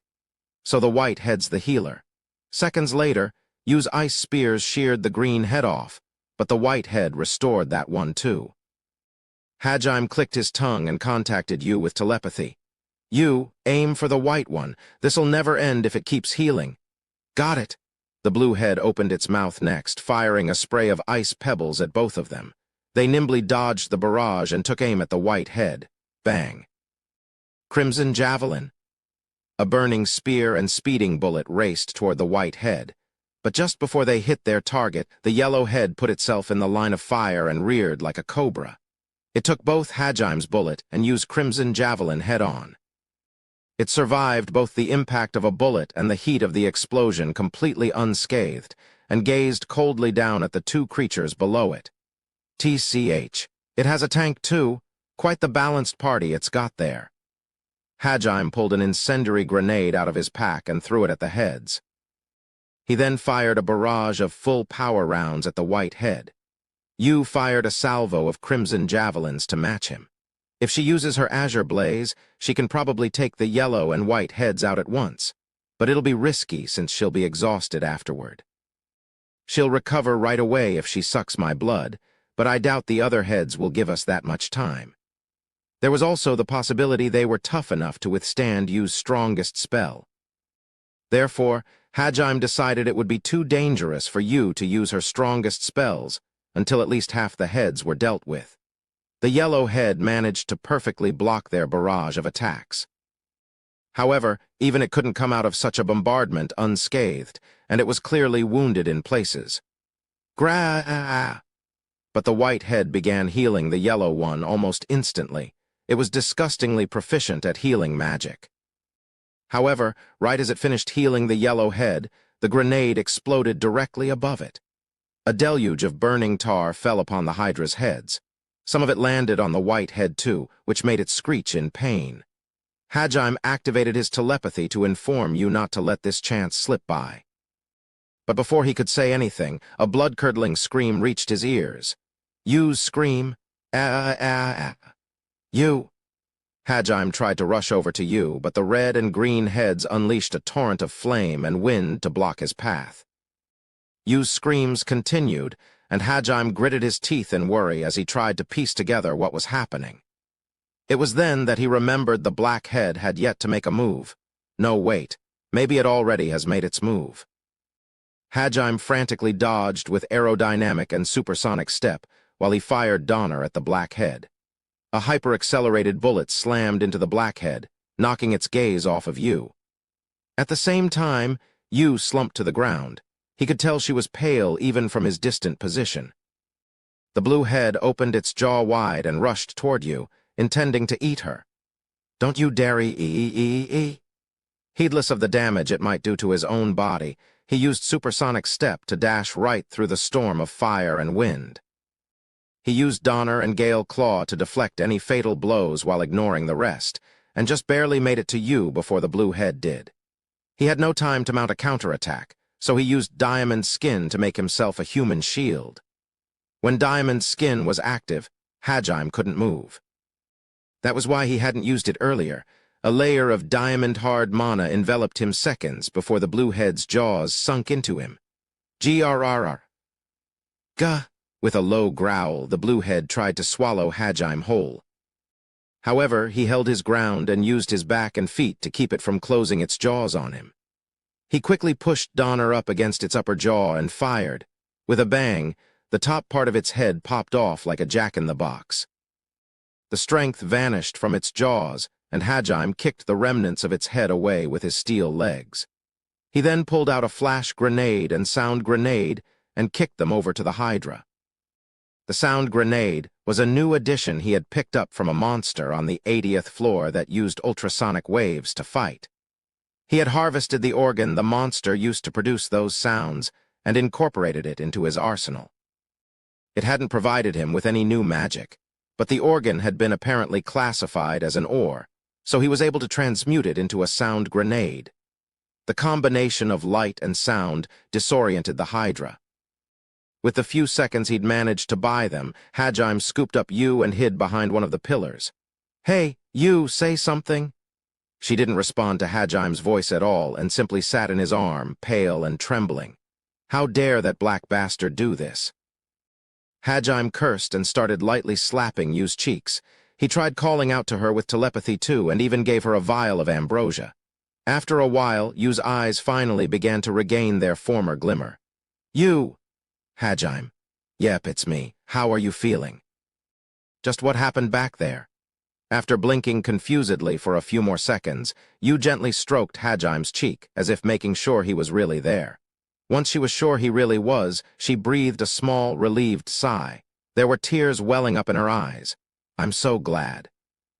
"I thought I'd been abandoned again, alone in the darkness?" "Huh, what on earth are you talking about?" Hajime asked, bewildered. Apparently you had suddenly been assailed by visions of being abandoned by Hajime and sealed once more in the darkness. The absolute terror of something like that happening to her had paralyzed her thoughts and stopped her from moving. TCH. So the black one's a debuffer. Looks like it inflicts a fear status on people. Shit, this monster really is a perfectly balanced party. Hajime.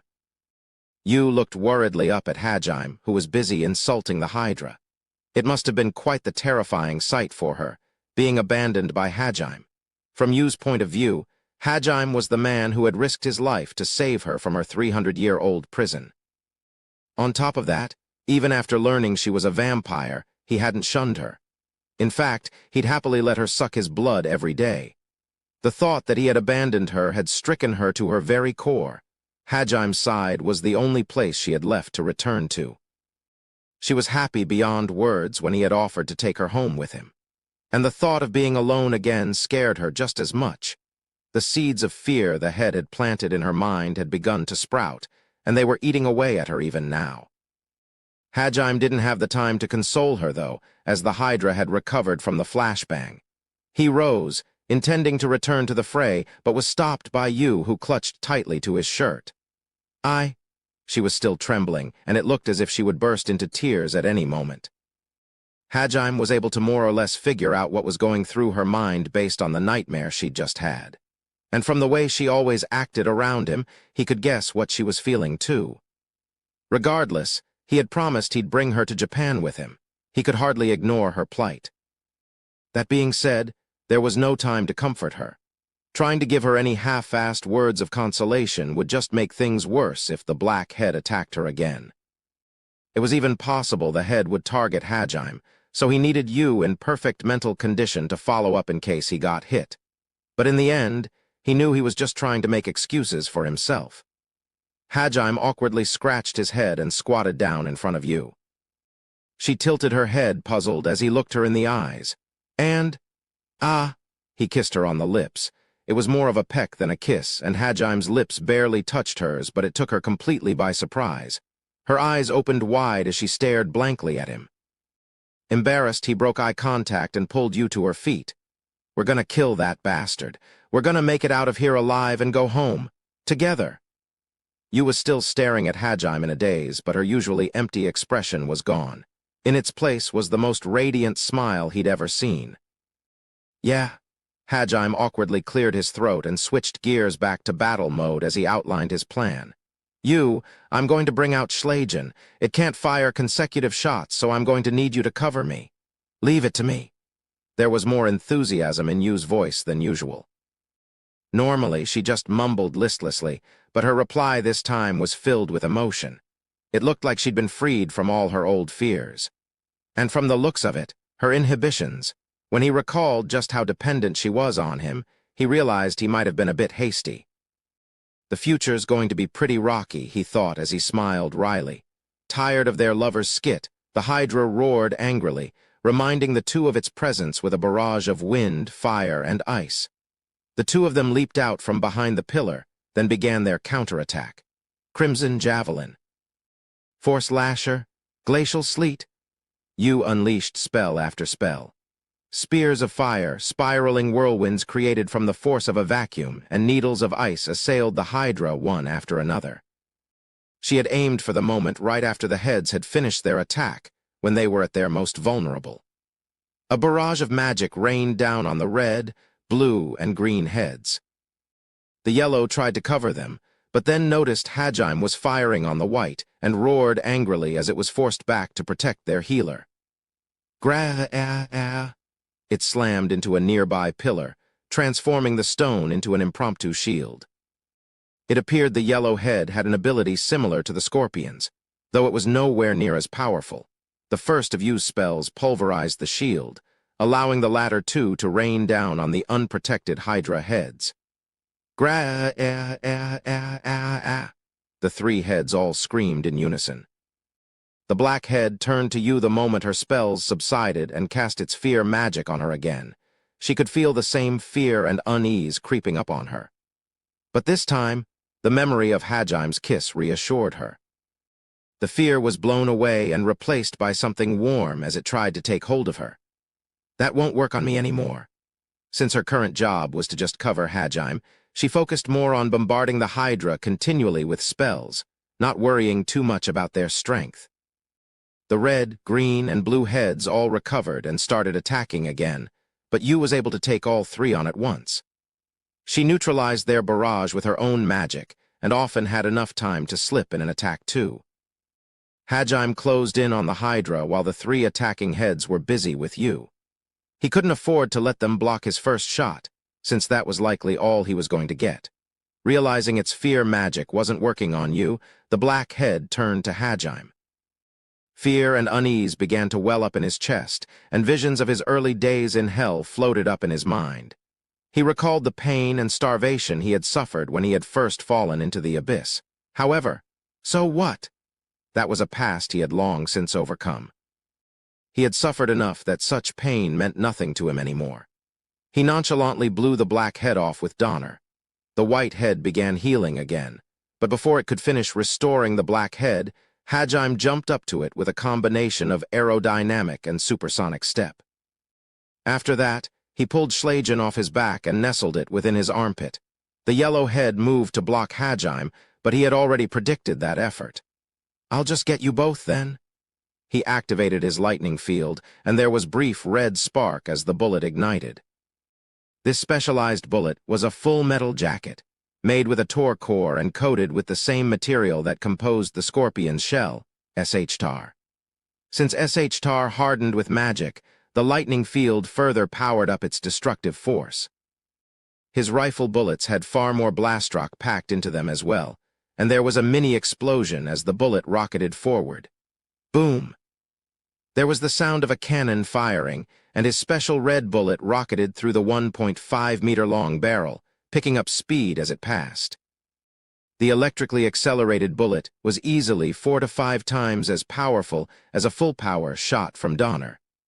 That tiny bullet packed more force than a battleship round. The creation of such a fearsome weapon was only possible because of his special magic and the super-hard minerals found in this other world. The only thing that could compare would be a very powerful laser. The bullet scorched the very air as it passed, heading straight for the yellow head. The yellow head had its own powered-up version of Hajime's diamond skin, but the bullet still blasted through it as if it were nothing more than paper. It pierced through the yellow head, pierced through the white one behind it, and exploded against the wall behind it. The entire dungeon floor shook from the impact. Once the dust cleared, all that remained were the remnants of the two melted heads, which had somehow fused together, and a hole drilled so deep into the wall Hajime couldn't see where it ended.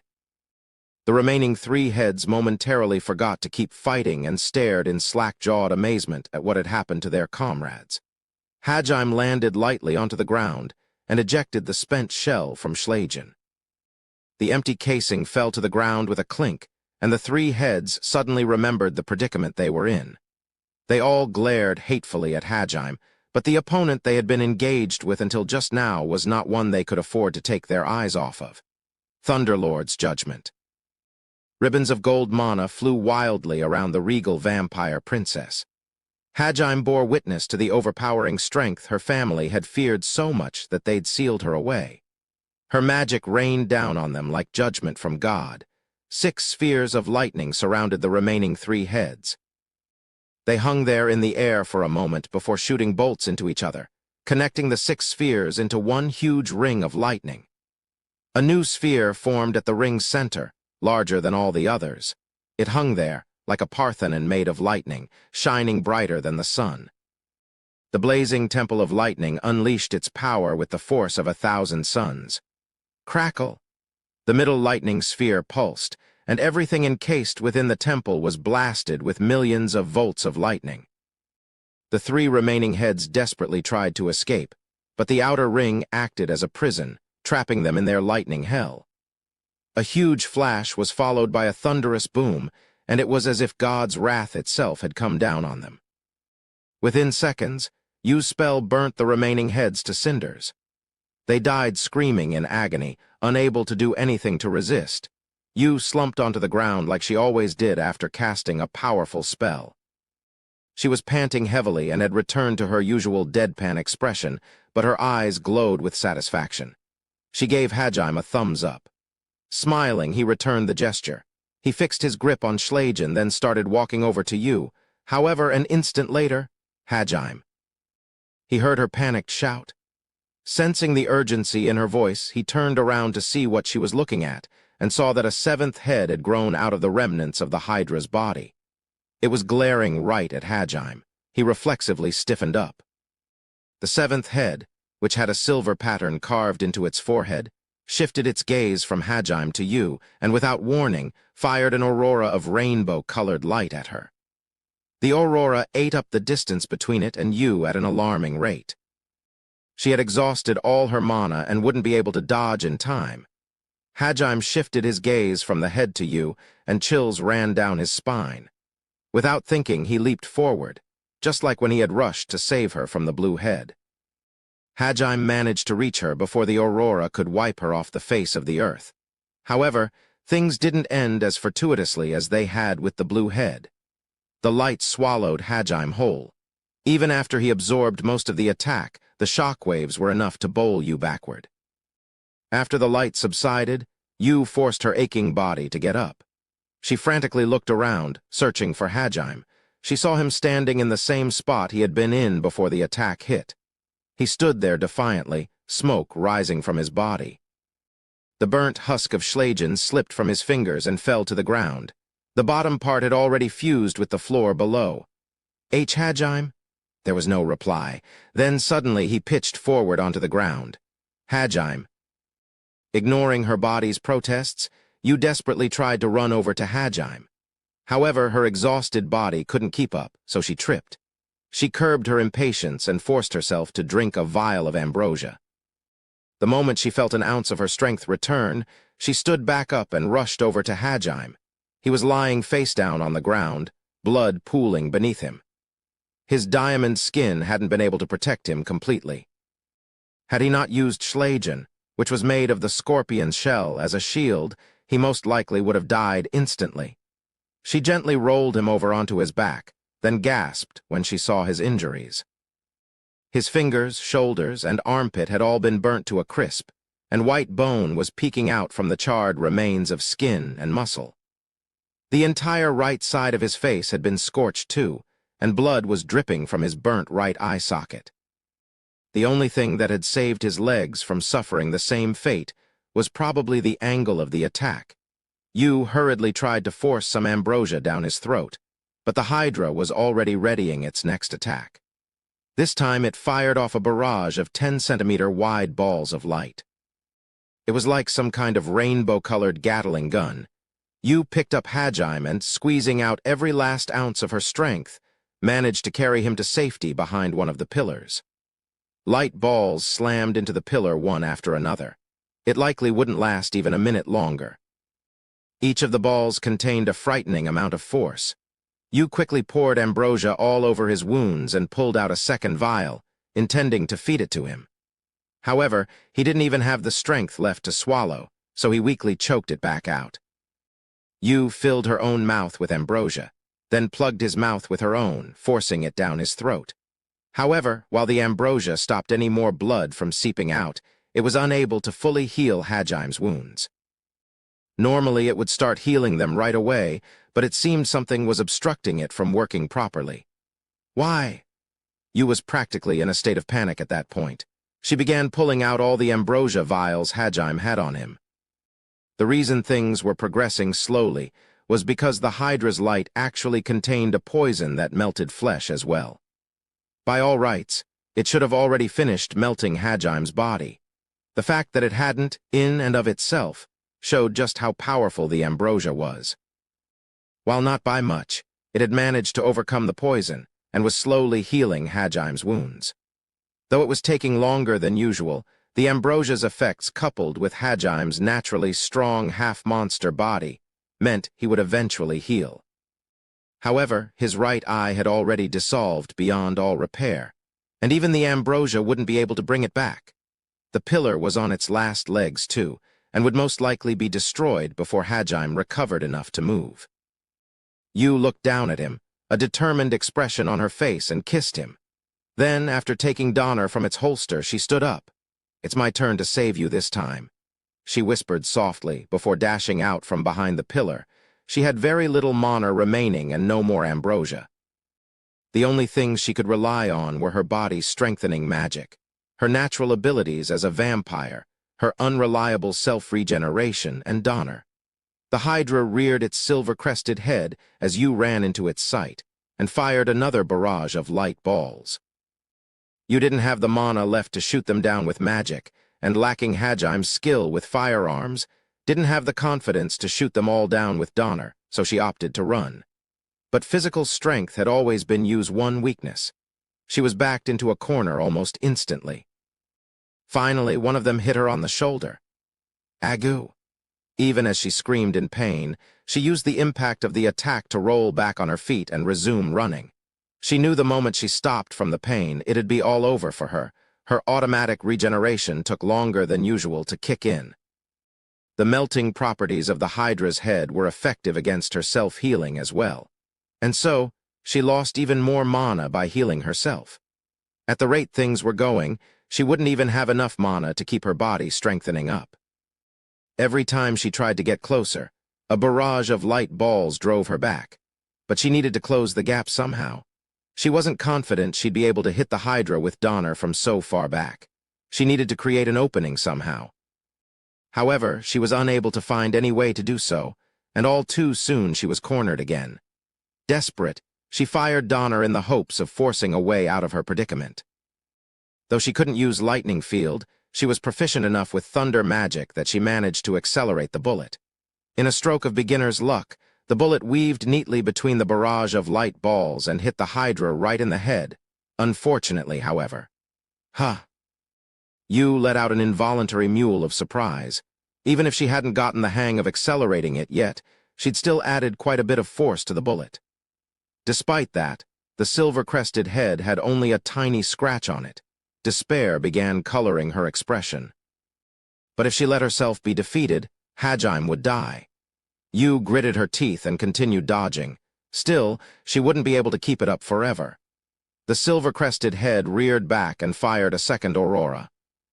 The spread of bullets restricted her evasive routes, until, finally, she was forced to let a ball blow her back to keep her from getting devoured entirely by the aurora's light.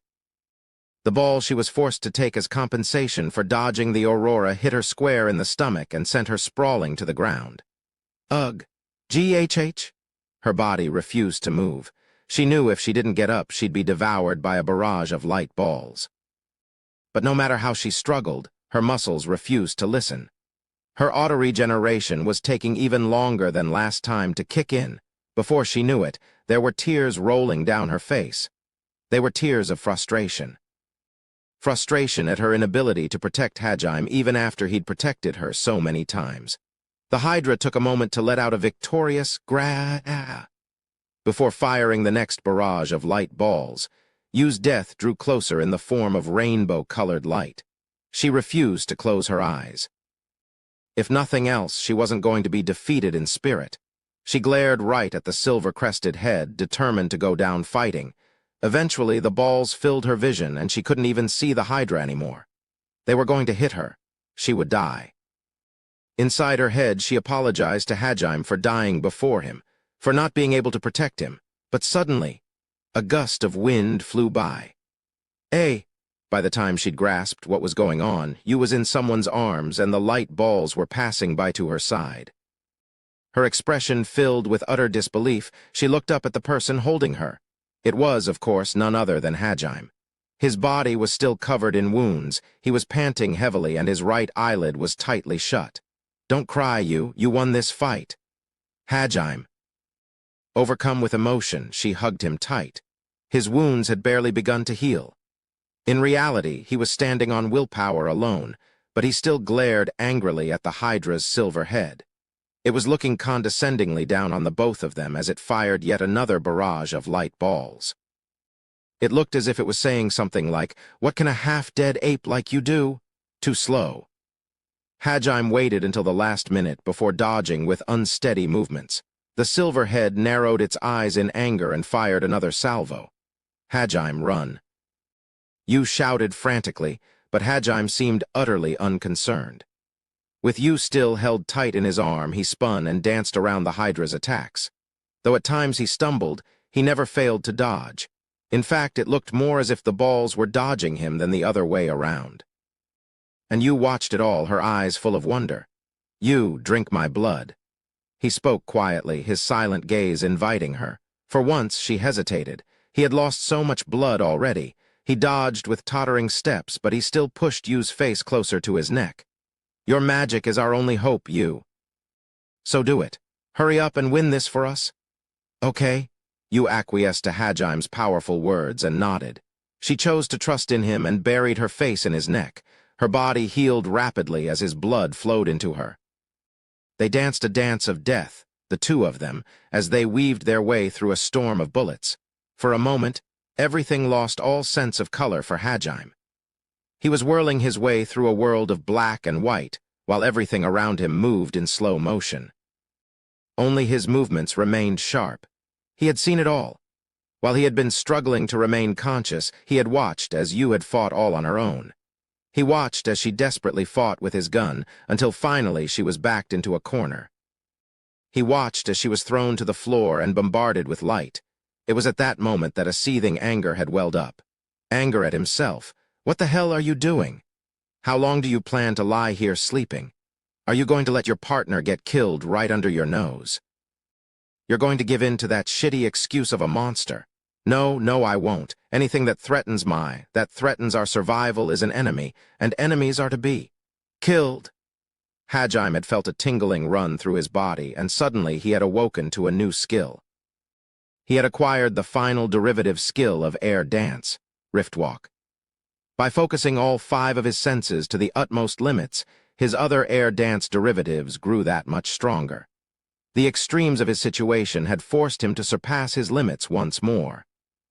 It was that ability that had allowed Hajime to instantly teleport to Yu's side, and it was that ability that was currently allowing him to dodge the Hydra's attacks. Yu finished drinking his blood, her strength fully restored. "Yu, hit him with Azure Blaze when I give the signal."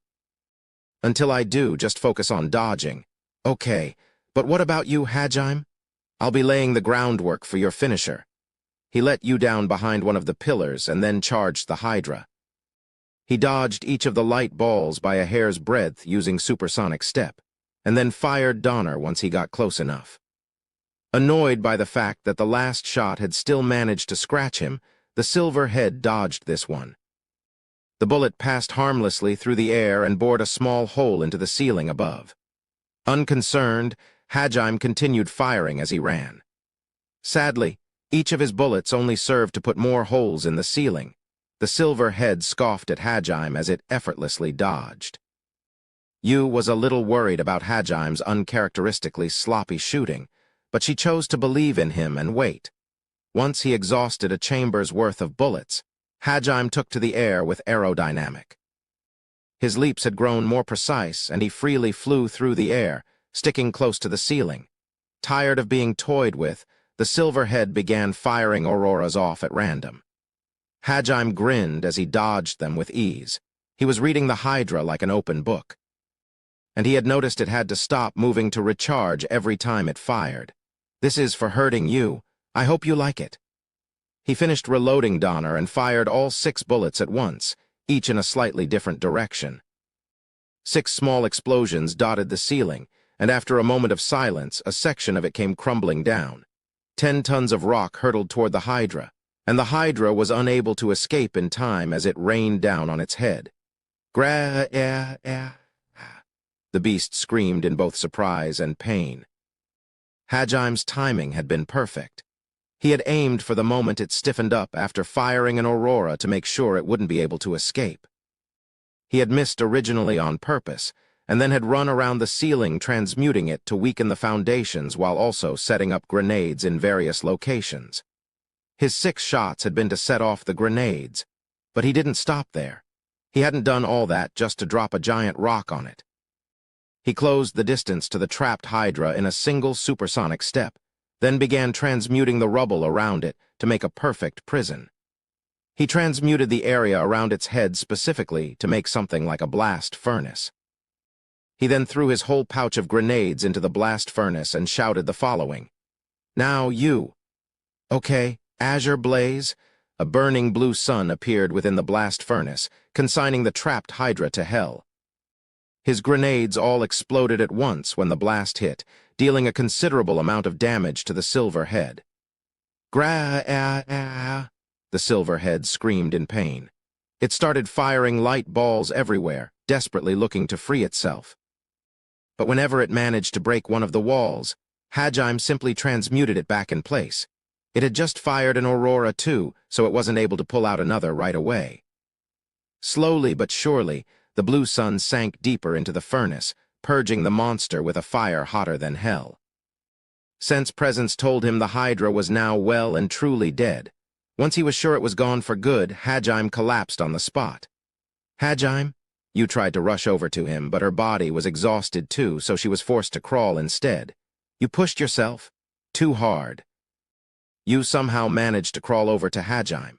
He could feel her hugging him as he slipped into unconsciousness. Meanwhile, as Hajime and Yu were fighting with the Hydra, the party of heroes was taking a short break from their dungeon expedition and were resting in the capital. The increased strength of the monsters they faced, combined with the strain of scouting out an unmapped floor, had of course taken its toll on the students. But that wasn't the only reason they had chosen to take a break. There was apparently also someone waiting at the palace to meet them. The Holscher Empire, which had shown no interest in the heroes thus far, had suddenly sent an envoy to greet them. Kuki and the others were naturally wondering why they would send someone after all this time. The reason there hadn't been any representative from the Holscher Empire, which was allied with the Heilig Kingdom, when the heroes were first summoned, was that there had been very little time since the Oracle's message from Ehit and the summoning itself. That being said, the king had assumed even if they had managed to get a message to the Empire, in time they wouldn't have bothered to send an envoy. The main reason being that ever since its founding at the hands of a famous mercenary 300 years ago, the Empire has been a strength-based meritocracy. Adventurers and mercenaries of all kinds called that Holy Land their home precisely because they could make a name for themselves with the strength of their sword arm alone. People like them wouldn't accept some summoned humans as their new leaders just like that. While the Holy Church did have a presence there, and most of its citizens were technically believers, they weren't nearly as devout as the citizens of the kingdom. Since even the merchants and officials generally came from a mercenary or adventurer background, almost all of the citizens valued coin over religion. That having been said, they were still believers even if they weren't as devout. However, it was quite likely that they would have spurned the heroes had they met them when they were first summoned. That was why it was fortunate that Holscher's emperor had seemingly shown no interest in the heroes until now.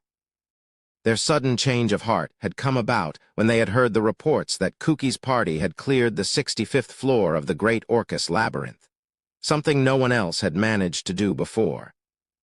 When news of the historic breakthrough had reached the Empire's ears, they had immediately dispatched a messenger to the kingdom informing them that they wished to meet these new heroes. Both the king and the Holy Church agreed that it was probably the best time to let them meet the heroes. Captain Meld relayed all of this information at length to Kuki and the others on their return trip to the capital. As the students were getting off their carriages, a single boy came running toward them from the palace. He was around 10 years old, with blonde hair and blue eyes. He resembled Kuki in many ways, though he was more of a rambunctious little kid. He was, of course, the Prince of Heilig, Lundel S.B. Heilig. The young prince resembled a puppy welcoming home its owner as he ran up to one of the girls and started shouting at her. "Kaori, you're finally back. I was waiting for you." Of course, it wasn't just Kaori who had returned. All the other students on the expedition had also come back with her. Most of them were clearly annoyed that Prince Lundel basically ignored their existence. Lundel had been infatuated with Kaori since the day she was summoned. But of course, he was still only 10 years old. Kaori simply thought of him as a little kid who had grown attached to her. She had no reason to suspect his feelings ran any deeper than that. And since she was naturally inclined to look after others, she simply treated him like a cute little brother. "Prince Lundel, it's nice to see you again." Even Kaori thought he resembled a puppy with the way he craved her attention, as she smiled kindly at him. Lundel blushed bright red, but he still tried to look as manly as possible in front of his crush. "Yeah, I haven't seen you in ages. Everything felt so boring while you were gone. You're not hurt, are you? If only I was stronger, you wouldn't have to fight for us." Lundel bit his lip unhappily. Kaori no longer held any desire to sit back and let others protect her, but she still smiled at the boy's childish resolve. I'm truly happy you're so concerned about me, but there's really no need to worry. I'm fighting because I want to. No, fighting doesn't suit you, Kaori. There has to be some kind of safer job you can do. Like, Kaori tilted her head slightly. Lundell somehow managed to blush even brighter. Shizuku watched the entire exchange from the sidelines, smiling as she watched the prince's clumsy attempts to woo Kaori. How about being a maid? I could even make you my personal maid so you don't have to work too much. A maid? Sorry, but I can't accept your offer. I'm a priest, so... Then how about working at the hospital? There's no need to expose yourself to danger and fight at the front lines in the labyrinth, is there? The kingdom had a state-run hospital in the capital. It was located right next to the palace. It was quite obvious that he wasn't really worried about Kaori's safety. Lundell merely wanted to keep her close to him. Unfortunately, Kaori was too dense to realize that. I'm sorry, but it's only at the front lines that I can heal the injured right away. I'm truly grateful you're so worried about me, but I'm going to keep fighting. HMPH. Lundell pouted a little as he realized he would be unable to change Kaori's mind no matter what he said.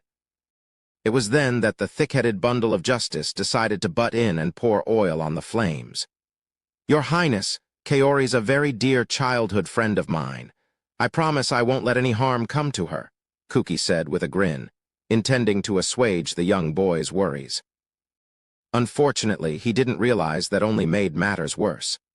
To the smitten Lundell, it sounded like he was saying, "Don't you dare lay a hand on my woman. As long as I'm around, I won't let anyone else have Kaori." The hero and the healer, they really did seem like a dream couple. Lundell glared hatefully at Kuki, as if he were staring at his mortal enemy. To his young mind, it seemed as if Kuki and Kaori were already lovers. How can you call yourself a man when you take Kaori to such dangerous places with you? I won't lose. I'll show you that Kaori's better off with me. Kaori stared at Lundell, puzzled by his sudden outburst as Kuki just stared at him blankly. And Shizuku, having watched the entire exchange, just sighed at Kuki's dense attitude. Lundell ground his teeth angrily, and Kuki opened his mouth to try and smooth the situation over. But before he could make matters worse, a sharp voice rang out across the courtyard. Lundell, stop acting like a child. You're bothering Kaori and Kuki. Sister, be but. No buts. Everyone's working so hard for our sake, but you're completely ignoring their feelings and trying to keep Kaori here. Don't you think you're being immature? Awa, be but. Lundell? I just remembered something I have to do. Excuse me. Unwilling to admit his own mistake, Lundell turned around and ran off. Princess Liliana sighed exasperatedly as she watched him go. Kaori, Kuki, I apologize on my brother's behalf. He must have caused you a great deal of trouble. She bowed deeply as she apologized to them, and her long blonde hair fell gracefully over her shoulders. There's no need to apologize, Lily. I'm sure Lundell was just worried about me. Exactly. I'm not sure why he was so angry, but... If I said anything that offended him, it's me who should be apologizing. Liliana simply smiled awkwardly. She sympathized a little with her little brother. The target of his affections wasn't interested in him in the least. Worse, his self-proclaimed love rival didn't even care that he was around. There had actually been quite the commotion when Kuki and Lundell had first met, but that was a story for another time. Liliana was currently 14 years old. Her beautiful appearance and flowing blonde hair made her popular both within the palace and among the common folk. She was serious about her duties, gentle, and not too uptight about social standing. Despite her station, she was kind to the servants and maids and got along well with people of all classes. She was actually deeply troubled by Kuki and the other students' situation. Not only in her capacity as a princess, but on a personal level as well. She felt extremely guilty about getting a group of unrelated children embroiled in her country's problems. It took her no time at all to get friendly with most of the summoned students. In fact, she got along especially well with Kaori and Shizuku, and before long they had dropped formal titles and were calling each other by nicknames. There's no need for that, Kuki. Lundell's just a bit wild, so don't mind him. More importantly, welcome back everyone. I'm glad you all returned safe and sound. Liliana smiled warmly at the students. Even though they were used to seeing beauties like Kaori and Shizuku in their class, the guys were still utterly charmed by her friendly smile. Liliana's beauty was accentuated by the refined air of royalty, something that few other people could hope to match. The members of Hiyama and Nagayama's groups were both beet red, and even some of the girls were blushing slightly. The students were all overwhelmed by the fact that they were speaking directly to royalty, something they would never have gotten the chance to do in their own world. To them, it was strange that Kaori and Shizuku were able to talk to her like she was just another one of their friends. Thanks, Lily. Your smile alone is enough to blow all our exhaustion away.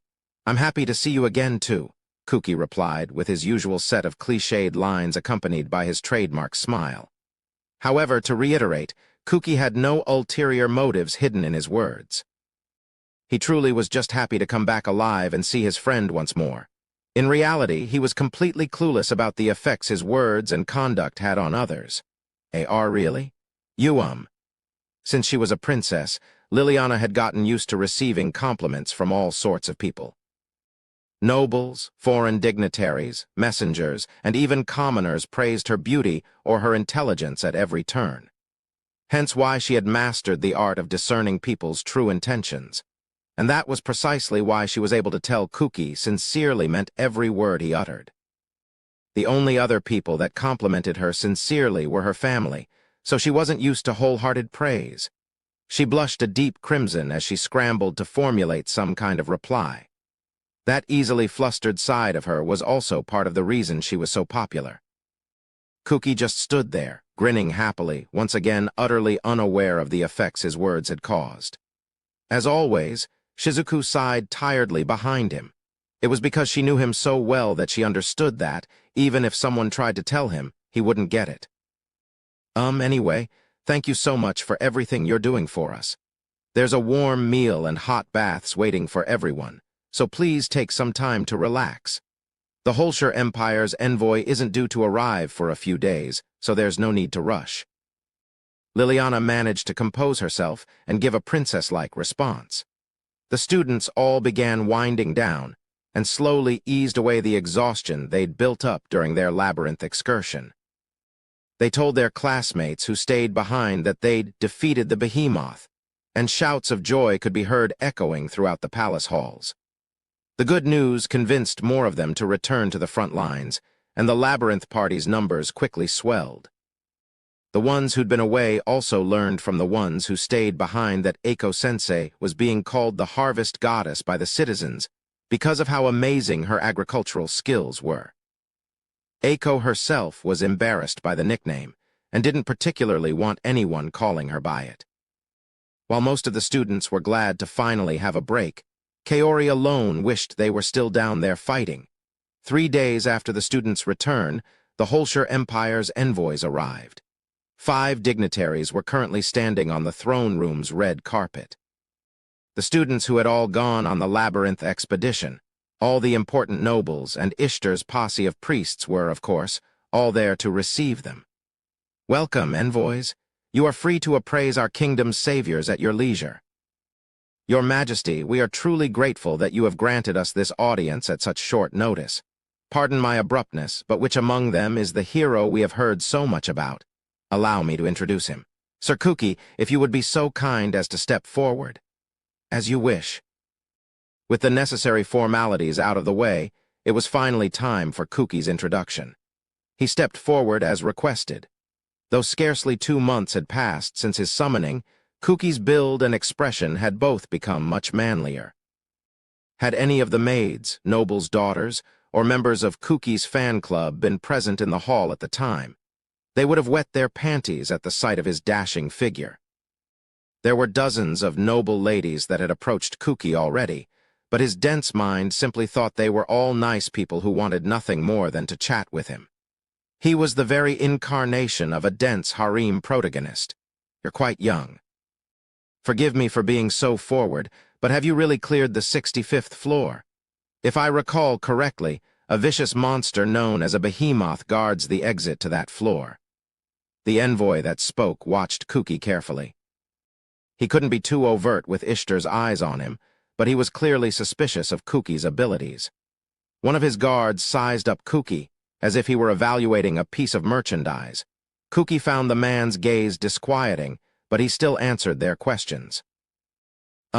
Would you believe me if I explained how we beat it? Or would it be better to show you the partial map we have of the 66th floor? Kuki threw out a number of suggestions, but the envoy grinned boyishly and shook his head to deny them all. No, words won't convince me. There's a much faster and more efficient way of making sure, don't you think? How about you have a mock battle with one of my guards here? That'll show us the fullest extent of your skills, Sir Hero. Well, I don't mind, but... Kuki seemed somewhat unsure and turned to look back at King Elihade. King Elihade, in turn, looked to Ishtar for confirmation, who nodded solemnly. It wouldn't have been difficult to invoke Ehit's name and use the force of religion to get the Holshire Empire to accept Kuki as the leader of the human resistance, but having them fight him was the fastest way to clear up any doubts about his abilities. Very well. Sir Kuki, please demonstrate your strength to our guests. Then it's decided. Could you please prepare a suitable location for our bout? Once the match was decided, all of the members present shuffled out of the throne room and onto the venue of the fight. Kuki's opponent looked average in every way. Average height, average looks, average build. He was someone that would instantly disappear in a crowd of people. At a glance, he didn't seem all that strong either. The envoy's bodyguard drew his sword lazily and let it hang limply at his side. He didn't bother to take any kind of stance. Anger started to build within Kuki at being underestimated so blatantly. He started off more vigorously than he had initially intended, thinking a powerful attack would make his opponent take the fight seriously. Here I come. Kuki moved like the wind. With the power of his supersonic step, he closed the distance to his opponent in an instant and swung down with his bamboo practice blade. An average warrior would have had trouble just following his movements. Kuki planned on stopping just before actually hitting his foe. But it seemed such consideration was unnecessary. The one who had been underestimating their opponent was in fact Kuki. Ah! He let out a surprised cry as he was blown backward. The bodyguard was simply standing there, glaring at Kuki with his sword half raised. The instant Kuki had let the strength drain from his arms to pull the swing short, the bodyguard had flicked his sword up and flung Kuki back. Kuki slid across the ground for a few seconds before somehow managing to recover his stance. After that, he stared at the bodyguard in open-faced shock. Even if he had been focusing his attention on controlling his power, the fact that he hadn't been able to see the guard's attack at all was unbelievable. The bodyguard lowered his raised sword and returned to his original defenseless stance. I see. The reason I couldn't follow that attack was because it was so natural and harmless that my body didn't feel any danger from it. Kuki suddenly thought, Hey, hero, you don't come from a fighting background, do you? Kuki squinted his eyes suspiciously, still somewhat physically and mentally rattled from that last exchange. The bodyguard was regarding him with a ponderous expression as he haughtily asked that question. Though he stumbled over his words, Kuki managed to get out a reply. No, I don't. I was originally just a student. And now you're Ehit's chosen hero, huh? He scoffed contemptuously and shot a quick glance over at Ishtar and his priests. Then, with those same unnaturally natural movements, he began closing in on Kuki. Prepare yourself, hero, if you hold back again. Goosebumps coated Kuki's arms. The bodyguard's tone of voice clearly conveyed what awaited him if he held back. There was a sudden surge of bloodlust, which made Kuki's instinct start screaming at him. He quickly raised his sword over his head, which was the only thing that prevented him from being decapitated right then and there. Ugh! There was the loud thump of sword against sword as their weapons met. The force of the man's unrefined swing sent Kuki to his knees, and he gazed up into the bodyguard's eyes, his thoughts paralyzed by shock. How on earth did he get to me so quickly? The bloodlust coming off the bodyguard was dense enough to be palpable. Ah, Kuki let out an incoherent roar, and suddenly large gouts of mana began pouring from his body.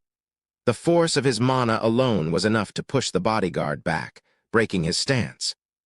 Kuki took advantage of that opening and thrust forward with his holy sword. But milliseconds before it pierced through the man's skin, Kuki's sword suddenly slowed. It had nothing to do with the fact that he was trying to hold back. The slowing of his sword had been due to something more instinctive. The bodyguard suddenly narrowed his eyes. Then, "Let's stop here," he muttered coldly. At the same time, he recovered his stance almost instantly and blocked Kuki's desperate attack with a lazy flick of his sword. Following that, he jumped back and sheathed his weapon. Huh? Kuki gazed at him blankly, and the bodyguard simply stared at him coldly. "Hey, do you realize what it is you're going to be going up against? You, will be fighting monsters and demons and stuff, the ones who are making all these people suffer." Monsters and demons and stuff, huh? And you think you can handle that with such cowardly attacks? Doesn't seem like it to me. You're supposed to be the one who'll lead us in battle. Don't make me laugh.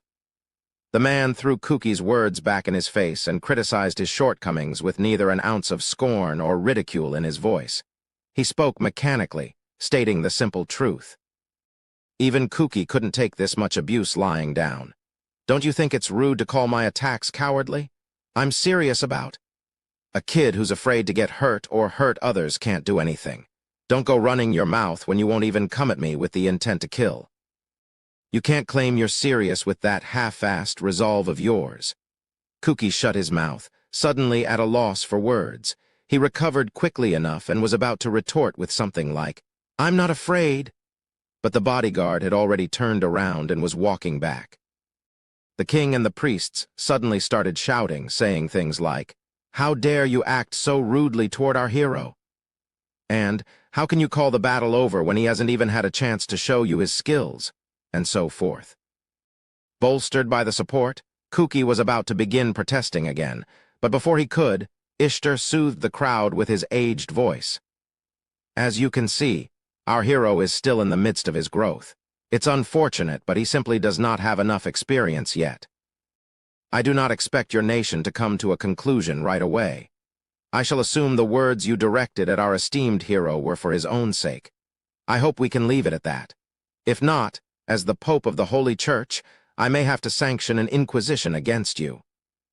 You understand what that would mean, correct, Emperor of Holshire, Gahard? TCH, so you figured it out. What a shrewd old geezer." The bodyguard kept his voice low so no one could hear his blasphemy. Then he turned around and removed the earring on his right ear. As he did so, he was surrounded by a thick gray mist. When it cleared, a completely different person was standing in his place. The emperor was a savage-looking man in his mid-40s. He had silver hair that he kept cropped short and piercing blue eyes that reminded one of a wolf's. He was passably handsome and possessed rippling muscles that corded the entire length of his body. The entire room broke out in an uproar. Lord Gahard? The emperor himself. The man Kuki had fought was none other than Gahard D. Holshire, the emperor of Holshire. Elihade massaged his temples as he asked a question, seeming nonplussed. "What on earth are you doing, Lord Gahard?" Well, if it isn't His Highness Elihade, I apologize for not greeting you earlier. I apologize also for this disguise. I simply wish to ascertain this hero's strength with my own eyes. After all, his existence will play a vital role in our battles to come. Do please forgive my insolence." Though he apologized profusely, Gahard didn't seem all that sorry for what he had done. Elihade simply sighed and shook his head as he said, "Forget it," in response to the man. Kuki and the other students were utterly confused. Even putting aside the emperor's incredible footwork and combat skills, everyone was treating his surprise appearance like it was an everyday occurrence. "Ishtar, your holiness. As you so wisely discerned, my words were nothing more than advice for our young hero. I would never dream of belittling Ehit's chosen warrior. I apologize if I seemed too brusque. It's simply a bad habit I picked up from my countrymen." Gahard's reply was so insincere that it could hardly even be considered an apology. Still, Ishtar's calm expression never faltered, and he bowed his head ponderously. "As long as you understand," was the only response he uttered. The whole event was then smoothed over, and the two rulers began discussing the affairs of state. Elihade managed to extract at least a flimsy promise from Gahard that they would support the new hero based on the promise he'd shown, thus concluding the main reason for his visit. Later that evening, in his private quarters, Gahard told his subordinates what he really thought. "Man, that brat's no good. He's barely out of his diapers. The way he talks, it's clear he really believes all that bullshit he spouts about ideals and justice. What's worse is that he has just enough strength and charisma for people to believe him, too. He's the kind of person that'd kill without hesitation for the sake of his ideals." Agreed. I can't believe he honestly put demons and monsters together on the same level. If it had been a conscious decision, then it wouldn't have been so bad, but... Yeah, he clearly wasn't thinking at all when he said that. In fact, he's the type that probably thinks ignorance is bliss. I'm amazed he's managed to live so long with that mindset. Maybe his original world was just one where that was acceptable, or maybe his strength has just carried him until now. Either way, he's nothing but trouble. Unfortunately, we can't speak out against him because he's Ehit's chosen warrior. For now, we have no choice but to go along with that brat's whims. As far as the Emperor was concerned, Kuki was no hero at all. Gahard shrugged his shoulders, but when he thought back on how strong Kuki had been despite only learning how to fight a few months ago, he reasoned there might have been some potential in him yet. Well, maybe he'll live up to his name after he's fought a few demons. We can make our final evaluations then. For now, we just have to make sure we don't get caught up in those damn priests' machinations. Be wary of that crafty pope. Yes, my lord. Unaware of the true evaluation he'd received, Kuki stood outside the palace gates along with the others to see off the Emperor the next day. It seemed like he was leaving right away since he'd finished what he'd come for. He really was one spry ruler. As an aside, it appeared that the Emperor had run into Shizuku during her morning training and had grown quite smitten with her. He had even invited her to be his mistress. Shizuku had politely declined, to which the Emperor had simply laughed and said, "Well, just think about it." It hadn't blown up into a serious issue, but Kuki had also been there to witness the event. When the Emperor caught sight of him, he had just laughed scornfully. It was then that everyone present had realized those two would never get along. Needless to say, Shizuku simply sighed. Chapter 5, Setting Off. Hajime felt something soft and warm enveloping his entire body. It felt rather nostalgic. It was the sensation of sleeping on a bed. Cushioned by a soft mattress and covered by a warm down blanket, Hajime's mind was thrown into a panic. What the hell? I thought I was in the labyrinth. What am I doing on a bed? Still somewhat groggy, he blindly tried to grope around his surroundings. However, his right hand refused to move. It was wrapped in a completely different kind of softness than the bed and actually couldn't move. What's going on? He experimentally tried to squeeze his hand a little. There was a soft, elastic thing between his fingers that molded to his touch. He found himself enjoying the sensation and began squeezing the soft object over and over again when suddenly, "Ahon? Huh!" he heard a sensual moan. His hazy consciousness was instantly alert. Panicking, he frantically pushed his body into a sitting position. As he did so, he realized he really had been sleeping on a bed. A magnificent four-poster bed furnished with pure white sheets. The bed was on some kind of raised stone terrace. A faint breeze blew past his cheek. The view of his surroundings was blocked by thick pillars and thin curtains. It was like a bed had been dumped smack dab in the middle of the Parthenon. Warm yellow light that he hadn't seen in ages, spilled into the room. I thought we'd just gotten done with our death match against the Hydra. Where on earth am I? Don't tell me this is heaven. The ostentatiousness of it all made Hajime instantly think of the worst outcome, but the voice he heard beside him a moment later brought him back to his senses. Enha. Hajime? Wah. Hajime kicked off the sheets and saw that he had been sleeping next to a beautiful naked girl. Yu was sleeping peacefully beside him, her tiny body wrapped around his right arm. It was then that he realized he too was naked. I see. Guess I've become a harem protagonist. Wait, no I haven't. What the hell am I saying? Hajime acted out some kind of weird skit in his confusion. Somewhat disoriented still, he tried to wake Yu up. Yu, get up, Yu. MMF. Yu mumbled incoherently in her sleep and clung even tighter to Hajim's arm. His right hand was getting dangerously close to a certain part of her lower body. Gah, don't tell me this really is heaven. Spouting absolute nonsense, Hajime attempted to disentangle his right arm. But every time he tried to move it, MMMF, MMNG. Ah, Yu would moan provocatively. Gar, I need to cool it. No matter how old she is, she still looks way too young. I can't let myself get excited over something like this. I'm no lollican. He repeated those words to himself, knowing it was this moment that would decide forever whether he was a pervert or a gentleman. Hajime gave up on freeing his arm and instead tried to wake Yu up, but no matter how loudly he shouted her name, she simply mumbled in her sleep and continued snoozing. Eventually, he started getting a little annoyed. How dare that little brat sleep so peacefully while I'm tearing my hair out worrying about where we've ended up? Unable to bear it any longer, he screamed at her. Wake up already, you stupid sexy vampire princess. After that, he activated his lightning field. There was a crackle of electricity and tendrils of lightning raced down his arm. Ababa-baba-baba-baba. Yu twitched as the electricity jolted her awake. She quickly let go of Hajime's arm and opened her eyes. Hajime? Yep, it's me, Hajime. Morning, sleepy? Hajime? Huh? Yu gazed blankly at Hajime for a few seconds before suddenly opening her eyes wide and leaping into his chest, with the both of them still stark naked, of course. He felt the soft sensation of her skin caress his entire body while a sweet aroma tickled his nose. He couldn't keep himself from getting aroused any longer. However, when he saw her sobbing into his chest, he couldn't bring himself to peel her off. Instead, he smiled awkwardly and patted her head.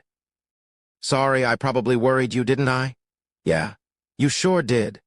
She clung to him for a while, showing no signs of letting go. Hajime reasoned that since she was the one who looked after him when he'd collapsed, she deserved at least this much, and so he simply continued stroking her head. Finally, after Yu had calmed down, Hajime asked her about their current situation. He made sure she wrapped herself up with some sheets, too. So what happened after we beat that thing? Where are we? After you collapsed.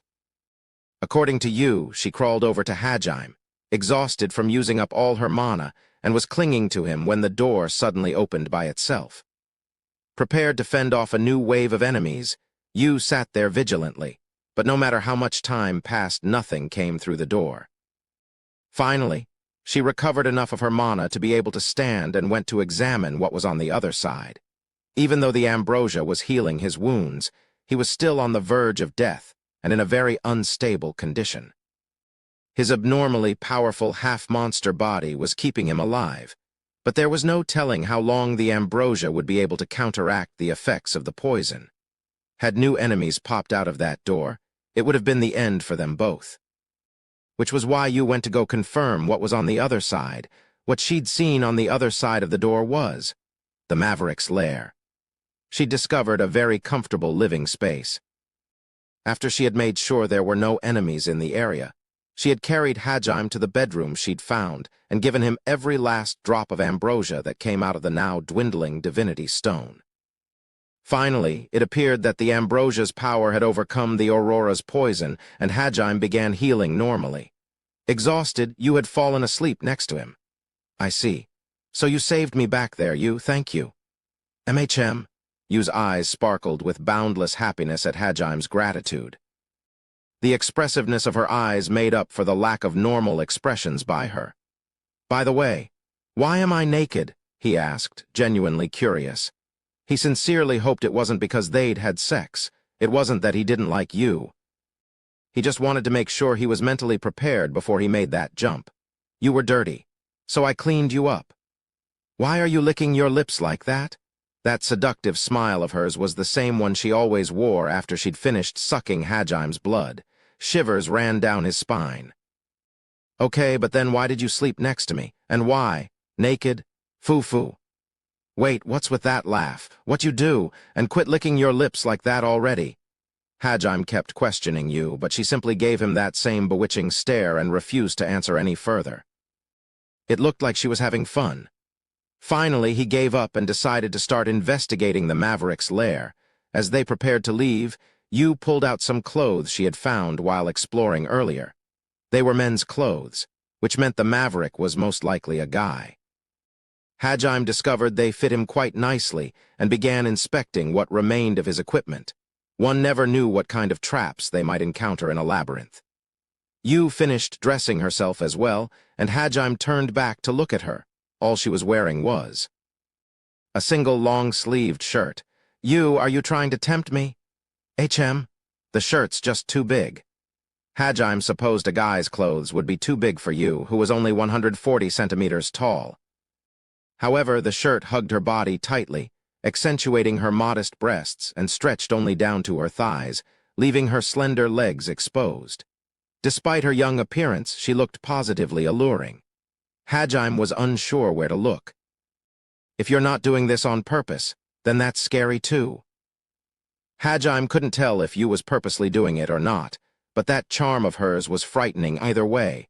As he exited the bedroom, he was stunned at the sight that greeted him outside. The sun was shining brightly into the room. Of course, they were still underground, so it couldn't possibly have been the real sun. There was a giant conical structure hanging high above the ceiling, with a dazzlingly bright orb hugging the cone's bottom side. The reason Hajime's mind had instantly thought of sunlight was not only due to the light and warmth, but also because it had none of the artificial quality present in lamps or fluorescent lighting. It looks like a moon at night. Seriously. The sight of the sun was so shocking that it took him a second to realize the sound of rushing water filled the room as well. The room they were in was about the size of a baseball stadium, with the wall in the far back completely covered by a waterfall. Water poured out of a small opening in the ceiling and fell into a river below that flowed further in, passing through a cavern on the far wall. The rush of falling water created a refreshing breeze that blew pleasantly across their faces. Upon closer inspection, Hajime discovered that there were fish living in the river too. It was possible the fish had followed the river's current and traveled there from the surface. A short distance from the river was a miniature farm. There didn't seem to be anything growing there at the moment. Next to the field stood a cozy-looking barn. Though it seemed empty, it was clear with the supply of water, fish, meat, and vegetables present that one could cook anything they were so inclined to. The entire room was covered in greenery, and there were trees scattered about the area. Hajime decided to explore the side closest to him first, and started walking toward a building located next to the bedroom they'd been sleeping in. It was more a structure carved directly out of the rock wall than a building. I investigated it earlier, but most of the doors were locked. "I see." "You, don't let your guard down." "Okay." The rock that the house was carved out of appeared to be some kind of white limestone. It gave of a very clean look, and another one of those light spheres was hanging from the entrance's ceiling. The light was a bit too dazzling for Yu and Hajime, who'd spent a great deal of time surrounded by darkness. The house was 3 stories tall and well ventilated throughout. They decided to start by exploring the first floor. There was a thick rug laid out next to a fireplace, a living room furnished with sofas, a kitchen, and even a bathroom. Interestingly enough, the place appeared brand new. Though they found no presence of other people, it seemed obviously lived in. The appliances and furniture hadn't seen use in quite some time, but it was clear their owner took good care of them. Rather than an inhabited dwelling, it felt more like a house someone simply managed. Hajime and Yu warily continued deeper into the house. After a while, they found themselves standing outside again. There was an oval-shaped door that led to a backyard of sorts that contained a lion statue. The lion's mouth was open mid-roar. Next to the statue was a magic circle. Hajime experimentally poured some mana into it, and hot water jettisoned out of the lion's gaping maw. Apparently, lion fountains were a staple of high-class places no matter which world one was in. "This is basically a bath, isn't it?" "Perfect. It's been months since I last took one." Hajime smiled happily. Until that point, he had never had the luxury to worry about hygiene, but now that they were finally able to take a breather, he realized he was filthy all over. He used the magic circle to pour out some more water and lightly wiped his body down as a temporary measure. Still, that wasn't enough to satisfy him. He was Japanese, and like all his countrymen, he loved baths. Once they were sure the area was safe, he was going to take a nice long soak and cleanse himself properly. Yu watched his growing excitement and chimed in with her opinion on the matter. "Do you want to go in together? I'd prefer to relax alone for a bit." "Moo!" Yu was playfully kicking around the water, and Hajime thought that if she bathed with him, his bath would be anything but relaxing, so he refused her. She pouted unhappily at his curt rejection. Their examination of the lion statue complete, the pair made their way up to the second floor. There they discovered a library and a workshop of some kind. But the bookshelves and the door inside the workshop were all locked, so they weren't able to do a thorough examination of the rooms. They tried various means of opening them, but none worked, so they simply gave up. After that, they climbed the stairs to the third floor and saw a single room set in the back. There was nothing else on the floor. As Hajime pushed open the door, he saw an 8-meter-long magic circle inlaid on the floor that had some of the most complex and subtle inscriptions he had ever seen. The circle's design and layout were so detailed that it wouldn't have been an exaggeration to call the whole thing a work of art. But what caught Hajime's eye most was the person sitting in an ostentatious chair right next to the circle. Said person was clearly dead. The corpse had already decayed until nothing but bones remained, and it was clothed in a grand robe of black and gold. There was not the slightest hint of dust or grime anywhere on the robe.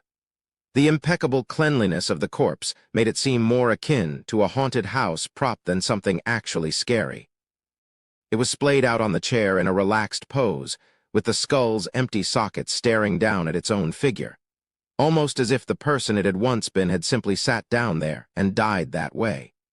The skeleton and magic circle were the only objects in the room.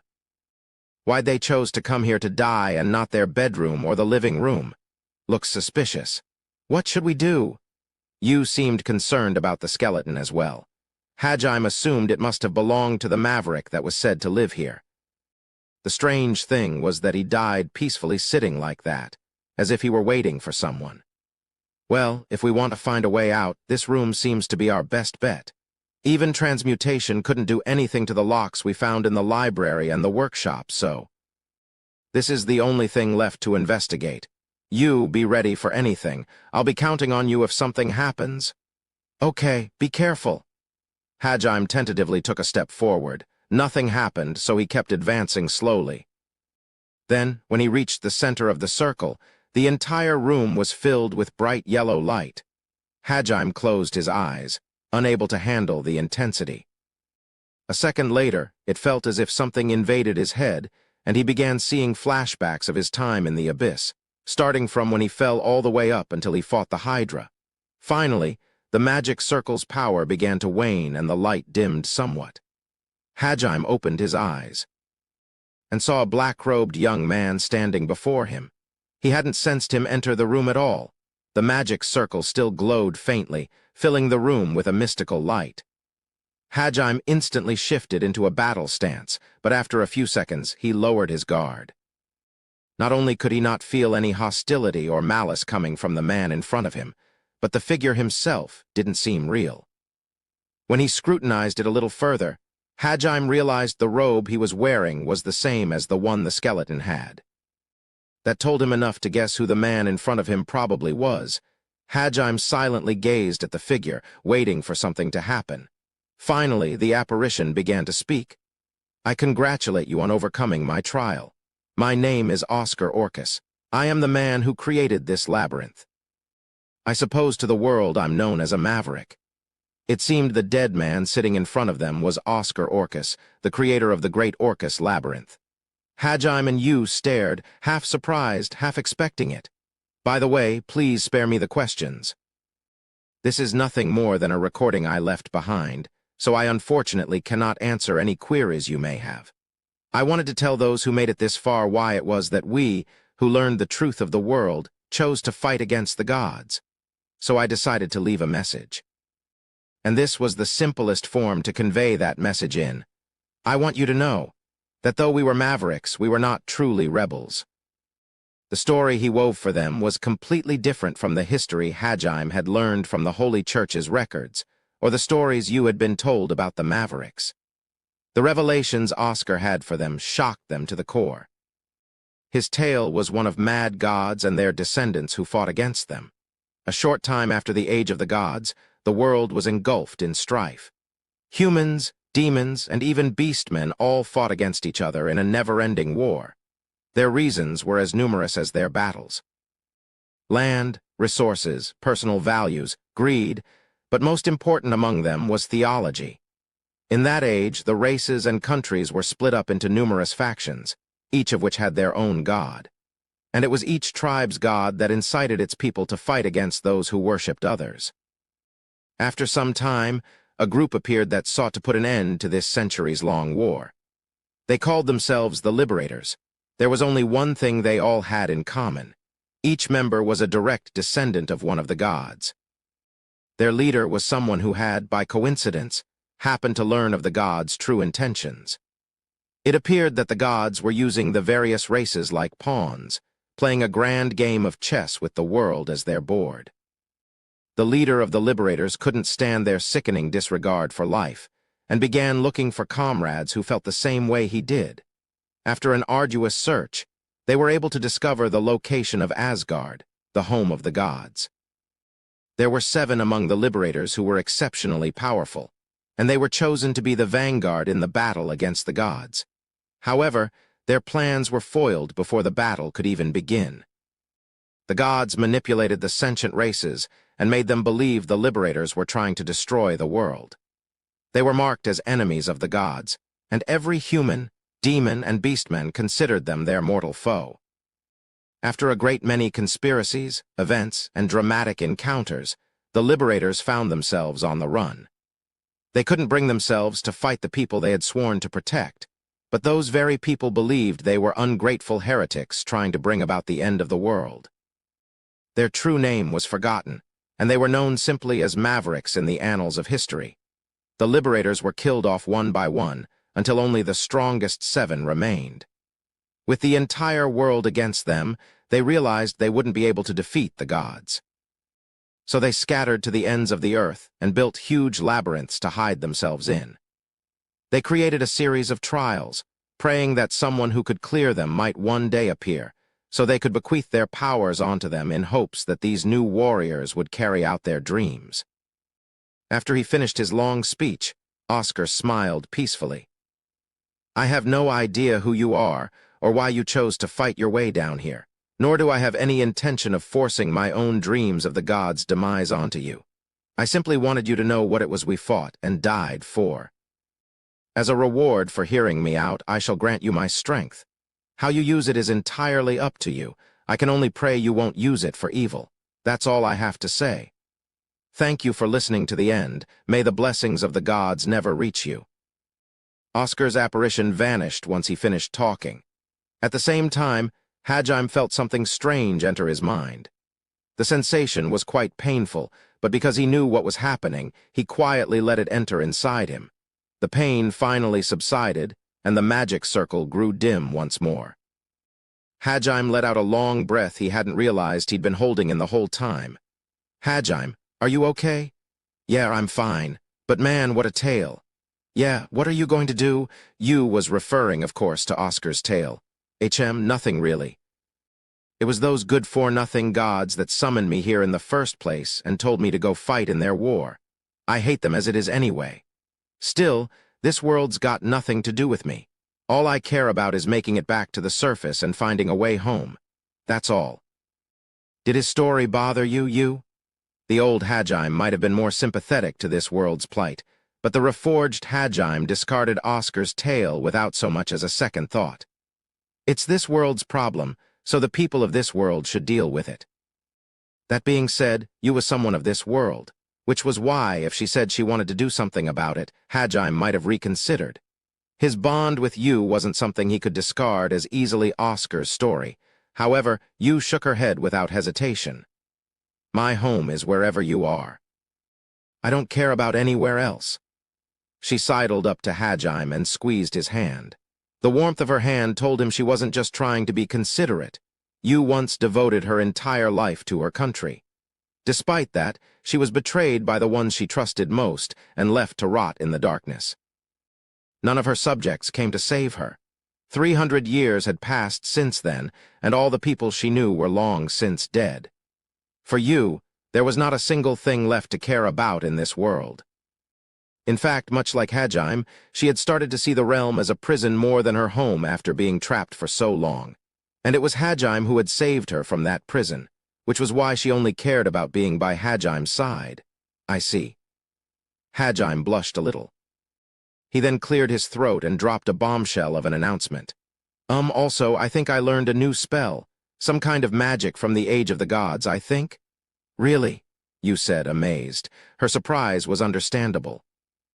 After all, magic from the Age of the Gods was something the gods had once used, magic that no longer existed in the present day. Teleportation magic was from that age as well. This magic circle did something to my head, and it's like I suddenly understand how it works, kind of. Are you sure you're all right? Yeah, I'm totally fine. Even better, this spell's a perfect fit for me. What kind of spell is it? It's a creation spell of some kind. It lets me add magical properties to minerals and create new ore with special traits. Yu's jaw hung open as she listened to Hajime's explanation. You can make artifacts? Yeah, something like that. The creation spell Hajime had inherited was the same magic people had used to create artifacts in the Age of the Gods. Truly, it was the perfect skill for a synergist. Though Hajime didn't know it, Oscar's job had also been synergist. You want to learn it too, Yu? You just have to step into the magic circle. It does this kind of thing where it runs through your memories. Oscar said something about a trial earlier too, so since we cleared it together, you should have the right to learn it as well. I can't use transmutation. Oh yeah, I guess that's true. Still, it's magic from the Age of the Gods. There's no real harm in learning it either way, right? Okay. If you want me to, Hajime. Urged onward by Hajime, Yu stepped into the magic circle next. It began glowing faintly and started probing Yu's memories.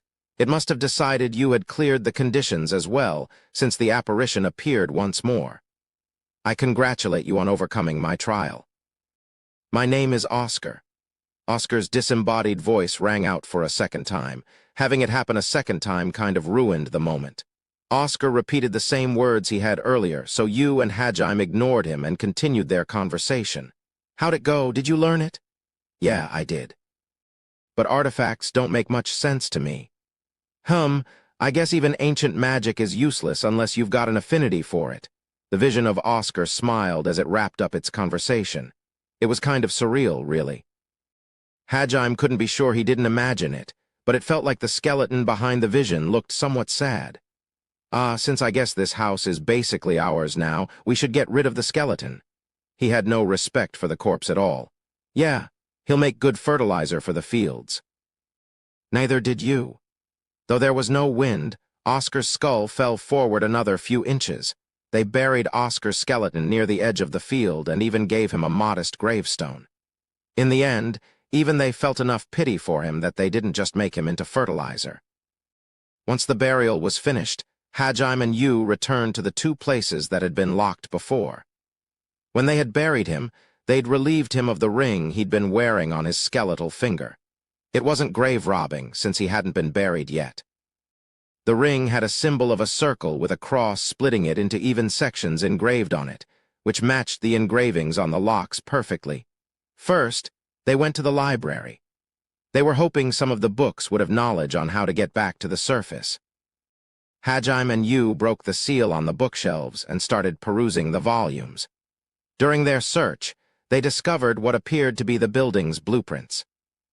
It wasn't nearly as detailed as a proper set of blueprints, but there were a lot of memos about what would be built where and how the layout of the house would look. Bingo, I found it, Yu. Nice. Hajime let out a whoop of joy. Yu responded happily as well, though with less intensity. According to the blueprints, the magic circle on the third floor connected to another circle that would teleport them back to the surface. It seemed that function could only be activated with Orcus' ring, though. It was fortunate they'd taken it from him. They also learned that cleaning was handled automatically at set intervals by golems that normally rested in one of the workshop rooms. and that the globe hanging from the ceiling possessed the same properties as the sun, so they could grow crops if they wished. So that's why it's so clean even though no one's lived here in ages. There were a number of artifacts and rare materials Oscar had been working with in the locked room of his workshop, according to the memos. Hajime decided to take those too. It couldn't hurt to have more items to work with after all. Hajime, look at this. Yu had been looking through the other books while Hajime had pored over the blueprints, and she came to him with one of them in her hands. It turned out to be Oscar's diary. It chronicled the normal, everyday life of Oscar and his 6 powerful companions. One of the passages in it talked about the labyrinths his 6 comrades had made. So basically, that means if we conquer the other labyrinths, we can get all the ancient magic the other liberators possess too. Maybe. According to his diary, his 6 comrades had also designed their labyrinths so that anyone who made it all the way to its furthest depths would be granted magic from the age of the gods. Unfortunately, it didn't go into the specifics of what kind of magic each had. One of them might help us get back to your world. You definitely has a point there. After all, the teleportation magic that summoned my class here was from the age of the gods too. Yeah, now we have an idea of where to look next. Our goal after we get back to the surface is to conquer the other 6 labyrinths. Yeah. Hajime smiled, glad he'd finally found a lead. He started unconsciously patting Yu's head, to which she closed her eyes happily and let herself be spoiled. They searched around the library for a while longer, but they couldn't find any books telling them the exact locations of the other labyrinths. For now, they were stuck with the 2 whose locations were known, the Grand Grun Volcano and the Haltina Woods. They could also start searching around the Risen Gorge and Schnee Snow Fields, where 2 other labyrinths were said to be hidden. Once they finished rummaging through the library, the pair headed over to the workshop. There were a number of locked doors in the workshop, all of which Hajime opened with Orcus Ring. Crammed inside were all manner of ore, tools with unknown purposes, and work manuals. The entire treasure trove was a synergist's dream come true. Hajime folded his single arm as he lapsed into thought. Yu tilted her head, puzzled, and asked him the question on her mind. What's wrong? After thinking deeply for a few minutes, Hajime turned to Yu and answered. Well, I was thinking, how about we stay here for a little while, Yu? Don't get me wrong, I'm eager to return to the surface, too. But since there's all this stuff to explore and learn about, it might be better to make this our base and rest up for a bit. Especially since if we're going to be heading for the other labyrinths next, it'd be best to prepare ourselves as much as possible. What do you think? Hajime was trying to be considerate of Yu, since he figured after 300 years of darkness she was aching to see the light, but she agreed rather quickly after looking at him blankly for a few seconds. Hajime found that a little strange, but she just gave him a curt reply. As long as I'm with you, Hajime, anywhere is fine. It seemed she didn't harbor any burning desire to see the sun. Hajime blushed and scratched his cheek when he heard her declare that so boldly. With that settled, the 2 decided to stay there to train and prepare as much as possible. Soon enough evening fell, and the bright sunlight turned to pale moonlight. Hajime was currently soaking in the bath, letting his entire body relax for the first time in months. He'd been on edge ever since he'd fallen into the abyss. The bath cleansed him in both body and soul. This feels great. This kind of carefree tone was a first for the new Hajime. As he let the energy drain from his body, he suddenly heard the sound of footsteps heading his way. He cursed himself for letting his guard down. I told you I wanted to take my bath alone. There was a loud splash. This really does feel nice. And then, Yu was sitting next to him. She scooted over next to Hajime, completely naked. Her beautiful porcelain-colored skin glowed enchantingly in the moonlight. That was the first time Hajime had seen her do up her hair. The exposed nape of her neck only served to increase her charm. Yu, I distinctly remember telling you multiple times that I want to bathe alone, so why are you here? Hajime knew the flush rising up his body had nothing to do with the heat of the water. He scolded Yu more angrily than usual, trying to hide his excitement. You could easily tell what was going through Hajim's mind at the moment, so she gave him her most seductive sidelong glance yet as she replied, "But I refuse." "Hey, when you get the time to read, Jojo?" Hajime retorted reflexively, which, unfortunately, meant he looked right at her. Her slightly flushed skin filled his vision. There was a slight blush painting her face, making her look all the more erotic. Her current appearance reminded him that she really was far older than him. He was already unable to stand, but somehow he was far calmer than he had been even when he fought the Hydra. "At least cover your front. I know this house has a lot of towels. I want you to look." Hajime was at a loss for words. Her unexpected reply left him even more flustered than before. His lower half was raring and ready to go as it peeked out with a "You rang, master?" "See? Hajime, don't you want to look?" Yu followed up with another attack. Her pleading voice was slowly whittling away at Hajime's reasoning. "Master, target spotted at 12 o'clock. His breathing started growing ragged. I'm not sure Am I not pretty enough?"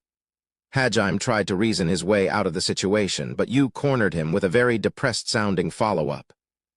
When his eyes met hers, he realized the sadness and insecurity in her voice had been real. "Not at all. Trust me, you're really pretty. There's no way I'd ever think you're ugly." Before he realized it, Hajime's voice had grown louder and he was nearly shouting. After he finished shouting, he suddenly realized how heated he'd gotten and realized it was too late to back out. Yu had the same seductive expression she'd worn at the beginning. "I see. That makes me happy. Because I belong to you, Hajime, so look as much as you want." Yu abruptly stood up. Bathwater dripped down her soft skin as she bared herself to Hajime. Hajime watched a single bead of water trail its way down her body. It passed over her modest breasts, clung tightly to her slender waist, and trailed down her nether regions before finally running down her thighs and rejoining the larger body of water below it. There was not a single blemish on her pale skin, and her proportions were almost perfect. She wrapped her arms behind her back, not trying to hide any of herself from Hajime. There was no way such an action wouldn't be embarrassing, and she was indeed blushing slightly, but she still stood there proudly, her body trembling slightly. It was the perfect combination of bashfulness and seductiveness. Framed by the fake moon, her golden hair glowed around her like a halo. The sight was so perfect that she seemed almost divine. At that moment, Hajime wouldn't have doubted her even if she had told him she was a goddess. At a complete loss for words, he could only continue to stare, clearly enthralled by the sight of her. And as Yu had planned, that was enough to blow away any last traces of reason he had left. "Foo-foo." "Ha!" Yu laughed triumphantly, and Hajime finally returned to his senses. She was staring at the only part of his body that was being honest about his feelings, and he swiftly decided to beat a hasty retreat before his lower half got the better of him. At this rate, he would get sucked into Yu's pace. It was precisely because he valued her so much that he didn't want to do something in the heat of the moment without carefully considering it first. As a man, he wanted to make sure he was ready to commit to Yu before having sex. However, it was already too late for him to escape from the vampire girl's clutches. She flung herself at him, determined to settle things once and for all. "Gotcha. I can feel your... I know, I'm doing it on purpose. Where'd you learn about all these clichés from?" "Screw it, I'm getting out." He could clearly feel all of Yu's soft bits as she hugged him tight. He didn't think he could hold on for much longer. If he didn't leave, he would turn into a mindless beast and ravish the only person he held dear, unfortunately. "You're not getting away." "Hey, wait." Yeah." The vampire princess wasn't going to let her prey escape.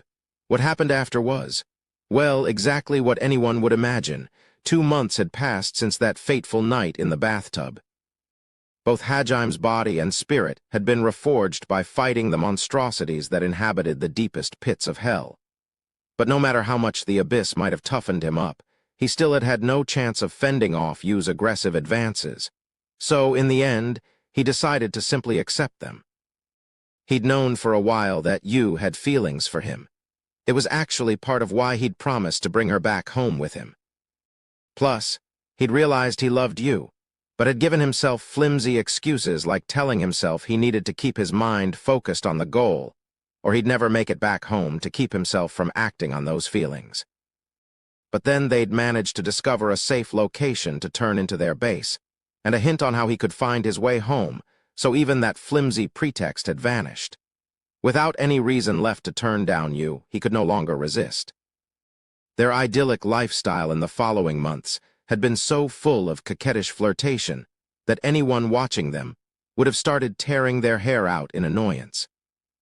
Around the same time, somewhere very far away, a girl was terrifying her best friend with an expression so demonic that it appeared as if the avatar of Rage himself had manifested behind her like a stand. It was an omen of what was soon to come. Hajime, how does that feel? Ah, yeah, that's perfect. Foo. Then how about this? Yeah, that's good too. Then this will be even better. You was currently giving Hajime a massage, an honest-to-goodness, non-erotic massage. They were both fully clothed too. Hajime had modified some of Oscar's old clothes to fit you. She was currently dressed in a short skirt that left most of her slender legs fully revealed. The reason she was straddling Hajime and giving him a massage had something to do with his left arm that ended in a stump below his elbow. Attached to that stump now was an artificial arm. Yu was in the process of massaging the area around it to work the kinks out of it. The fake arm he had attached to his left elbow was an artifact, and with the infusion of mana, it could be moved just like a real one. The arm had pseudo-nerves installed within it as well, and Hajime could feel things with it like he could with his real arm when he filled it with mana. There were lines of pure silver running down the black surface of his new arm, with magic circles and other engravings carved into the apparatus at odd intervals. The arm was fitted with all sorts of interesting gimmicks. Some of them had originally been part of the arm when he'd found it in Oscar's workshop, while others were new additions of Hajime's own design. He had used his creation magic to materialize all kinds of specialized ores and added them to his arm.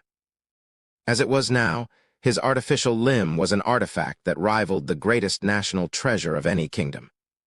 That being said, one needed the ability to directly manipulate their mana to operate the arm at all, so it would be useless for most people. Over the course of the past 2 months, Yu and Hajime had both improved their strength and equipment far beyond what it had been when they first arrived. These were Hajime's current stats, to put into perspective just how much they had grown. Asterisk, Hajime Nagumo age, 17 male level. Job, synergist strength, 10,950 vitality, 13,190 defense, 10,670 agility, 13,450 magic, 14,780 magic defense, 14,780 skills. Transmute plus ore appraisal plus precision transmutation plus ore perception plus ore desynthesis plus ore synthesis plus duplicate transmutation plus compression synthesis.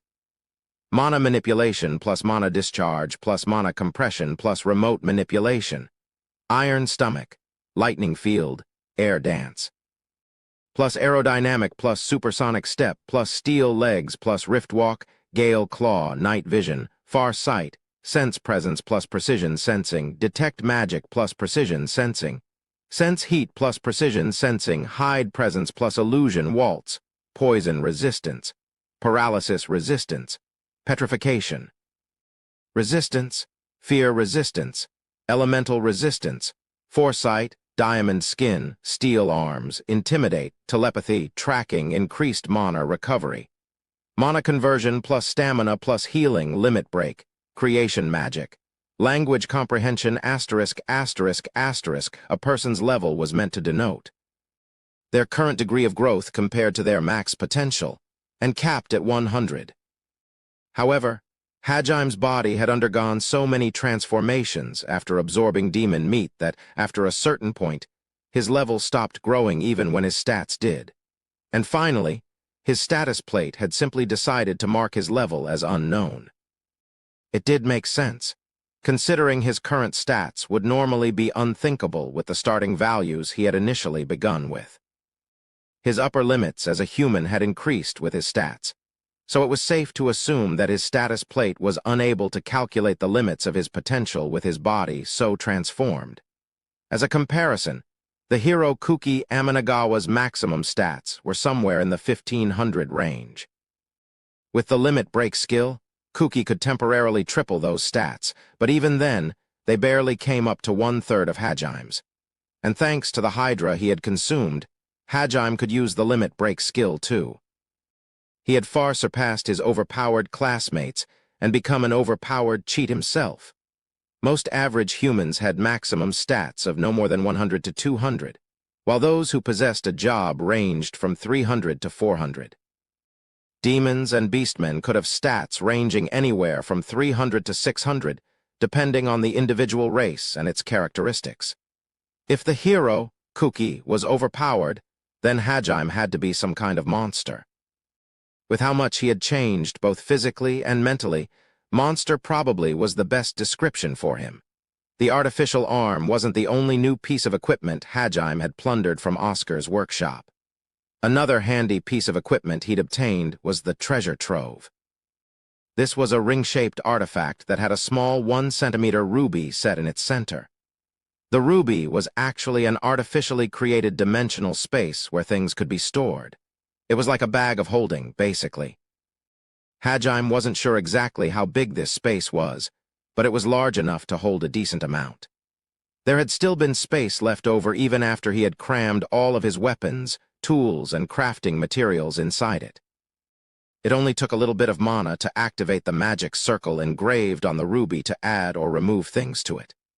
Anything within 1 meter of the ring could be deposited, and withdrawn objects could be placed anywhere within the same radius. It was a very handy artifact by any measure, but for Hajime it was especially useful because of his weapons. Because the ring could transport withdrawn objects anywhere within 1 meter of the ring, Hajime had toyed with the possibility of reloading with it. When he had put his theory to the test, he met with limited success. While the ring wasn't precise enough to let him warp the bullets directly into his magazine, it could bring them out perfectly aligned in position to be loaded. So instead, he combined his skills together to teleport the bullets into the air above his gun chamber and let them fall into the magazine. It was an impromptu form of midair reloading. The only type of gun suited to that style was a break-action revolver. Unfortunately, break-action revolvers weren't as powerful as swing-out revolvers. However, reloading a swing-out revolver in midair was also far more difficult. In order to remedy the situation, Hajime had created a makeshift kind of swing-out cylinder. Part of it swung out to the top to allow for midair reloading. By manipulating his mana, he could discard old shells as well. Then all he needed to do was spin the chamber and let the bullets fall into place.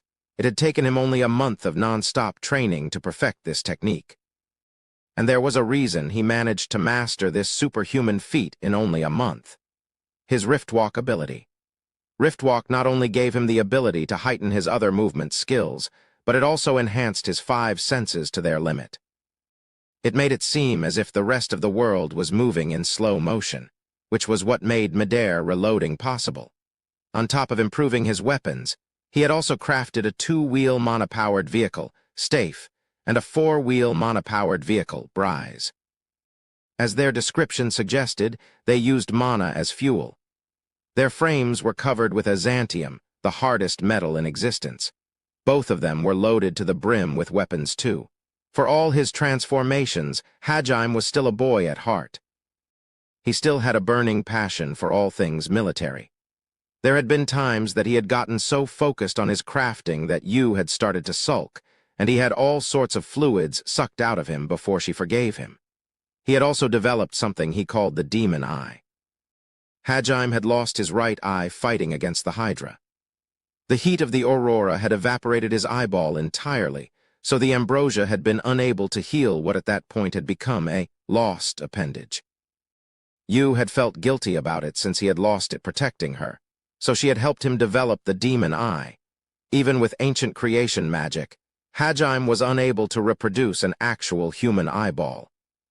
However, he had instead imbued a piece of the divinity stone with detect magic and foresight, which created an artificial eye that saw different things than a normal one. He then added the same pseudonerves that were in his artificial arm into his artificial eye, allowing for the images it captured to be sent directly to his brain. His demon eye couldn't see things his normal eye could. Instead, it saw the flow and strength of mana surrounding a person or object, its color, and the element and core of the spell they were trying to activate. The core of a spell was basically the gist of how it was being activated and the effect it was attempting to enact on the world. He had known that the effects of a spell were governed by the inscriptions inlaid into the magic circle, invoking the spell. But until now, he had never considered the possibility that the spell and the magic circle must somehow have been linked for the circle to continue directing the spell after it was invoked. None of the books he had read in the palace had mentioned anything of the sort. It was quite possible he had made a new discovery in the field of magic, especially considering that even you, who was an expert in magic, hadn't known anything about it either. Much like sense presence, detect magic as a skill only gave Hajime a vague idea of the position and amount of mana being used. It wasn't much better than an alternate way of searching for enemies. However, with the enhanced demon eye, he could pinpoint the exact amount of mana being poured into what kind of spell, and because he could see the spell's core, it was possible for him to shoot it down and nullify the spell entirely. Shooting down a spell's core required an extreme amount of precision, though, so it wasn't always practical. The reason he had used the divinity stone as the base material for his eye was because no other ore would have worked. Hajime's guess was that only the divinity stone could hold enough mana to maintain the spells he had imbued it with. He was still unskilled at using his newly acquired creation magic, which was why he had only been able to add 2 spells to the divinity stone so far. But considering how much mana it could hold, he suspected he would be able to add even more spells to it once he got better at using his creation skill. Since the demon eye was made out of divinity stone, it was constantly giving off a faint blue glow. In other words, his eye was always glowing. No matter what he did, he couldn't seem to do anything about it, so he gave up and covered it with a black eye patch. White hair, a fake arm, and an eye patch, Hajime looked like some kind of edgy anime protagonist now. The kind that might have spouted cliched lines like, "Be still, my sealed left arm." When he had seen himself in the mirror, Hajime had been so depressed that he had spent an entire day moping in bed. You had to resort to some rather drastic measures to finally cheer him up. Hajime had upgraded his weapons too. He had remade Schlagen, which had been destroyed in the battle with the Hydra. He used Azantium for the frame and bullets, making it harder than before. And since he no longer had to worry about carrying it around thanks to the ring, he lengthened the barrel as well, increasing its range and power. He had also added a new gun to his arsenal, Metzele, a railgun-enhanced Gatling gun. The inspiration for it had come from the time they had had to fight the army of raptors and hadn't had enough firepower to take them all on. It was a monster of a weapon, with 6 rotating barrels capable of firing 12,030 mm caliber rounds a minute. He had used creation magic to form the barrel out of a special, self-cooling ore, but even then, he could only fire consecutively for about 5 minutes before the gun ran the danger of overheating. Plus, it needed a long time to cool before he could use it again. Also, as a way to gain complete combat superiority, and simply because Hajime thought it was cool, he had created a rocket launcher called Orkin. It had a rectangular barrel and boasted a large magazine allowing for 12 consecutive shots. He could fire different varieties of rockets too. He had also created a sister revolver to Donner, Schlag. Since he had a prosthetic arm, Hajime figured he could use 2 revolvers at once. His preferred style of combat was close-quarter gun combat, gun fu basically, with Donner and Schlag overpowering his enemies.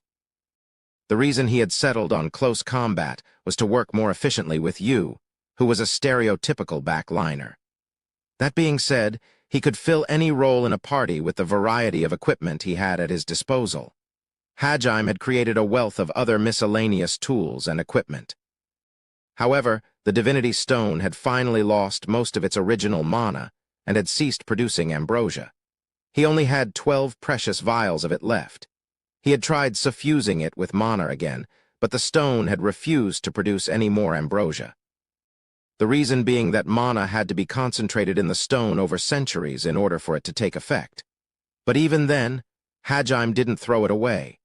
It was, after all, the person, or rather stone, that had saved his life. It was a sheer stroke of luck that he had found it at all, and without it, he would have died for sure, which was why he was so attached to it. He loved it as much as that one plane crash survivor from a certain movie had loved his volleyball. So instead of discarding it, he had made use of the fact that it could store boundless amounts of mana to make his demon eye. He had then carved the remainder of the stone into a necklace, a pair of earrings, and a ring that he decided to gift to you. You could use extremely powerful magic, all without incantations or magic circles. But because she could so easily pour mana into her spells, she quickly ran out and became unable to move. But by storing mana in her divinity stone jewelry beforehand, she would be able to use them as a battery, allowing her to fire off powerful spells one after another without collapsing. With those thoughts in mind, Hajime had presented the Magic Stone Accessory series to you, but her reaction had been rather unexpected. "Are you proposing to me? You what, mate?" Hajime was so surprised he slipped into some weird accent. "It's to keep you from running out of mana quickly. I made these to protect you, so you are proposing. How many times do I have to say no before you get it? It's just equipment I made for you." "Hajime, you're so shy. Do you just ignore the words coming out of my mouth or something? You're shy in bed too. Can we please not go there?" "Please? Hajime? Yeah, thanks, I really love you." "You're welcome." Almost all their conversations devolved into flirting after a while. They completed their preparations to the utmost over the past 2 months. 10 days later, Hajime and Yu finally decided to return to the surface. As he began activating the magic circle on the 3rd floor, Hajime quietly spoke to Yu. "Yu, my weapons and our powers are probably considered heresy to the Holy Church. I doubt they or the various human kingdoms are going to just let us roam free. Yeah, they'll ask us to give up our artifacts or try and force us to help them in their war. Yeah. If it was just humans we had to deal with, it wouldn't be a huge problem, but those crazy gods pulling everyone's strings are probably gonna be after us too. Yeah, we might end up making the entire world our enemy. No matter how many lives we have, it might not be enough to come out unscathed." "So what?" Hajime smiled at Yu's unconcerned response. She looked up at him, and he gently stroked her golden blonde hair in response. He looked deeply into her crimson eyes and saw that they were glowing with happiness. After a moment, he took a deep breath, then spoke aloud his hopes and convictions in order to carve them into his soul. "I'll protect you, and you'll protect me. As long as we watch each other's backs, we'll be stronger than anyone. We'll beat down anyone who stands against us and bust our way out of this shitty world." Yu held her hands up to her chest, as if carving Hajime's words into her own soul as well. Her deadpan expression crumbled, fading away to reveal the most beautiful smile in the world. Her reply was the same single syllable she always gave. "Yeah." A very prologue-ish epilogue, a vast ravine cut through the earth, a scar marring the land's otherwise unblemished surface. Boulders of all sizes tumbled down into the parched canyon below. The howls of monsters punctuated the air, reminding any who passed by that this was a land where only the strong survived. This was a land where humanity's prized magic was ineffective, and food was scarce. Climbing out of the ravine required scaling a 100-meter-tall cliff. A cliff that held no cover, and was filled with monsters waiting to feast on any foolish enough to attempt the climb. There were staircases leading out on the eastern and western ends of the ravine, but once someone fell, the monsters lurking below had no intention of letting their prey escape. To most people, the ravine was synonymous with hell, though for some, it also made for a convenient execution grounds. A solitary silhouette suddenly moved within that god-forsaken canyon. A pair of rabbit ears poked out from below a boulder. They twitched a little, as if searching for any noises. Such a cute spectacle was completely at odds with the hellish surroundings of the ravine. After ascertaining its surroundings were safe, the figure tentatively stuck its head out from behind the boulder. Surprisingly, the rabbit ears were attached not to a rabbit's head, but a human's. The figure was actually a bunny girl in her mid-teens.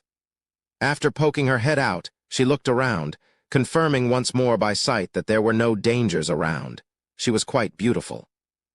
She was covered in grime and her shabby clothes were in tatters, but that did nothing to mar her stunning looks. She had light blue hair and azure eyes and gave off this aura of majestic mystery.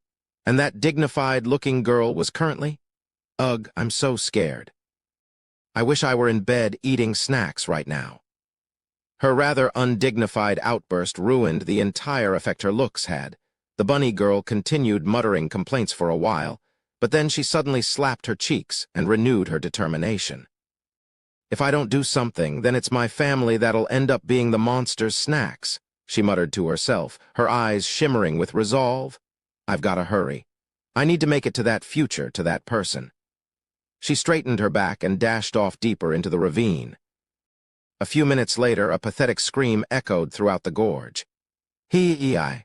I'm not tasty, don't eat me. Extra chapter. An unwinnable battle. A vast underground cavern. Two figures were dimly illuminated by the green glowstone that suffused the room with a faint light. Massive pillars engraved with bas-relief carvings were present at regular intervals, forming a passage around the two figures. The moment the two figures stepped out from behind the shadows of the pillars, one of them hurled a burning spear of flame at the other. The burning spear illuminated the room and bent its course like a homing missile to head straight for the second figure. An instant later, bang! A red flash briefly added to the illumination as an explosive noise echoed throughout the room. A single streak of light passed through the spear, impacting against the core of the spell and vanished into the ceiling. The spear scattered into 1,000 tiny embers and vanished. Unconcerned, the first figure quickly crafted a second spear, this one of ice, and flung it off to the side. The spear curved in a beautiful arc, heading for the second figure from around the other side of the pillars. This one, too, was destroyed by a single bullet. So I can't get you with single attacks anymore. In that case. The first figure leaned back against a pillar, her charming voice, golden blonde hair, and crimson eyes reminiscent of a beautiful bisque doll. You, for the figure was of course you, created numerous balls of fire. 1, 2, 4, 8. Finally, she stopped at 64 fireballs. It took her a mere 2 seconds to form that many. Had any modern-day magician seen how effortlessly she wielded such magic, their jaw would have dropped down to the floor. Being able to bring out so much mana instantly without even an incantation or magic circle was beyond common sense. You didn't even bat an eyelid as she performed such a godlike feat. Then, like an orchestra conductor, she began waving her slender finger around. Following her finger's movements, the barrage of fireballs headed straight toward the second figure. A meteor shower of fire trailed a sea of sparks as it headed toward its target, Hajime. TCH. Don't you think that's a little overkill? He complained loudly enough that you could hear him. There was a sudden barrage of gunshots, and Yu's fireballs began to be shot down one after another. She had staggered her fireballs a little so they wouldn't hit all at once, but even then it was a difference of milliseconds. The fact that Hajime was accurately shooting each one down meant he had to be decently skilled as well. Or rather, exceptionally skilled. About 1 month had passed since the day Hajime and Yu had conquered the Great Orcus Labyrinth and sworn never to lose to anyone again. They had spent that time preparing better equipment and training their skills. In that time, Hajime had practiced seeing through a spell's core with his demon eye, mastering two-handed gun combat, the art of the aerial reload, and the precision shooting required to destroy the spell's core. He had been training with Yu, getting her to fire spell after spell at him so that he could practice shooting them down. At first, he could barely hit a stationary spell, but now he had reached the level where he could shoot down moving spells in mock battles. If he focused on just a single attack, he could shoot it down with almost 100% accuracy, and he was able to hit successfully half the time when attempting to shoot down a barrage. His enhanced stats and Riftwalk's ability to increase his speed and reaction time a dozenfold were what made it possible at all. But the main reason he could acquire such an inhuman skill was because of his dedicated concentration in training that single skill non-stop for an entire month. His unflagging zeal toward training stemmed, of course, from his burning desire to make it back home, along with his wish to stay together with you forever. You had seen how hard Hajime was working up close, and the fact that part of the reason he was doing it was because of her made her unbearably happy. Hajime, here's the next one. You lovingly muttered Hajime's name as she prepared the next attack. However, letting such emotions get the better of her during a mock battle was a grave mistake. Not because she let her guard down, but because she forgot to control the strength of her magic when her emotions were heightened. Wait, that's way too many. Huh. Hajime's words brought you back to reality. It was then that she suddenly realized that she'd sent over 100 fireballs hurtling in his direction. They were dancing around Hajime as they surrounded him, occasionally rushing at him from all directions simultaneously. It seemed she had gotten a little too into their practice while thinking of Hajime. She had unconsciously created even more fireballs, and her happiness had set them dancing around him. Before she knew it, the attacks that were supposed to be part of training had become an actual barrage meant to hit him. Unconsciously releasing magic like that wasn't exactly the same as being unable to control it properly, but it was close enough. And you, who had spent her life being called a genius of magic, couldn't stand that she had slipped up. But even that was because she wanted to be more useful to Hajime. It's hard loving you this much, Hajime. Where on earth did that come from? Also, it's way harder dodging this many fireballs. Hajime was desperately shooting down the flames that were closing in on him. He was unable to shoot all of them down, and had to resort to dodging and swiping them away with Donner and Schlag. This was meant to be training that incorporated shooting down magic cores with the rest of his standard combat patterns, so in a sense, it made for very good practice, but shit. He had been at it for over 10 hours now, and the irregular dancing motions of the flames were bound to cause him to misstep eventually. The sound of 6 gunshots echoed throughout the room, and 6 fireballs scattered into nothing. Hajime twirled Donner in his hands, planning on reloading his now empty chamber. But he messed up his reloading motion. Another barrage of fireballs closed in on Hajime, and he had no way to intercept them. Because he had been planning on shooting them down and not dodging, he was one step too late in twisting his body away, and he had to resort to using Diamond Skin. But before they even reached him. Okay, time for a break, you muttered softly. She then snapped her fingers, dismissing her army of fireballs. Hara, damn, I still can't get it down perfect. Hajime holstered Donner and Schlag, then rested his hands on his knees as he panted heavily. He ground his teeth in frustration.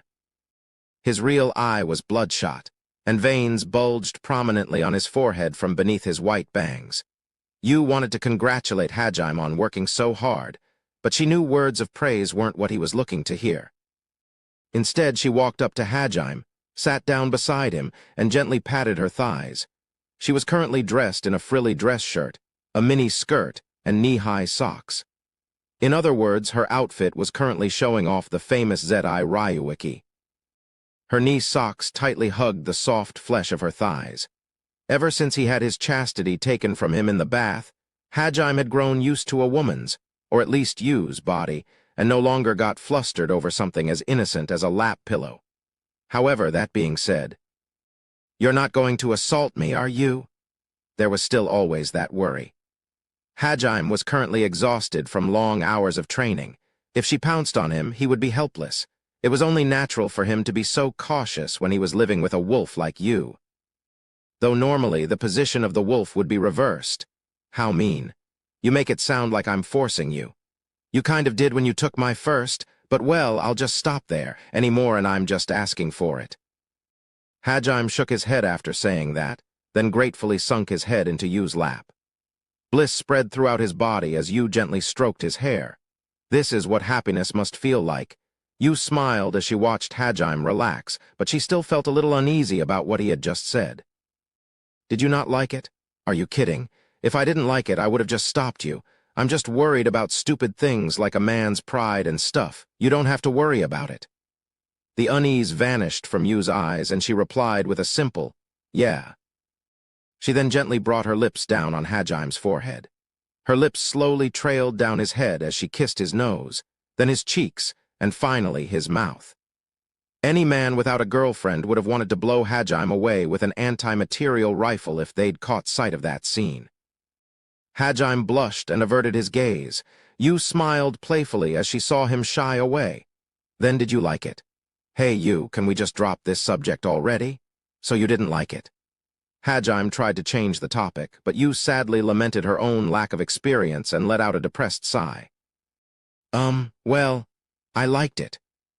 Hajime looked as if he couldn't believe the words that had just come out of his mouth, but the fact that he couldn't bear to see her sad was enough proof that he was already hopelessly in love.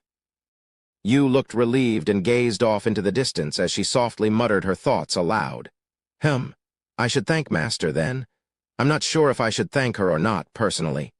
The Master that Yu was referring to was the one who had taught her about the world back when she was still a princess. Yu didn't know what had happened to her after she was sealed away, but her master had taken care of her until the day she was imprisoned. The reason Yu was thanking her now was because she had also apparently taught her about how to seduce a man. Because she was royalty, though, she had of course protected her chastity for marriage. That being said, as royalty she had still had a duty to produce an heir, which was why her master had taught her how to properly please a man. The reason Yu always had her way with Hajime at night was surely thanks to those lessons. By the way, this discussion had started because Hajime had initially thought Yu might not have been a virgin. Thanks to her auto-regeneration, he had considered the possibility that even her hymen had recovered, but Hajime would never forget Yu's expression when he brought the subject up with her. Even the monster of the abyss, the Hydra, hadn't been able to strike fear in Hajime's heart, but Yu's expression at that moment had terrified him beyond belief, the result being that he, of course, apologized. What happened after he got down on his knees and begged forgiveness for ever doubting Yu, who had offered up her chastity to him, was of course more of what had occurred prior. "All right, let's just do one more mock battle. We can go eat dinner after that." "Okay, are you all right?" "Not really, but if I don't push myself past my limits, there's no point to training, is there? Sorry for dragging you along with me, Yu." "It's okay." Yu had burned through a great deal of mana too, but she could still keep going thanks to her magic accessories. Hajime was the one who was more exhausted, as continual use of limit break and riftwalk had taxed his body immensely. But Yu didn't have the heart to try and stop him after seeing how determined he was. He pushed himself off Yu's lap and walked a good distance away. He then pulled out Donner and Schlag and got into his stance. "Don't hold back. Give it everything you got, you damned monster magician." "Okay, take this, lots of fireballs." That can't seriously be the actual spell name, Hajime thought, extremely confused. But though crude, the name was rather apt as countless fireballs started chasing Hajime down. The reason she wasn't using her relatively more harmless water balls was because Hajime had told her he couldn't get into it if the danger wasn't real. The barrage of fireballs closed in on him like a wall of flame, and he quickly activated Riftwalk. The world began to lose all color as things started moving in slow motion. His demon eye clearly grasped the location of each ball's core. Each of his bullets accurately pierced through the center of each spell's core.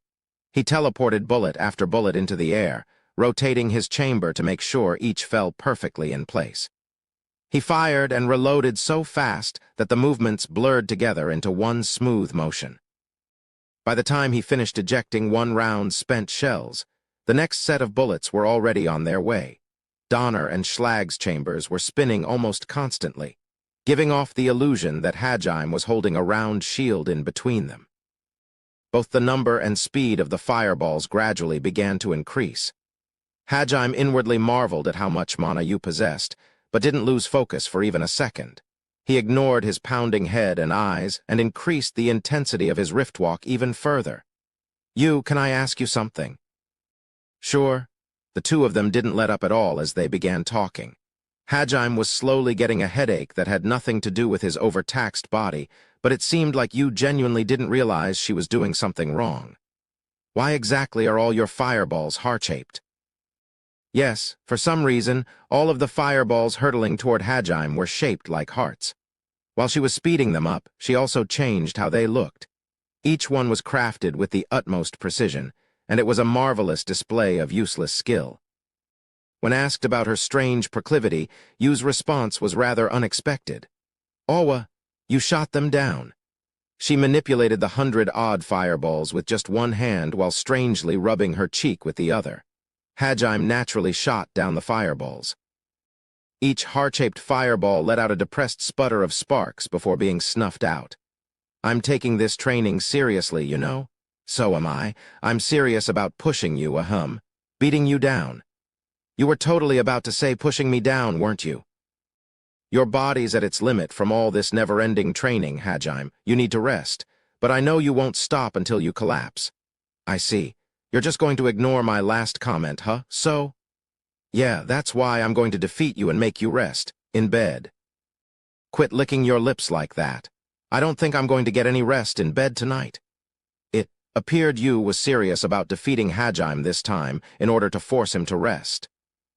She still hadn't answered why she was shaping her fireballs like hearts, and the way she was licking her lips suggested to Hajime that while she did mean to put him in bed, she had no intention of letting him rest. Yu grinned wickedly and started getting serious with her magic. She started mixing in extremely fast wind blades, along with lightning balls that curved along strange trajectories, all of which were heart-shaped. "Ugh, are you holding a grudge because I've been training this entire past week and haven't slept with you even once?" "I'm not holding a grudge. I'm just a little lonely." Hajime felt a pang of guilt as he saw Yu pout slightly, and he quickly realized he was going to be beaten around until he couldn't move, and then toyed around with in bed until Yu was satisfied. Hajime was a healthy young boy, so there was no reason for him not to look forward to sex, but he still had his pride as a man and didn't want to be one-sidedly played around with. Therefore, he honed his concentration to the limit, focusing on intercepting each of Yu's attacks. If he could just hold out until Yu ran out of mana, then victory would be his and he could protect his flimsy pride. However, "Are you kidding me, Yu?" "Nope." Since this was still precision training, Yu wasn't using any of her intermediate class spells, but she was clearly giving it her all, judging by the force and speed of her multi-elemental barrage. The barrage of spells already looked like something out of a Tauhu game. Yu's breathing was beginning to grow a little labored, but she still smiled seductively as she pushed down on Hajime, and cold sweat began pouring down his back. "Even I won't stand for getting beaten down every time. I've got my pride as a man too, you know." Even he wasn't sure if he meant it in the context of their mock battles or their nighttime battles. Hajime's scarlet mana spiraled around him. He activated the skill he'd stolen from the Hydra limit break. His stats all tripled. "MNGH, you're good, Hajime. This is the first time anyone stopped my full power barrage. I'm honored." "Yeah, you always take my firsts, Hajime. Do you have to turn everything into a dirty joke?" Hajime's words were punctuated by short pauses as he fended off wave after wave of spells. Yu was taking this just as seriously, though. Her words had even been calculated to try and shake him mentally. She knew he would fall unconscious before long if he continued to use limit break in this exhausted state, so she wanted to defeat him as quickly as possible before he collapsed and needed ambrosia again. That being said, constant use of mana was wearing Yu down too.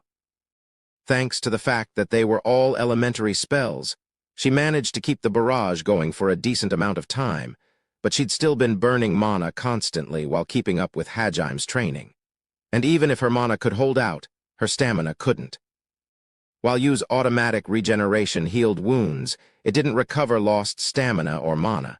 However, precisely because she didn't want Hajime to burn himself out, Yu pushed her strength to the limit. "That wasn't your strongest?" "Nope. Anyone can use limit break as long as they have the power of love." "I think that's just you." Not only was Yu's magic overpowered, her love was overpowered too. A curtain of bullets bore down on Hajime with increased speed. Hajime still wasn't used to manipulating his prosthetic arm or using two guns, so he was finding himself unable to keep up even with limit break. Even if he could still see everything, his body couldn't keep up. There wasn't a single monster in the abyss that could pull off such a feat, so Hajime couldn't even count on past experience to help him. It was, in a sense, the perfect training for him. Yu's spells slowly drew closer and closer before being intercepted. She began walking toward him, both hands outstretched as she pummeled Hajime with magic. She licked her lips seductively and tottered toward him like some kind of vengeful ghost. Hajime was determined not to lose, but even with her mana-deprived body, the limit break granted to her by the power of love made Yu unstoppable. Finally, "Damn it, stop already! But I refuse." Hajime was defeated. His slip-up was something he could have covered for in less than a second, but the sexy vampire princess wasn't going to give him even that much time. She stepped into his guard and quickly grabbed hold of him. Then, "I win, so now I get to take my prize. Hey, wah-ah." Hajime's scarlet mana dispersed, and not because he ran out. The barrage of spells scattered into nothingness, leaving only faint traces of mana hanging in the air. The monster of the abyss added another defeat to his record today. Had he just switched to dodging, he would have easily been able to escape Yu's grasp, but the fact that he didn't showed just how much Hajime cared for her too. In other words, the real reason he could never beat Yu wasn't because he was physically weaker, but because he couldn't bring himself to mentally. The fragrance of meat and the sizzling noise of food being grilled wafted through the air. The pair were currently standing inside Oscar Orcus' kitchen. As one would expect of a master craftsman, Oscar's kitchen was so well outfitted that it seemed more like a modern-day kitchen than a fantasy one. Numerous artifacts that aided in the process of cooking were installed in various locations. Hajime was currently grilling a massive steak in a frying pan. Next to him, Yu was making a grilled fish salad. She had her hair up in a ponytail and was wearing a white apron. The vegetables added into the salad had been grown in Oscar's fields. There was some kind of artifact in the soil that grew crops at an accelerated pace, so the seeds Hajime had taken out of the treasure trove had borne fruit in only a week. That being said, activating that artifact had required a huge amount of mana, so only someone like Yu or Hajime would have enough to use it often. Hajime hummed cheerfully as he sprinkled salt and pepper over the nicely browned steak. The spices were another thing he'd found in Oscar's treasure trove. He gave Yu a sidelong glance and caught a glimpse of her pale neck. He couldn't explain why, but he found the nape of her neck, barely hidden by her golden hair, extremely erotic. Perhaps the aftereffects of their previous break were still influencing him. The word newlyweds suddenly popped into his mind, and Hajime shook his head, trying to banish the idea. Yu saw him shake his head and tilted her own quizzically. Hajime bashfully turned away, and Yu smiled playfully as she grabbed the hem of her apron and daintily lifted it up. "How do I look?" "Really cute." Yu twirled around like a ballerina, and Hajime found himself unable to lie to her. Even though she was the one who'd asked, Yu blushed brightly at Hajime's unexpectedly honest response. Happy at being praised so, she decided to give him a little reward. "Then how about I only wear this apron?" An electric shock ran through Hajime's body. Is this the legendary naked apron I've heard so much about? Hajime thought, looking at Yu.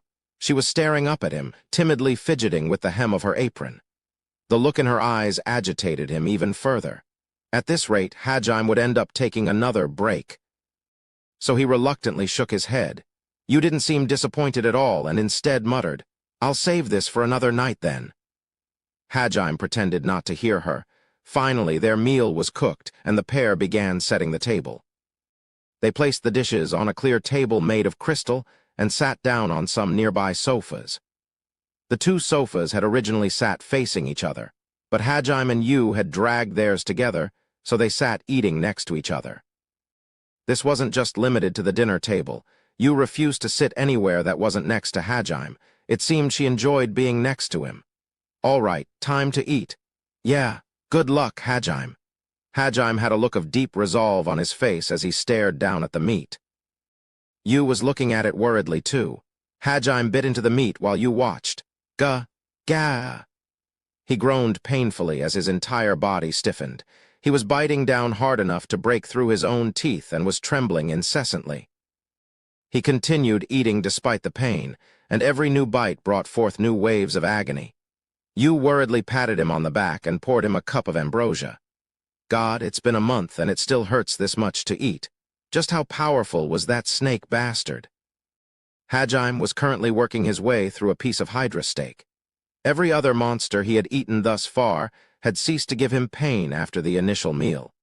But not only was his body still suffering every time he ate more of the hydra, his stats continued to grow as well. Considering recent monsters had ceased to increase his stats at all, the hydra must have been something special. That monster really was different. I think all the liberators must have worked together to make something like that. Yeah, it's a miracle we even managed to beat the damn thing. Seems to me like this labyrinth was designed to be beaten after conquering some of the others. You'd need magic from the age of the gods at your disposal to beat something like that normally. Hajime was right. Even with his monster-strengthened body, beating something like that hydra would normally have been impossible. The primary reason they had won at all was because of his weapons. His railgun and explosives boasted a strength that far surpassed his actual stats. Had he fought with traditional fantasy weapons like swords or magic, he would have been defeated for sure. The other huge factor that had contributed to their victory was the ambrosia. Without it, he wouldn't have even been able to make it to the lower floors. He would have died from the wounds the claw bear had given him.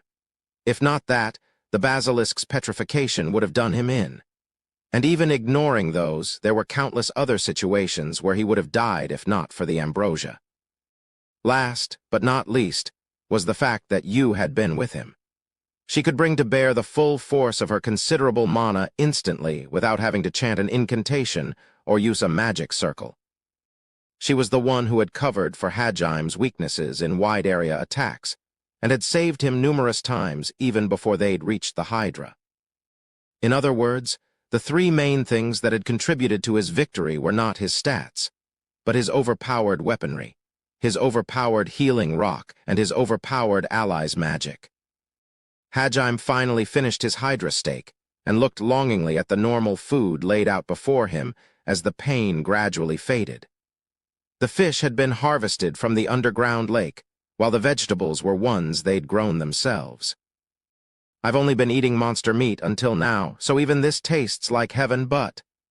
Yeah, it would be better if we could get some actual food, Hajime said, a hint of longing in his voice as he stuffed his face full of vegetables. Yu agreed wholeheartedly as she stuffed her face full of fish. Hajime had come from a culture that respected the art of cooking, while Yu was formal royalty that had tasted the bounty of this world's culinary arts before. Both of them were getting tired of simple grilled, boiled, or fried vegetables and fish with just salt for seasoning, and had discovered just how hard cooking truly was. I'm sorry, Hajime. If only I knew more about cooking. It's not your fault, Yu. You don't have to apologize. Besides, you used to be royalty. No one expects a princess to cook for herself. If anything, I wish I'd spent more time learning how to cook. Both of them, one because she was royalty and the other because he was a student, had little skill with the culinary arts. Yu, however, was doubly depressed because she couldn't cook for the man she loved. She frowned, wishing her master had taught her how to cook too, and not just how to please someone in bed.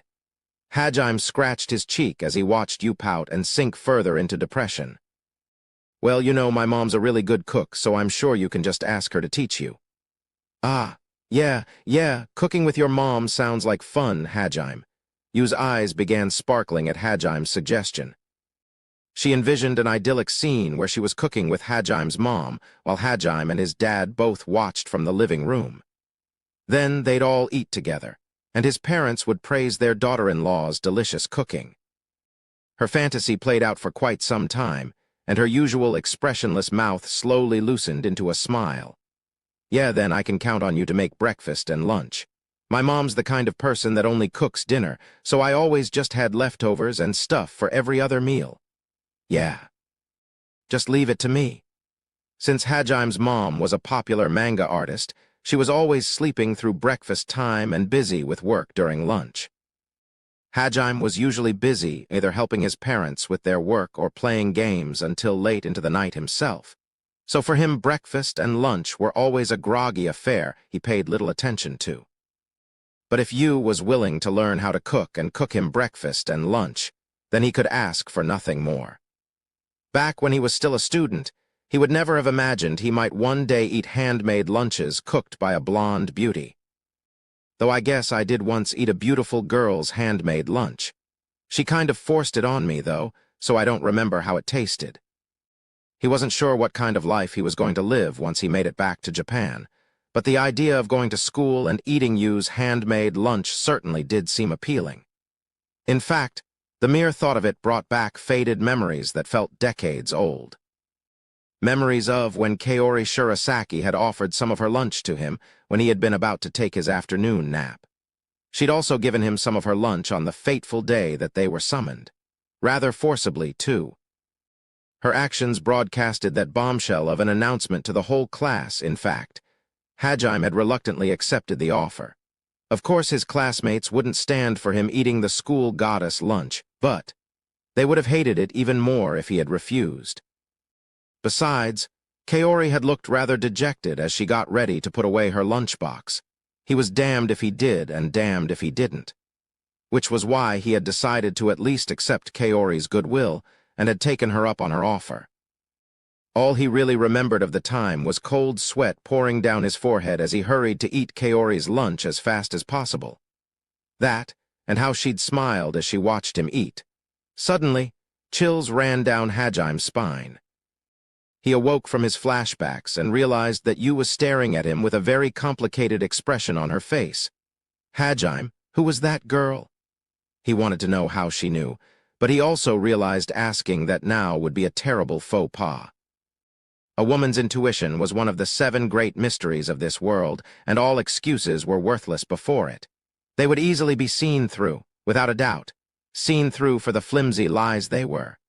She's one of the classmates I told you about before. Is she the reason you fell down here, Hajime? Well, I guess she is in a way. Hajime wasn't sure how to react to Yu's question, but Yu ignored Hajime's confusion and muttered softly, almost as if she were speaking to herself. Have you eaten her cooking? Kind of have, yeah. Was it delicious? I honestly don't remember that well.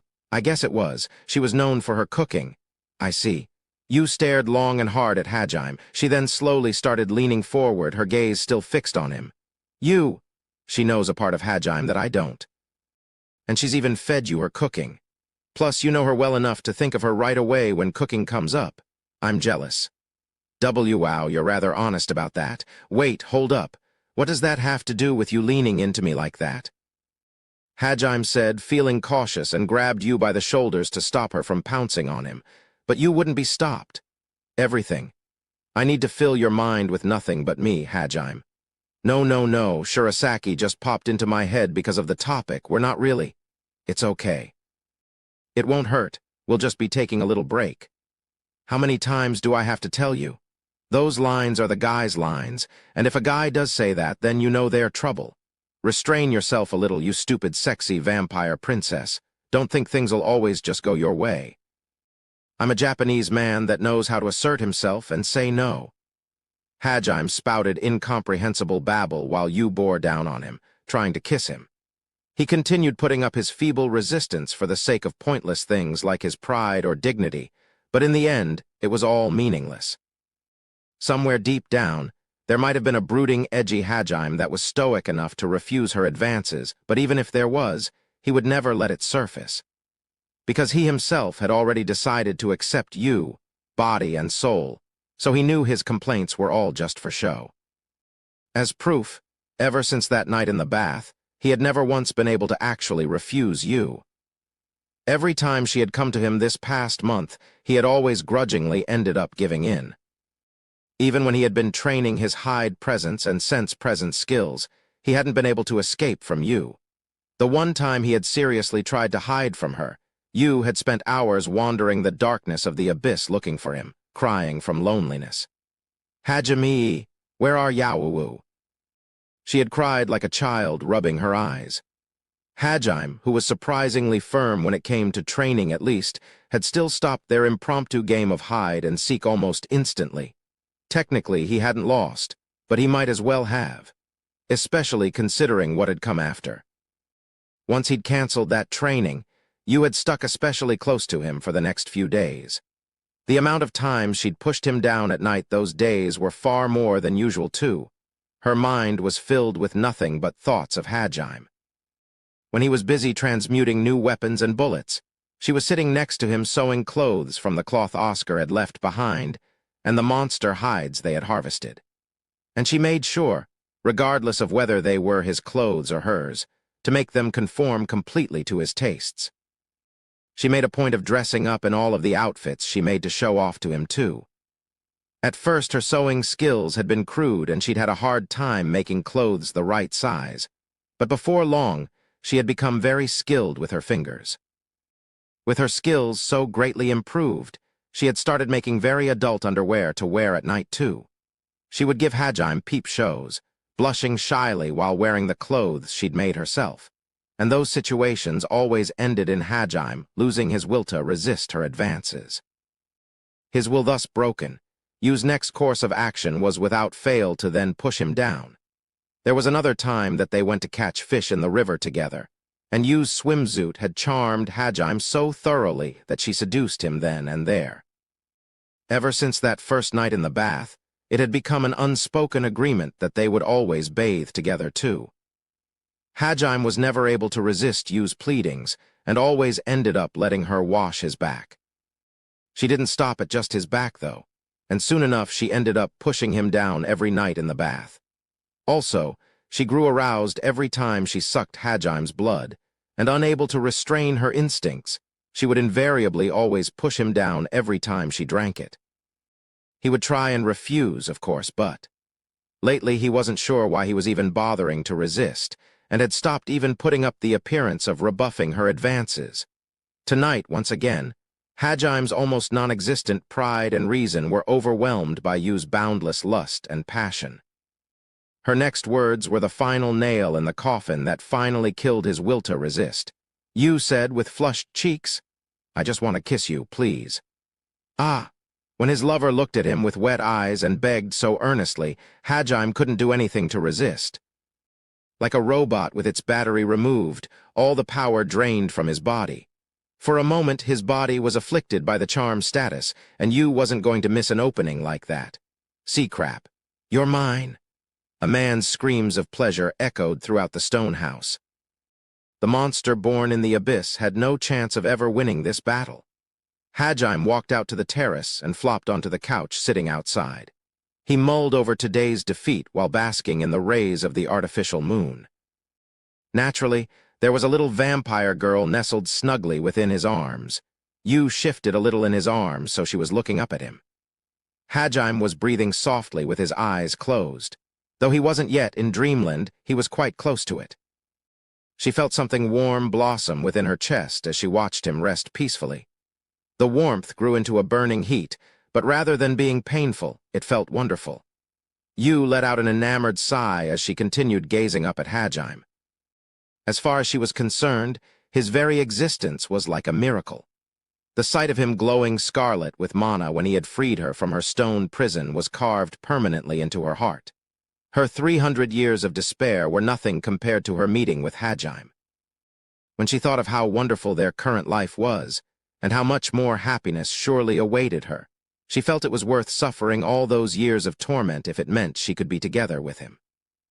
Perhaps to another's eyes she might seem nothing more than overly clingy or simply dependent on him.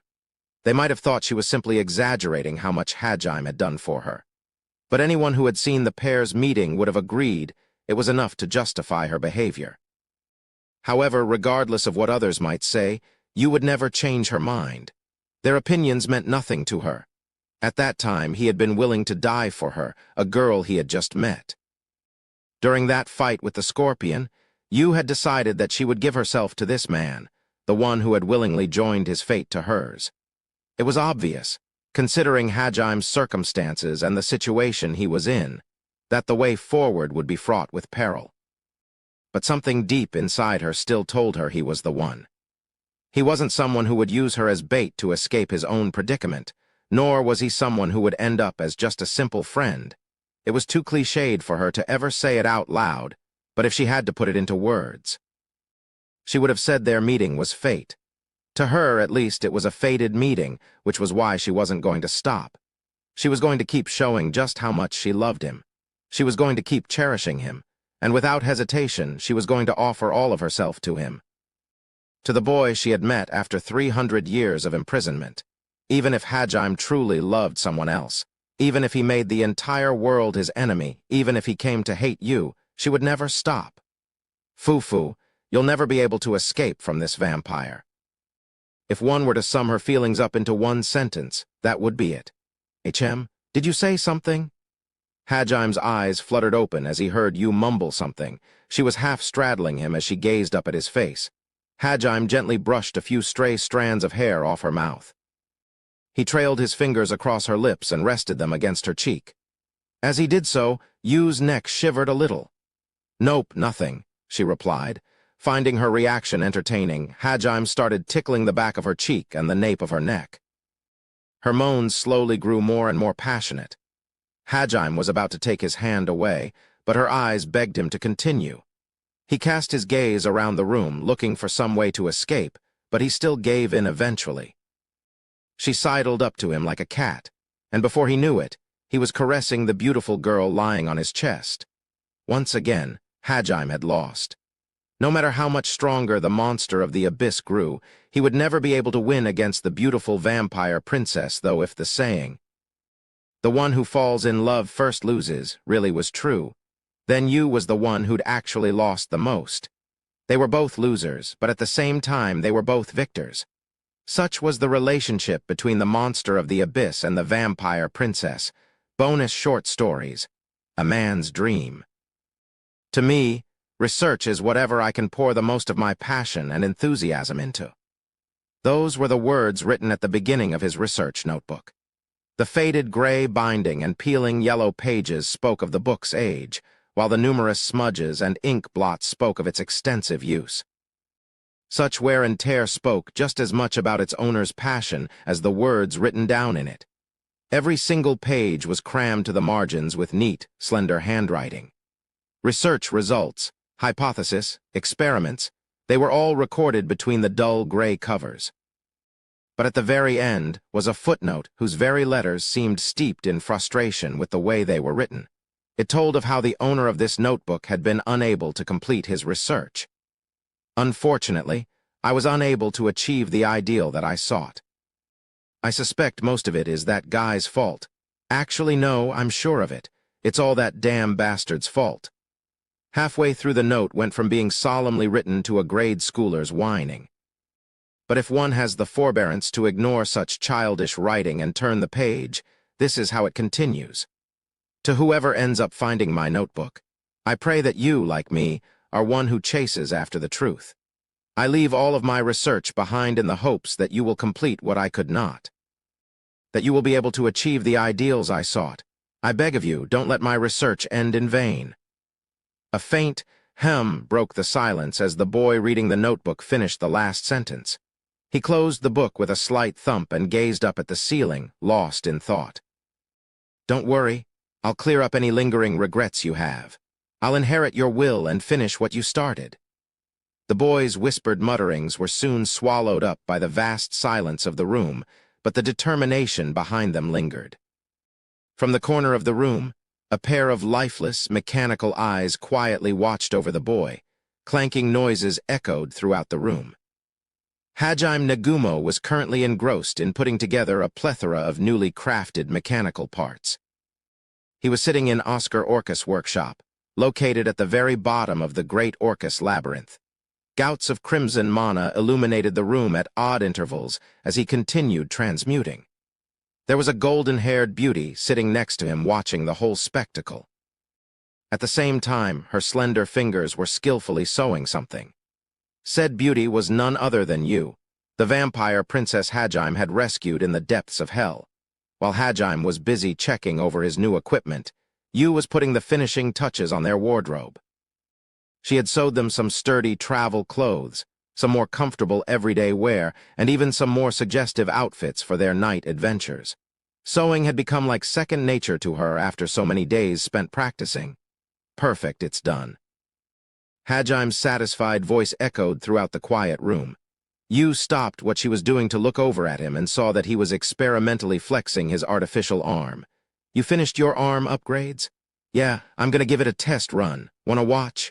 Okay. The artifact Hajime had created combined his knowledge of modern weaponry with his game sense and the magic of this world to create something truly fearsome. Because it all used knowledge from another world, Yu found each and every one of his inventions to be fascinating. It had been even more exciting recently as ever since Hajime had finished transmuting all the necessities they'd need for their journey. He'd been spending a long time thinking about what else to add to his arm to make life simpler. Hajime made a metallic fist with his hand and thrust it out toward one of the practice targets lying around the workshop. Though it was still a bit rough around the edges, his fist boasted quite a large amount of firepower. He grinned playfully as he saw how excited Yu was. Here we go. This is every man's dream. Rocket punch. With a low bang, his left fist burst out of its socket and flew toward the target. It left a trail of sparks in its wake as it rocketed forward. Then, with a thunderous crash, the fist pulverized its target. Hajime grinned like a little boy and poured mana into his left arm. As if connected by an invisible thread, his hand zoomed back into place. There was a satisfying robotic clunk as it reattached itself to his arm. What do you think? Hajime asked Yu. He was certain she must have been just as moved as he was. However, that's it. All he received was a somewhat puzzled reply. If anything, she seemed a little disappointed even. Her indifference left Hajime nearly speechless. What do you mean, that's it? Wasn't that amazing? I just threw out a rocket punch. It's the kind of awesome move that one-shots your enemy and then comes flying back to you. But your railgun's stronger. Hajime was left scrambling, trying to explain the appeal of his rocket punch, but he only succeeded in leaving Yu even more confused. Her unintentionally cutting reply left him mentally defeated. At a loss for words, Hajime could only stare blankly at Yu for a few minutes before going, "Wait, there's still more," and suddenly smiling. It's true that it doesn't have much power compared to the railgun, but there's a huge surprise factor associated with having a fist suddenly come flying at your face. But the railgun's faster too. Wouldn't it be an even better surprise attack? Another flawless rebuttal. Hajime was swaying unsteadily, but he wasn't down yet. He refused to abandon his romantic notions of the rocket punch. It'll come in handy in case I ever lose my weapon. So losing your hand as well counts as coming in handy. Besides, even if you did lose your gun, it'd be faster to use supersonic step to get in close and hit them directly with your steel arm skill or something. Hajime detached his left hand and threw it to the ground. He then reached into his treasure trove and pulled out a different left hand before smiling dangerously at Yu and brandishing his new hand. Fine, Yu. Challenge accepted? What? I'm sorry, Hajime. I have no idea what you're saying. You might be right. The rocket punch might just be a little too weak a weapon for me, though I'm sure for anyone else it would be perfect. But anyway, let me show you my other new weapon. Feel free to faint in awe at any time. I still don't. Yu was only getting more confused by Hajime's nonsensical declarations. But for the sake of a man's dream, he couldn't back down.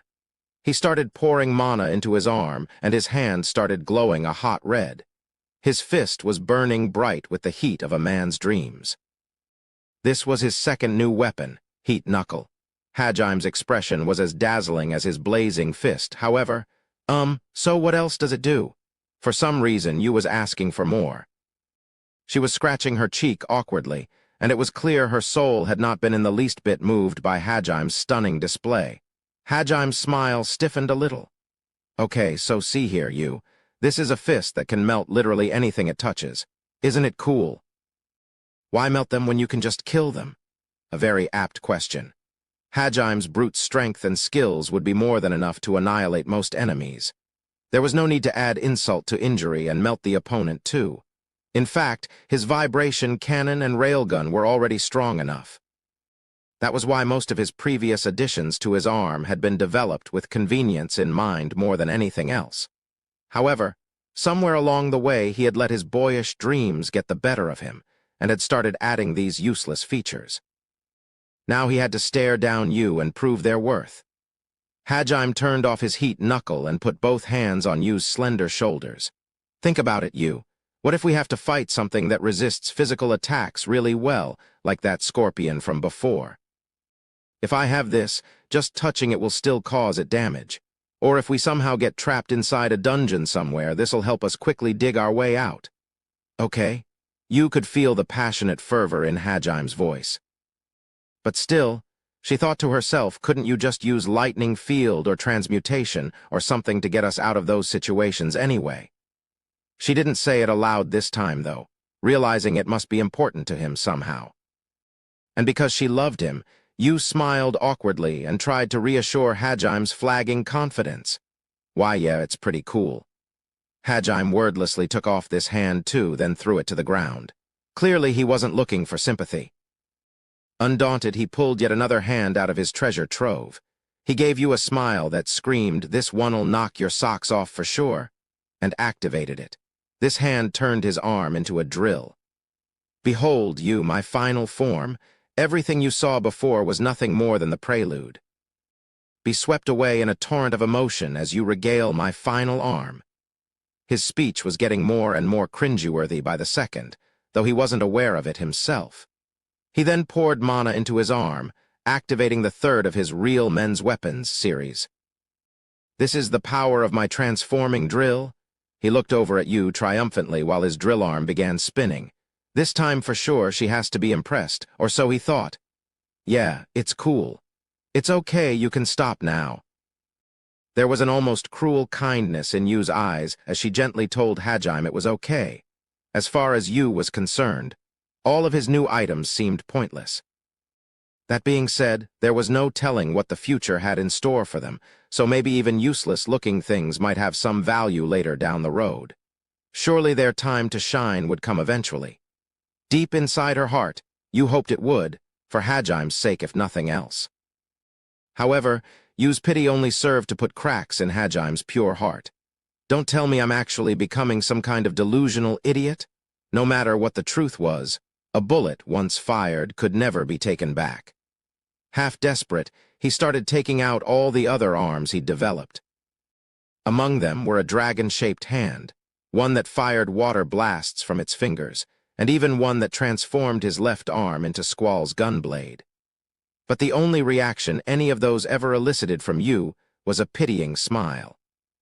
Finally, Hajime crumbled into a sobbing heap, and Yu simply sat there patting his head, saying, "It's okay, it's okay." She comforted him until he finally regained his senses. Just what exactly she had meant by "it's okay" was something he didn't want to think too deeply about. It was late at night. There was a single figure working in the darkness, inside a hidden room whose entrance was covered by a shelf. "It's finally done." Hajime muttered softly. Sitting before him was a silver-haired girl. One could tell with just a glance that she wasn't human. Where her ears would have been were instead metal rectangles that kind of resembled antennas. Her hard, metallic eyes bore no signs of sentience either. That was only natural, though, as she was a cleaning golem Oscar had made long ago. However, her features were still quite human. She had on a navy blue one-piece dress and a pure white apron. There was a headdress adorning her hair as well. In a word, she was a maid. Oscar, it was because you dreamed of making her real that you strayed so far from reality. That was your mistake. However, I have the knowledge granted to me by the 2D world. By making her somewhat unrealistic, she grows closer to the ideal. This is the answer you sought after for so long, Hajime whispered to himself triumphantly. Anyone who had seen him at that moment would have been pretty creeped out by him. However, his passion for this maid golem was real. When he had first discovered Oscar's notebook and this golem, he had decided to inherit Oscar's pure spirit of inquiry and complete what Oscar had begun. He had worked on her late into every night, making sure you didn't find out. He surely deserved a few moments to admire his own craftsmanship after all the hardships he went through to complete her. However, as he was basking in his own handiwork. "Found you, Hajime." Light filled the room as he heard a familiar voice call his name. He jumped with a start, then stiffly turned to look back at you. "Why you? What are you doing here? I could have sworn I felt your presence in the bedroom still. I was wondering where you were going every night." Not only did you sneak away using hide presence, you even left behind an artifact that faked your presence too. I didn't think there'd be a secret room here, but fortunately this artifact helped me find you. So you used my own artifact against me. Hajime ground his teeth, angry at his own carelessness. In the meantime, you gazed silently at the maid golem. Hajime gulped guiltily. He felt like a husband caught cheating on his wife. "Hajime, if you liked maid uniforms, you just had to tell me." There was a little jealousy in her tone. It seemed she really was jealous of this inanimate golem. However, it wasn't what she was thinking. In order to clear up the misunderstanding, Hajime began explaining himself. "You, allow me to explain. I don't actually have a thing for maid uniforms. This is about art." "Art?" "Correct. A maid that's also a golem. In other words, a golem maid is every man's dream. Those two factors combined are what make it art. Just a maid or just a golem are nothing on their own. While they may have a certain appeal, only when put together as a golem maid do they become a true object of worship for men worldwide." As he spoke, Hajime grew more and more heated with his words. You listened to it all seriously and nodded knowingly once he'd finished. "I understand," was all she said. Hajime let out a relieved smile, but then an instant later a blazing fireball flew past his cheek. There was a thunderous explosion, and Hajime quickly turned around to see his precious golem maid burned to ashes. How could you?"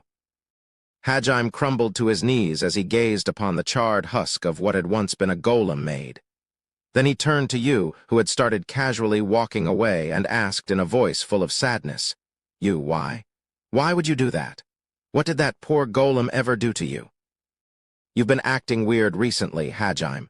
You needed a little lesson." It was true that Hajime's obsessions with things that were every man's dream was starting to get a bit excessive. It might have been brought on in part due to the dead end he'd hit in regards to his transmutation. But if he didn't drag himself back to reality, he'd be stuck in a fantasy land forever. The fact that he was actually sad at the destruction of an inanimate golem was proof enough that he was already almost too far gone. Having the girl he loved tell him, "You've been acting weird," to his face, brought him back to his senses, though. Meanwhile, you picked up one of the maid uniforms lying around and brought it up to see if it would fit. She did a little twirl and licked her lips seductively as she looked at Hajime. Her sex drive was in full throttle. Her next words blew away whatever might have survived of Hajime's reason. "Shall I teach you just how much better a real maid is than a mechanical one, master?" Cold sweat ran down his forehead. For hours later, Hajime's screams could be heard echoing throughout the bottom of hell. Thanks to the loving embrace of you, Hajime was able to return from the depths of his delusions. The holy goddess descent unto paradise. The abundance of goods lining every shelf and bookcase made the interior of the store feel rather cramped, despite the rather large amount of floor space. In the background, a popular anime song was playing, loud enough to be heard but not enough to be obtrusive. This store was famous nationwide for its selection of anime, manga, and other such products. Naturally, the inside of the store was filled with pilgrims making the trek to this holy land. Most of them could be classified either as warriors or as gentlemen. A few of them had brought their friends along as well, and the store was filled to the brim with heated arguments about who was best girl or what the anime of the season was. Within that eternal battlefield, there existed a single haven of peace and quiet. At the very back of the store was a special section roped off behind a pair of curtains. A big "No Minors Allowed" sign was printed on each curtain. As one may have guessed, it was the adult section of the store. No matter how hardened a veteran one was, their voices naturally grew hushed as they entered, and they instantly began worrying about the gazes of others around them. Even the anime song playing in the background seemed stifled in such hallowed ground. However, today that tranquil atmosphere was abruptly shattered. Wait, Kaori, you can't just go in there. But Shizuku-chan. Two girls' voices interrupted the silence. Their clear, high-pitched tone sounded just like the ringing of a bell. The warriors within all dropped what they were doing and timidly peeked out from behind their shelves. There was a single slender, feminine finger poking in from behind the curtains. The men present all simultaneously thought, wait, don't tell me she's coming in here. Damn, that means there's no way out. No buts. The all-ages version is sold out, so just give it a rest already. But Nagumo-kun's father's company made this game. What if Nagumo-kun also played the E18+ version of the game? Look here. You wanted to get this game so you'd have something to talk about with Nagumo-kun, right? Are you planning on talking about the sex scenes with him in class or something? I think he's more likely to run in the opposite direction if you try, though maybe not for the reasons you think. In order to have something to talk about with her crush, Hajime Nagumo, Kaori had come here today to buy the game Hajime's father had produced. However, because of its overwhelming popularity, the all-ages version was already sold out everywhere, and there were only a few copies of the 18+ version left. And even that was only because a few of the stores had accidentally ordered more stock than they had intended. Considering her age, Kaori wouldn't be able to buy the 18+ version anyway, but straightforward and fearless as she was still determined to try. I know. But still, don't try and stop me, Shizuku-chan. Sometimes a girl's gotta do what a girl's gotta do. Yes, but this isn't that time. Hey, no, wait, stop. There was a collective intake of breath as the warriors witnessed a girl burst through the curtains. For a moment, everyone was at a loss for words, but then the muttered whispering began. Holy shit, she's hot, and the like. The first sight that greeted Kaori as she barged into the 18+ section was a full-size poster of a scantily clad girl.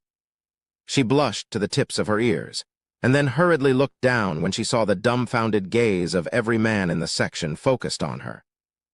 Shizuku, who was standing behind her, grabbed her arm and tried to pull her out.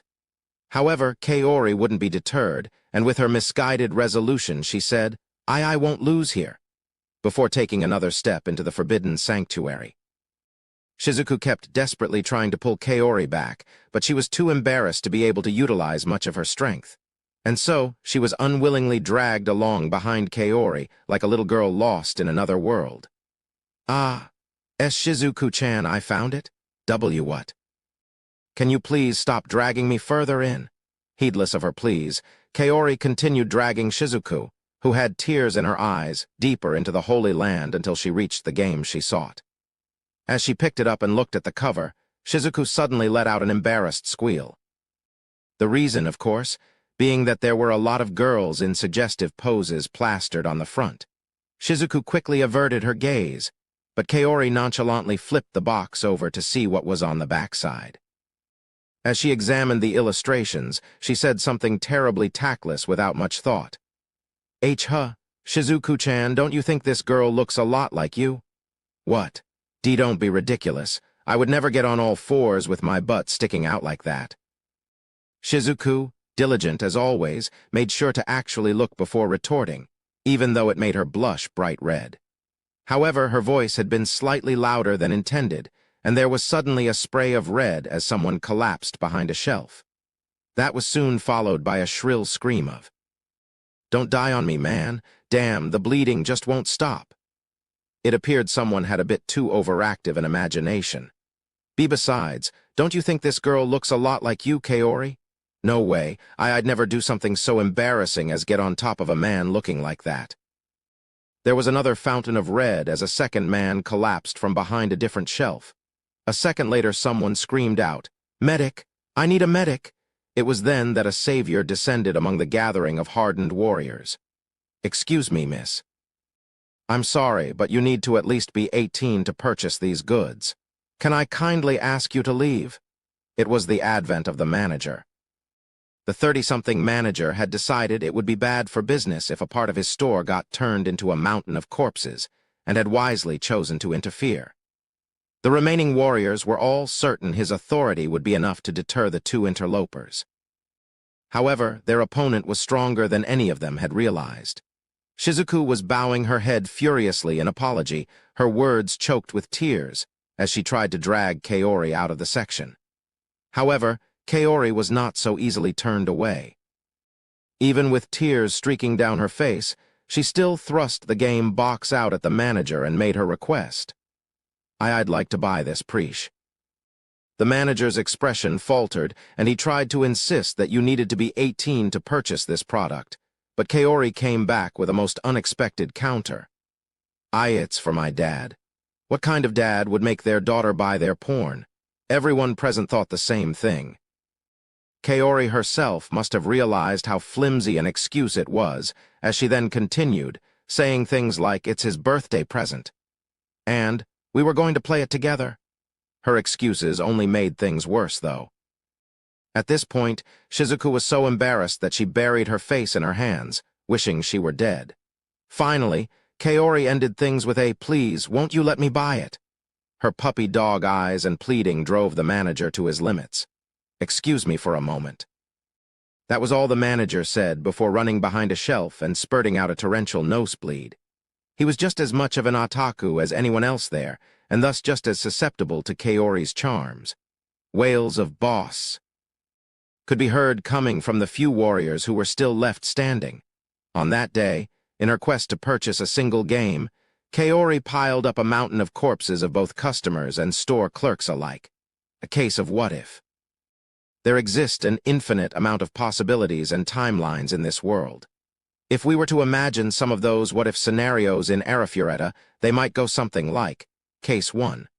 What if, when Kuki was fighting Emperor Gahard, he did things a little differently? Prepare yourself, hero. If you hold back again. Goosebumps coated Kuki's arms. The bodyguard's tone of voice clearly conveyed what awaited him if he held back. La la la Leia. What the hell? Were Holscher's emperor a bit more like a certain other ruler, then surely all the demons would surrender and begin calling him bro. Case 2. What if, when Kuki was fighting Emperor Gahard, he did things a little differently? V2, what on earth are you doing, Gahard? King Elihade yelled out as he leaped in between the two fighters and blocked Gahard's blow. Gahard was thrown off balance by the fact that Elihade had discovered his identity, but he nevertheless smiled fearlessly and prepared to charge again. Sighing, Elihade realized Gahard had no intention of backing down. All thing of this world turned to ashes, Ryujin Jaka. Why, stop, no. If King Elihade was actually the captain of the 13 court guard companies, then all the demons would most likely be crying in fear. Case 3. What if the second fight with the behemoth went a little differently? The behemoth, enraged that a pair of mere humans had stopped its assault, stamped impatiently on the ground. Seeing this, the other students took advantage of its momentary distraction. Peerless swordsmanship that rends even the heavens heightened Mitsurugi style. Amakakaru Ryu no Huraimki? What? If Shizuku Yigashi was a master of the heightened Mitsurugi style, she would probably be the hero, not Kuki. Case 4. What if Kuki's sacred sword was a little different? Let's go. Sacred sword, lend me your power. Moron, this is why I can't handle country hicks. I told you not to bother me during my afternoon tea. If Kuki's sword was as annoying as a certain other world's Excalibur, then Kuki probably wouldn't be so nice. Case 5. What if things were a little different when Hajime first found the divinity stone?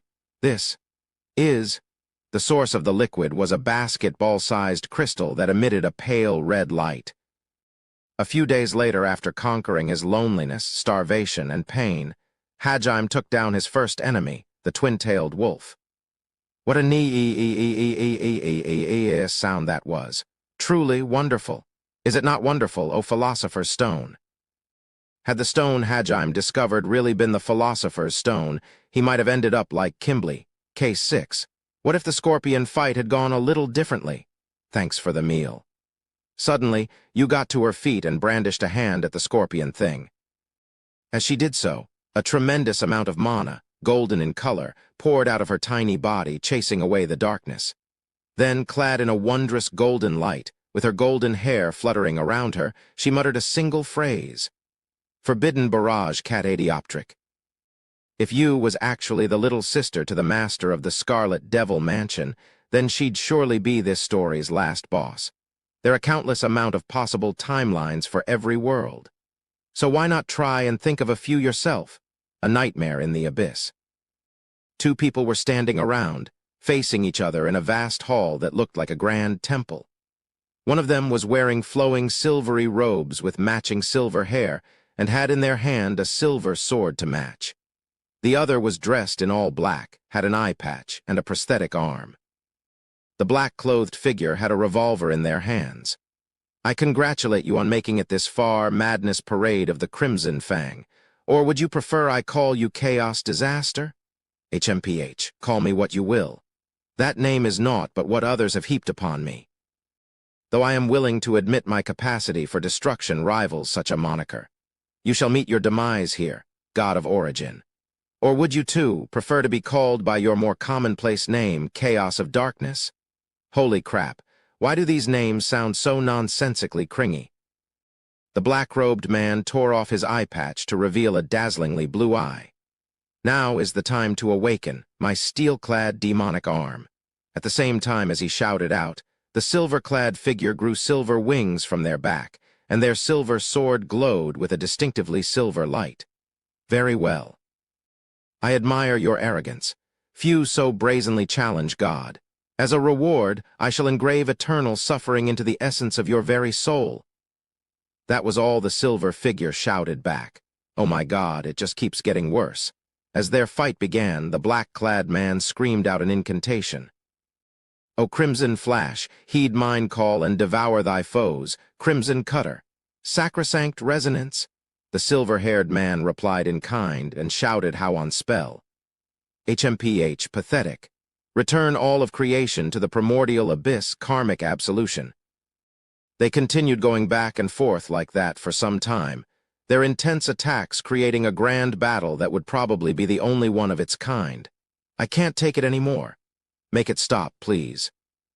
Finally, after the silver-clad man's third transformation, and the black-robed man had awoken to his ultimate true power, after they had unleashed not only both of their trump cards but both of their finishing moves, the black-clad figure let out a resounding cry of victory. He smiled triumphantly, covered from head to toe in wounds no mere mortal could ever hope to withstand. Heh, that was quite the enjoyable fight.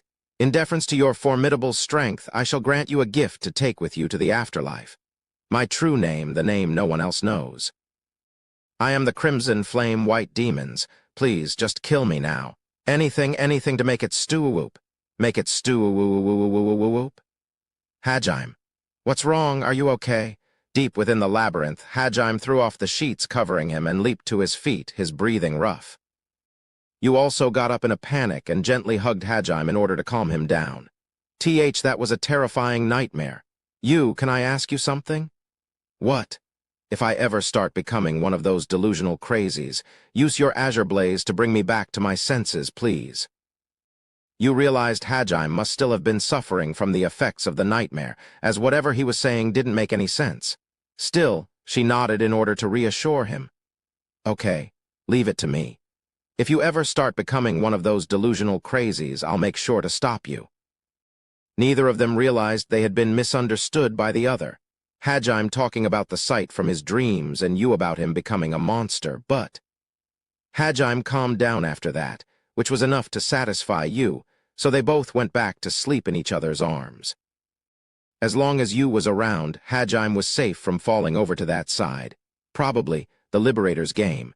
Flame Master on 12-4 attack the Swordsman on 8-6. Flame Spear, magical attack, fire element. Within the depths of the great Orcus labyrinth, inside Oscar Orcus' private room, a young boy smiled triumphantly while the girl next to him sunk deep into thought. Her voice was oddly seductive. The two people were, of course, Hajime Nagumo and you. The two of them were sitting on sofas across from each other, with a transparent table laid out between them. There was a square metallic board on the table, and around 64 pieces lay out on various parts of it. They were enjoying a game of otherworldly chess before bed. As one might have guessed from the different number of pieces, the rules were slightly different. For one, there were 256 squares on the board. For another, The board was split up into various terrains such as mountains, rivers, forests, hills, plains, and the like, and the pieces were categorized either as magical or physical fighters. Each piece could learn various skills, and the damage they dealt with each attack depended on the skill and element. Players also had to keep track of various resources such as mana as well. The most fascinating aspect was that thanks to some magical contraption, the pieces all played out their actions. Even now, Hajime, who was still a beginner at the game, marveled at how his flame master fired a minispark at Yu's soldier, who then doubled up in pain screaming, How can this be?" before collapsing. In response, one of Yu's mages moved all on its own to carry the defeated piece off the board while screaming, "So this is how your side does things, huh? I've been wondering, but is there any way to take off these little cutscene type things? If you can't do it, Hajime, I don't think anyone left alive can. This is probably the joint work of all the skilled liberators." It certainly was impressive. A colossal waste of skill, but impressive nonetheless. Hajime's impression of the liberators had changed a little when he'd found this. Now that it was Yu's turn, she sent her knight charging forward to cut down Hajime's flame master. The knight made a splendid show of spearing the flame master on his lance, crushing him to pieces. A few seconds later, the destroyed pieces of the flame master regenerated, and he cheerfully walked himself off the board. When his flame master was destroyed, Hajime flinched a little. Not because he was sad at losing a piece, but because there was one other interesting feature built into this version of chess called Pain Trace. Each of the two players would register their mana on the game board beforehand, and whenever one player lost a piece, they'd suffer a small static shock. Assassin to 13-9. Attack the enemy crusader. / skill increased critical. Enha. Hajime's assassin sneaked up behind Yu's crusader and mercilessly beheaded it. As the crusader's head rolled to the ground, Yu's queen cried out in despair, "My dear knight." Next to her, the king bore down on her in an accusatory tone. "What? My dear knight? And just what did you mean by that, dear?" And so the queen's adultery was exposed. After a few more turns, it was discovered that the king had his own bastard son, and the mother was none other than the other side's queen. Jealous, Yu's queen had an affair with her court magician, but then later on it was discovered the court magician had a secret lover of his own, and that he was a man, and that man was none other than Hajime's army's court magician. Love blossomed between them, and the whole royal family got involved. Honestly, it felt more like a drama than a chess match. "You, how come you moan like that every time you lose a piece? It's not that painful, is it? You just keep attacking all of my weak points, Hajime." Liar. There's no such. No, wait. For some reason today, the shock's always been focused on my. Phew, that was all my doing. I turned on the feature that probes the player's subconscious and stimulates the one place they feel it the most. I found out about it in the user's manual. By the way, you can control the voltage output too, and I set it to max today. Hajime suddenly shivered. The user's manual was 500 pages long, so he hadn't had the patience to read more than a few of them. He wasn't sure if she just read through the whole thing, or if she found all the features she wanted by accident, but Yu now had an advantage over him. But what was truly frightening was that every time he lost a piece, Hajime could feel his family jewels tingle. So that's what she was after. Thanks to his resistances, the shocks had been mostly mitigated, but with how seductively Yu was moaning every time she lost a piece, it was only a matter of time before his little man decided to poke its head out. No matter how superior his army was, he wouldn't be able to win at this rate. Thus, Hajime raised his voice, eager to end this as quickly as possible. Earthmaster to 16-7. Line attack from 16-8 to 16-10. Rock slide, magical attack, earth element, advanced skill. He was sacrificing his ability to move for a few turns by carrying out this AoE attack. As the attack went off, Yu moaned once more, falling limp on the sofa after the shock finally ran its course. She was twitching a little now, and her black one-piece shuffled up a little to reveal her bare legs. "Sorry, Yu, but I'm taking this one. I can't afford to lose when my dignity as a man is at stake." So you're finally coming at me seriously. Beads of sweat were forming on Yu's forehead and her cheeks were slightly flushed. After thinking for a moment, she proposed something interesting. If you're so sure of this game, how about we make a little bet? Hajime warily questioned her for further details, and Yu said that the winner could make any one request they wanted of the loser.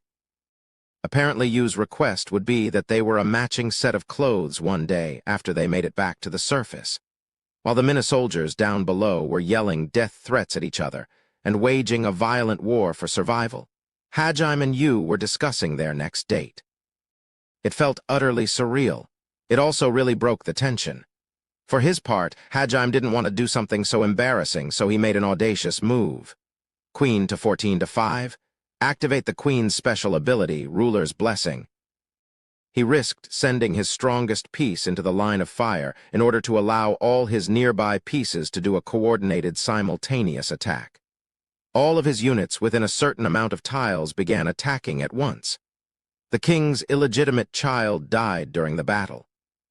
Yu's king and Hajime's queen both lamented his loss greatly, but the battle still raged on. And lastly, Yu's moans grew louder than ever before. That battle ended up becoming the turning point for the game, and eventually Yu was defeated.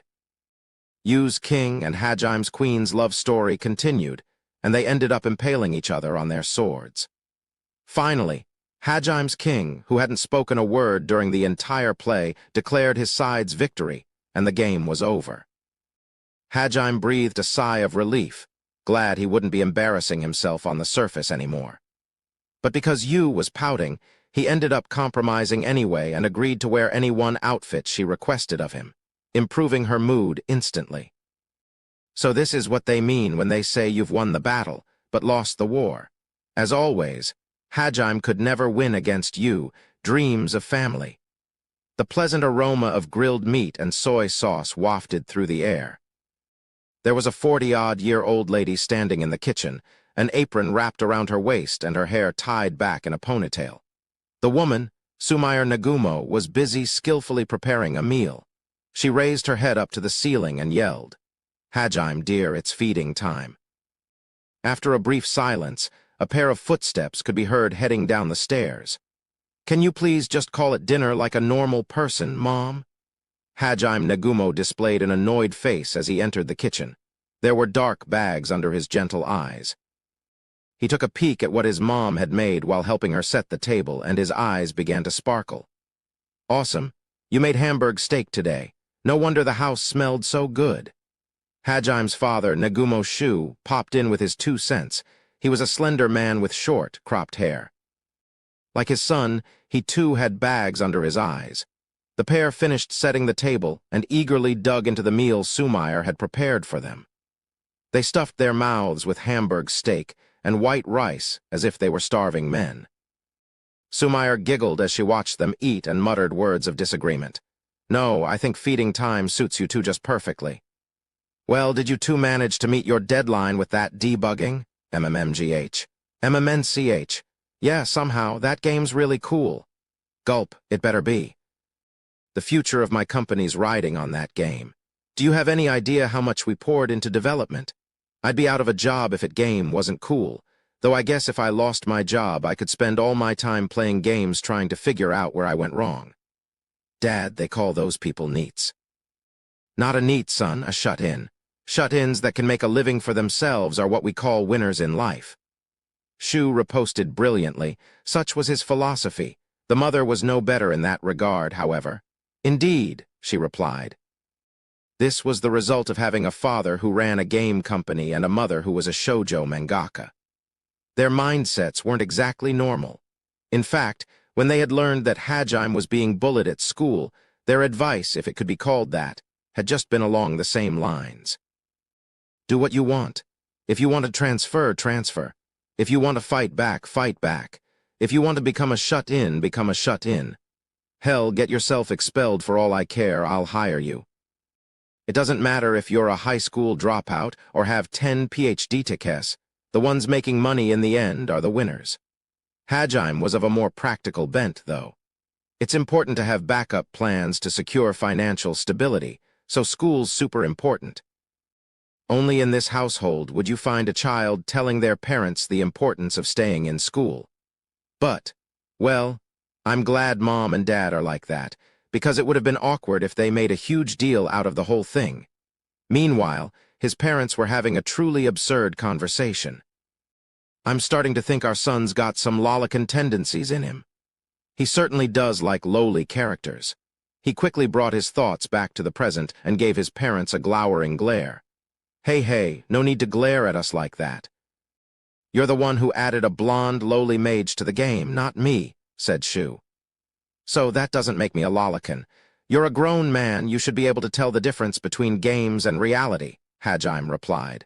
True, you're into animal ears too, especially rabbit ears. I'm glad my son grew up to be a patrician of such fine taste, Sumire also chimed in. Hajime sulkily returned to his dinner while his parents grinned at him. They ganged up on their only son like that pretty often. I guarantee you'd party up with a lowly if you ever got summoned to another world. Just remember, attacking underage girls is still a crime. I'm sure even other worlds have laws against sex with children. They've been cracking down on it in games here recently, even. Don't just go around making your own assumptions. And can you please stop calling me a lolicon? Fed up with his parents' teasing, Hajime got a little testy. Realizing he went a little too far with his teasing, his father apologized while laughing. But you're a healthy young boy, so I'm sure you're interested in all those fantasy worlds with swords and magic. Isn't going on adventures with a cute heroine, falling in love, and finally defeating the gods or the demon lord, or whatever something you dream of? That does sound like the kind of thing a lot of guys would like. And those reincarnated into another world and summoned into another world light novels are getting pretty popular recently. I wouldn't want our son to get summoned, though. What would we do if he couldn't ever come back? Sumire sunk deep into thought, taking the idea of Hajime being summoned rather seriously. Both of them had an overactive imagination, which Hajime supposed were just occupational hazards. He smiled awkwardly while watching them seriously worry over his potential disappearance into another world. I don't think I have what it takes to save the world anyway. Shu wasn't happy with his son's self-deprecating attitude. You could at least pretend to be the strongest in your head, you know? Hajime's smile grew even more troubled, but he responded with confidence.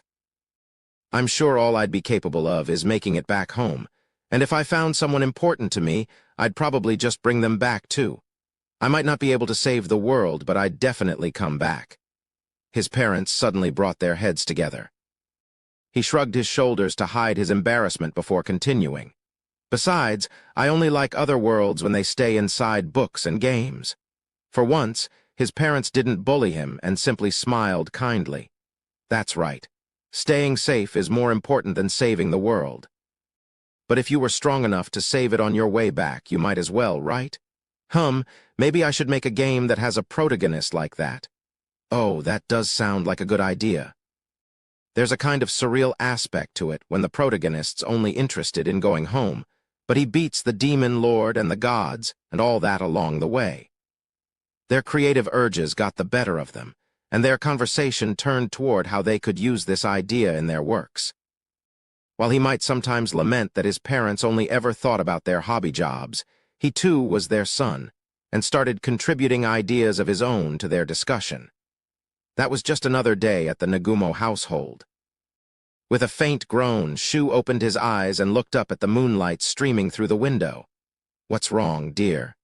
Sumire? I had a dream about Hajime. It was about when we were talking about other worlds a few days before he disappeared. Sumire propped herself up on the bed and reassured her depressed husband. He'll come back home, I'm sure of it. No matter where he went, even if it is another world, I'm sure he'll find a way home. Sumire, trust me. He normally just tries to get by without rocking the boat, but if there's something he really believes in, then he'll chase after it with all his might. That's why I know he'll be fine. You're right. I'm sure he'll be fine. The two of them huddled closer together, thinking about their son who'd vanished along with an entire class full of students. Around the same time, Hajime groggily opened his eyes deep within the abyss. He stared off into the distance, his features illuminated by the light of the fake moon. Yu sidled closer to him, her gaze questioning. I was having a dream about Mom and Dad. I can't believe all those ridiculous things we joked about really came true. Hajime, it'll be okay. As long as we're together, we can do anything. We'll return to your world for sure. Yu smiled reassuringly at Hajime, her voice full of conviction. He patted her head lovingly, then nodded back. Yeah, you're right. We're going to make it back for sure. For just a moment, an image of his parents hugging each other flashed through Hajime's mind. They were hugging each other sadly, both of them thinner than he remembered. For some reason, they both looked up when mentioned his resolve, as if they'd heard him. The image of his parents smiled a little, and it seemed like they'd gone back a little to their old selves. Or so he thought, anyway.